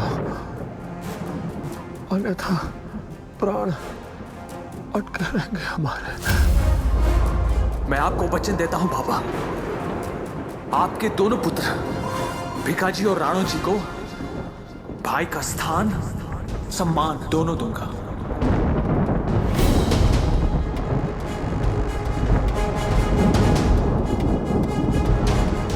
ये वचन है मेरा।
आप आई साहेब की पीड़ा भूल गए। बाबा को क्षमा करते समय आई साहेब के चेहरे पे दर्द नहीं देखा। बाबा ने उनके साथ विश्वासघात किया था। आप वो विश्वासघात भूल गए।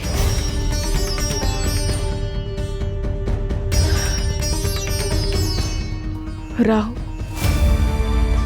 आप हमसे प्रेम तो करते हैं ना? ये बात आपके बारे में नहीं है काशी भाई। ये बात हमारे बारे में ही है राव।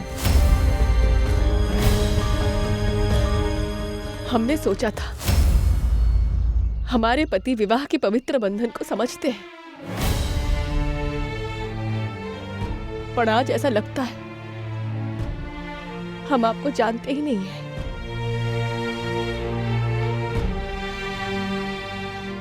आप तो वास्तव में बाबा के पुत्र निकले। आपने उस पाप को क्षमा कर दिया है जिसके लिए कोई भी प्रेमी कभी क्षमा नहीं कर सकता।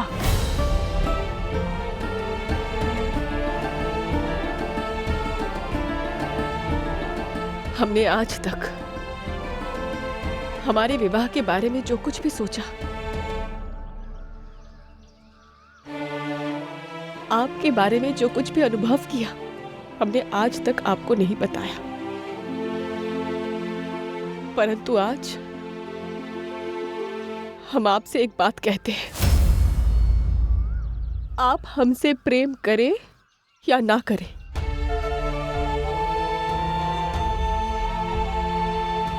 कभी विश्वासघात मत कीजिएगा, क्योंकि हमारे लिए आपकी पत्नी होना गर्व है। वो कर हमसे मत छीनिएगा राव।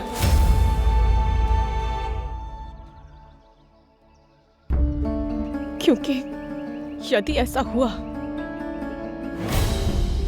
तो हम चुप नहीं रहेंगे। आई साहेब की महानता थी कि वो इतने वर्ष इस बात को छुपा के रखी, पर हम आई साहेब जैसे महान नहीं है। हम तो एक पत्नी है जो अपना सिंदूर किसी और के साथ बांट नहीं सकती है। आप हमारे हो या ना हो,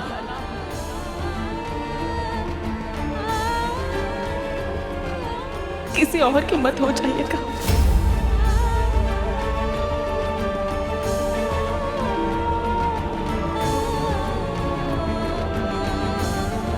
काशीबाई,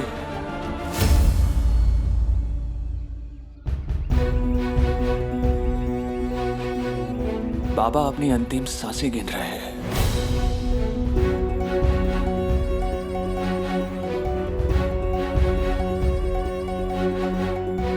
मृत्यु और मुक्ति में मात्र मन की शांति का अंतर होता है काशीबाई। बाबा को अंतिम पलों में मन की शांति की आवश्यकता थी, मुक्ति की आवश्यकता थी, इसलिए क्षमा कर दिया। एक पुत्र का कर्तव्य होता है कि उसके पिता की पीड़ा उसके जीवन से लंबी ना हो।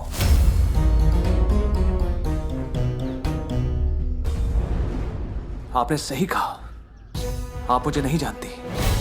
यदि जानती तो समझती कि मैंने जो कुछ भी किया वो इसलिए किया क्योंकि बाबा को मैं उनकी पीड़ा और पश्चाताप के साथ विदा नहीं करना चाहता था।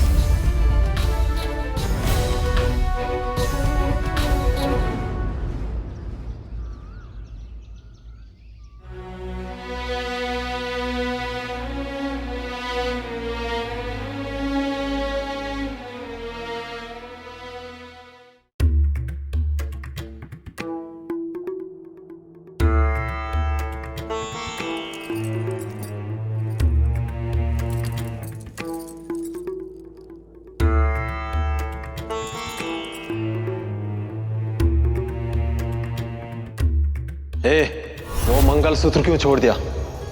उतारो उसे। सब कुछ तो दे दिया है, मंगलसूत्र छोड़ दीजिए।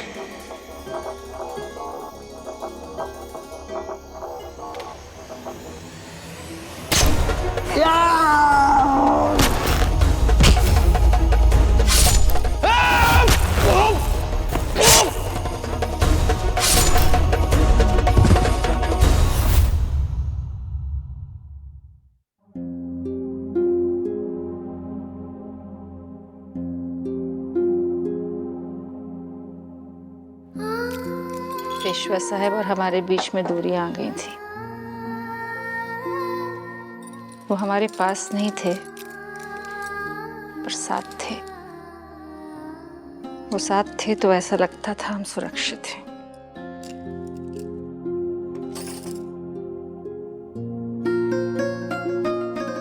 सरकार, एक सपने के मर जाने से आंखें बंजर नहीं हो जाती। वादा कीजिए हमसे, आंखों में काजल सजाए ना सजाए, सपने जरूर सजाएंगे। वचन दिया।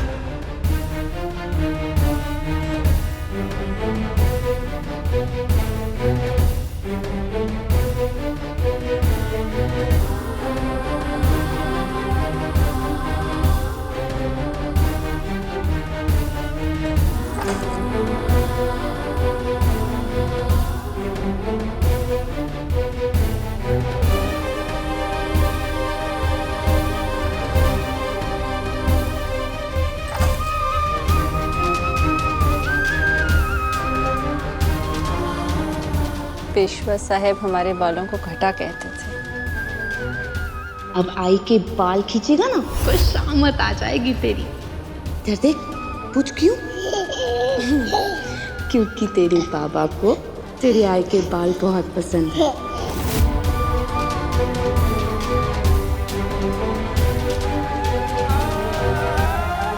कहते थे सरकार, जब आप बाल खोलती हैं तो सावन आता है।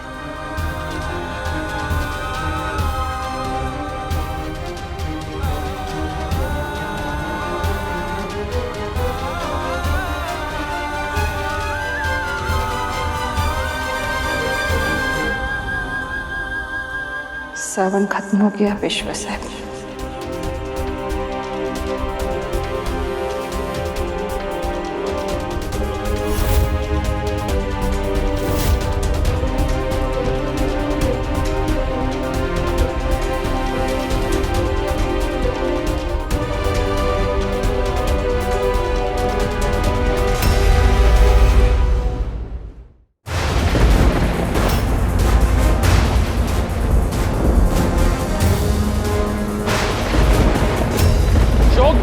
समय समाप्त हुआ। चिम्मा जी साहिब जाइए, सबको बुला कर लाइए। भाई साहब के साथ बैठकर तय करना है कि आने वाले संकट के साथ कैसे निपटेंगे।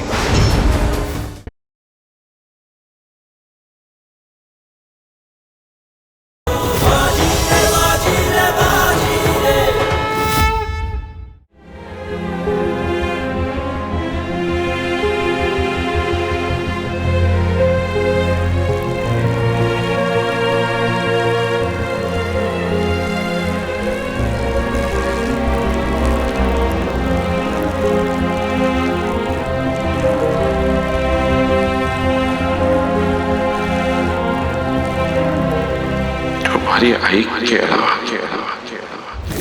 मेरे जीवन में और स्त्री थी। तुम दोनों के अलावा हमारे और 2 पुत्र भी हैं।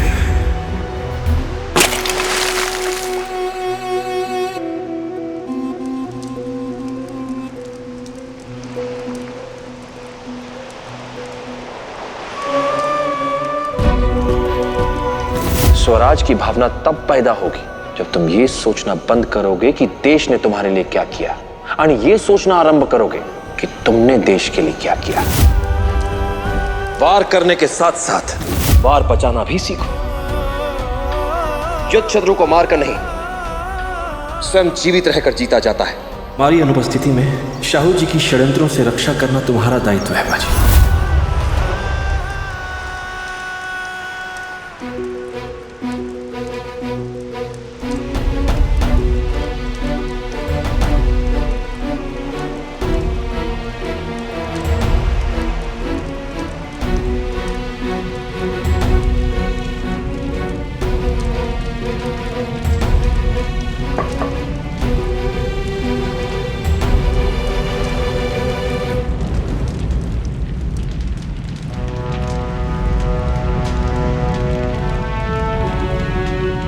संतान को जन्म तो कोई भी दे देता है, पर पिता हर कोई नहीं बन पाता। संतान जब लड़खड़ाती है तो मां उसे गिरने से बचाती है, पर पिता संतान के गिरने के बाद उठना सिखाता है, चलना सिखाता है, लड़ना सिखाता है। आप मेरे जीवन का सूर्य थे बाबा।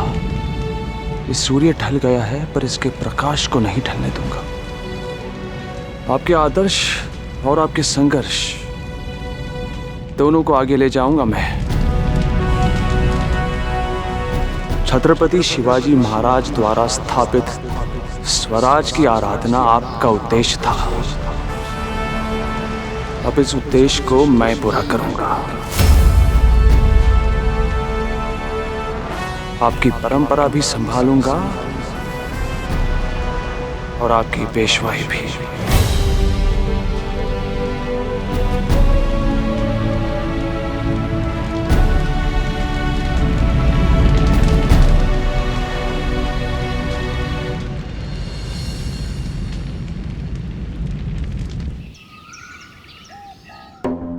वाकई में हमारी होने वाली बहू बिल्कुल चांद का टुकड़ा है।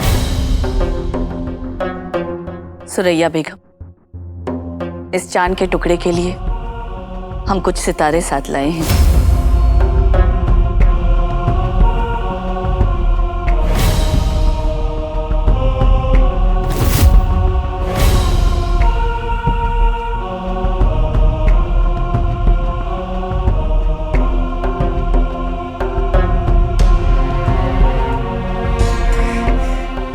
समदन जी, आप तो वाकई हमारी बेटी के लिए पूरा आसमान तोड़ कर ले आई हैं। हर एक तोहफा एक से बढ़कर एक नायाब है। ये सब हम बहू के लिए नहीं, हमारी बेटी के लिए लाए हैं। सुरैया बेगम, ये जोड़ा, ये सारे जेवर, ये हमारे बेटे ने, यानी कि इनके उन्होंने स्वयं चुने हैं।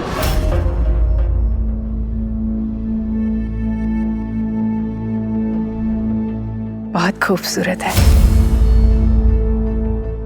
रानी साहब, मैंने तो सोचा था कि मस्तानी ने राजकुमार जगतराज की जान बचाकर जो आपकी बेइज्जती की है ना, उसका बदला लेने के लिए आपने रिश्ता कराया है। ये क्या? लेकिन ये तो बदला कम इनाम ज्यादा लग रहा है। बेटी के तो पर पहले से ही निकले हुए थे, अब इतने सारे उपहार, गहने और ये वस्त्र देखकर इसकी माँ के भी पर निकल आए हैं। तोहफों से तकदीर नहीं बदलती। मस्तानी ने हमारे बेटे की मर्दानगी को जो ठेस पहुंचाई है, इसकी तकदीर में उस गलती की सजा हम लिख चुके हैं।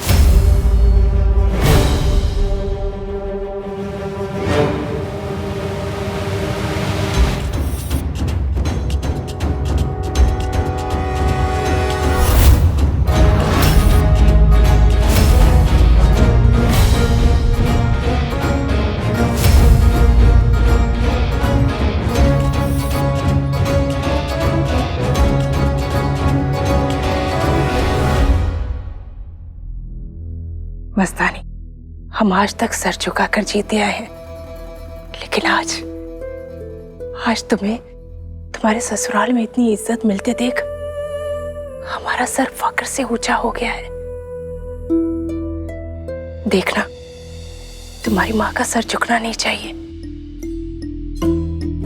बचपन से लेकर आज तक हम तुम्हारी हर गलती, हर गुस्ताखी को माफ करते आए हैं, लेकिन ध्यान रखना, अब कोई गलती नहीं होनी चाहिए।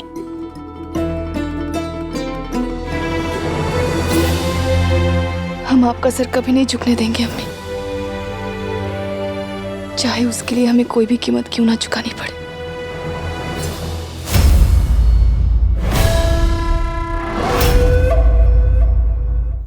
रकमा, आई साहब हमारी बिल्कुल समझ में नहीं आती है। बाबा के इतने बड़े विश्वासघात के बाद वो उनसे प्रेम कैसे कर सकती है? उनकी बातों से ऐसा प्रतीत होता है जैसे वो अपना दर्द, बाबा का छल सब भूल चुकी है। जो इतनी पीड़ा दे, कोई कैसे उससे प्रेम कर सकता है? ताई साहब, शायद क्रोध और घृणा की सीमा केवल मृत्यु तक ही होती है, पर प्रेम की कोई सीमा नहीं होती। इसीलिए जीवन समाप्त होने के बाद मात्र प्रेम ही याद रहता है, बाकी सब भूल जाता है। हमें लगता है हमने आज पेशविन बाई को नहीं, आई साहिब को देखा। वो आई साहिब जिन्हें बाबा सरकार कहकर बुलाते थे, वो आई साहिब जिनकी कहानियां ये भी सुनाते हैं और भ्यूताई भी। सही कहा वहीनी।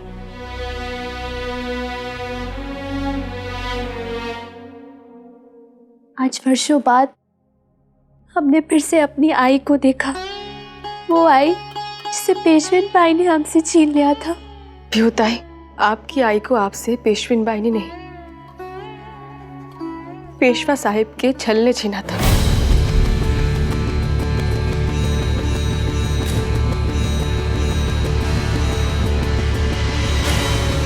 पति का विश्वासघात पति की आत्मा को कैसे जला देता है,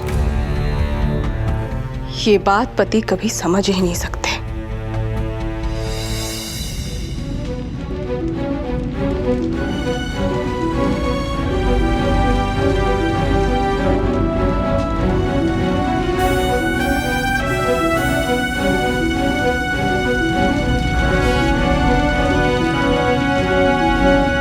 लोग कहते हैं कि हम पेशवा साहब के शत्रु थे। शिव शिव शिव शिव, ये झूठ है। सत्य तो ये है कि पेशवा साहब ने जो इस देश के लिए किया, हम उसका सम्मान करते हैं। पेशवा साहब और हमारे विचार अलग थे, लक्ष्य तो एक ही था। हम दोनों के बीच केवल द्वंद्व था, द्वेष नहीं। मात्र पेशवा साहब नहीं बल्कि उनके दोनों पुत्रों ने भी शाहू महाराज और राज्य की बहुत सेवा की है। परंतु मुझे अब ऐसा प्रतीत हो रहा है कि पेशवा साहब ने राव को इतने कम उम्र में युद्ध भूमि ले जाके अच्छा नहीं किया, क्योंकि युद्ध भूमि में रक्तपात देख देख कर राव का हृदय भी पत्थर का हो गया है। तभी तो अपने पिता को मुखाग्नि देते हुए आंसू का एक बूंद तक नहीं आया राव की आंखों में, बल्कि राव ने तो... क्या हो नरोराम जी, रुक क्यों गए? संकोच मत करिए नरोराम जी, स्पष्ट कहिए। राव ने अपने पिता को मुखाग्नि देते हुए ये वचन दिया है कि अगले पेशवा वो ही बनेंगे। पेशवाई कोई पिता की पगड़ी नहीं है कि पुत्र ने उठाई और अपने सर पर रखी।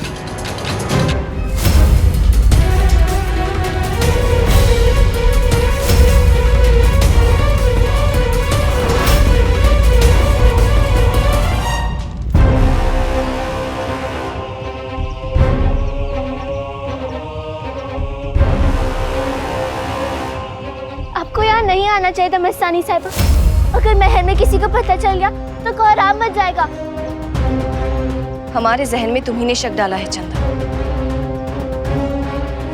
अब हम बगैर सच जाने इस रिश्ते में कैसे बन जाएं? आप करने क्या वाली है मस्तानी साहिबा?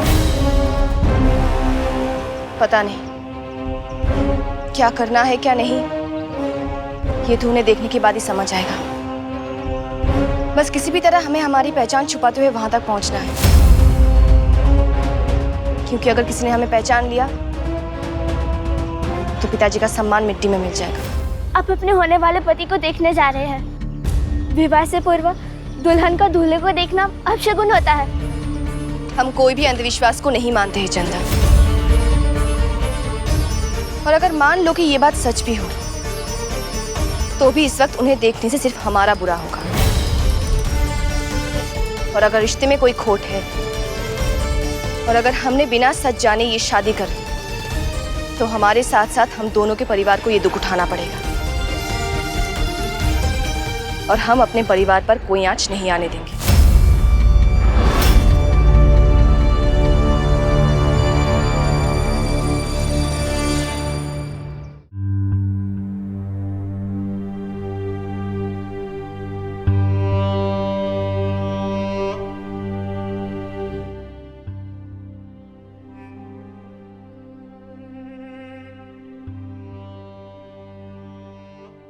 बाजे,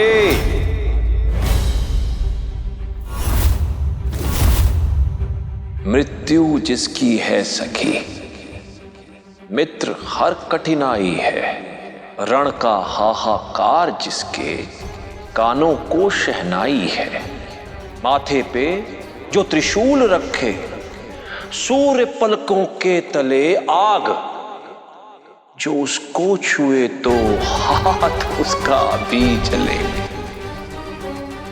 घाव हैं आभूषण जिसके, रक्त ही श्रृंगार है, संसार में उस वीर को ही जीने का अधिकार है।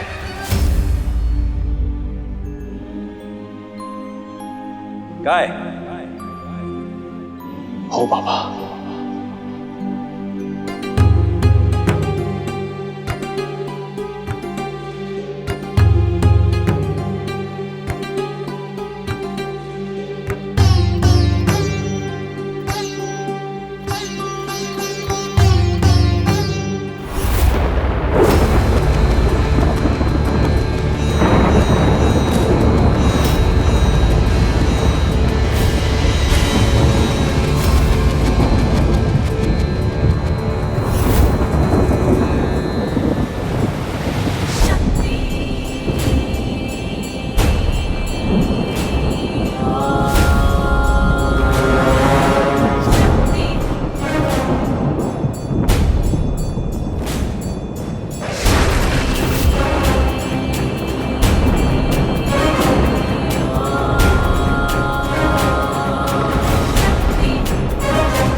बालाजी के जाने से स्वराज्य का एक स्तंभ गिर गया है, पर जाने वाला मित्र हो या संबंधी, सिंहासन किसी के लिए भी आंसू बहाने की मोहलत नहीं देता।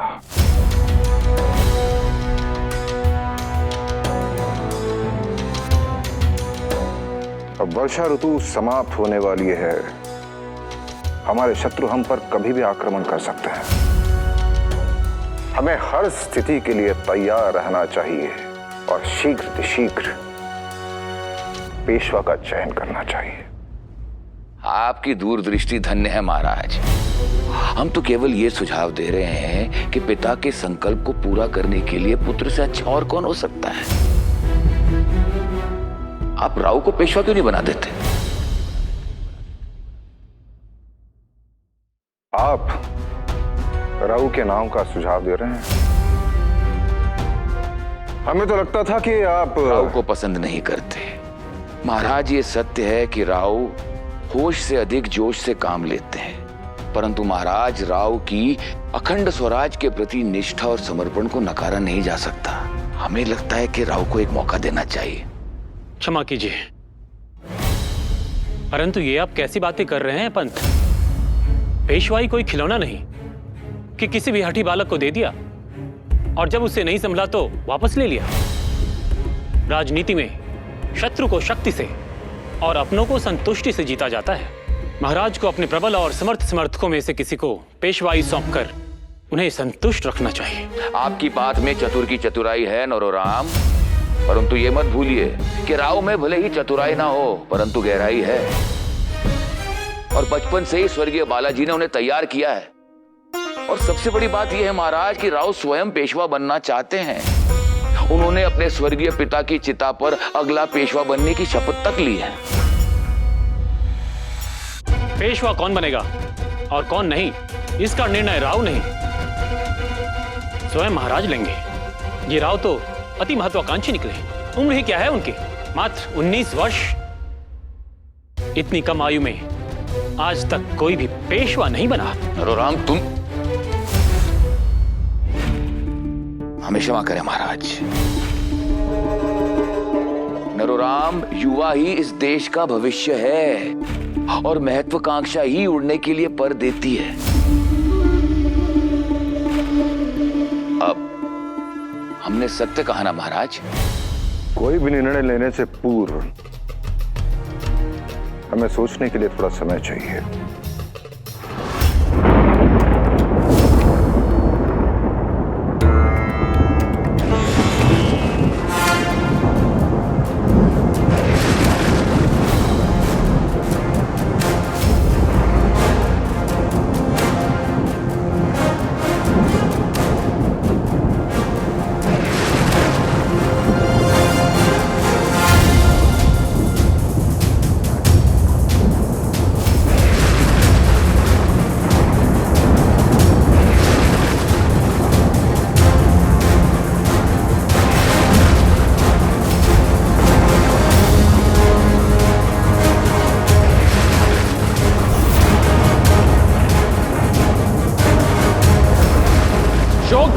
समय समाप्त हुआ। चिम्माजी साहिब,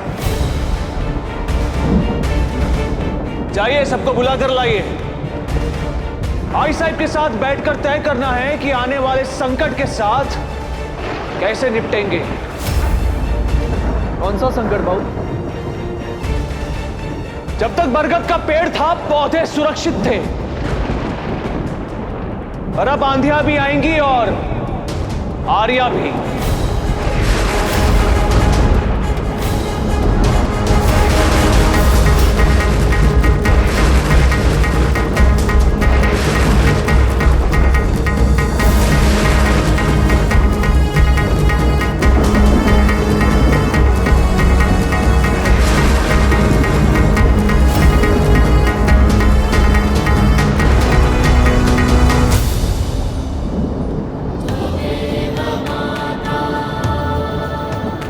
मुझे आशीर्वाद दीजिए आई साहिब, इस राज्य का पेशवा बनकर मैं बाबा की विरासत को संभाल सकूं। त्वमेव माता च पिता त्वमेव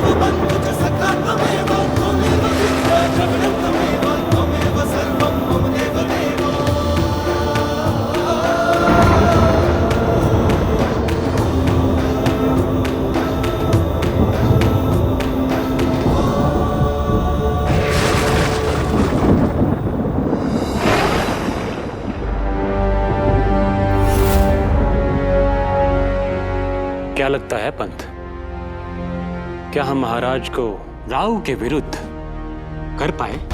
शंका का बीज तो बो दिया है नरोराम। बस महाराज के सामने बालाजी की विरासत पर दाग लगाकर इस शंका की पुष्टि करनी है।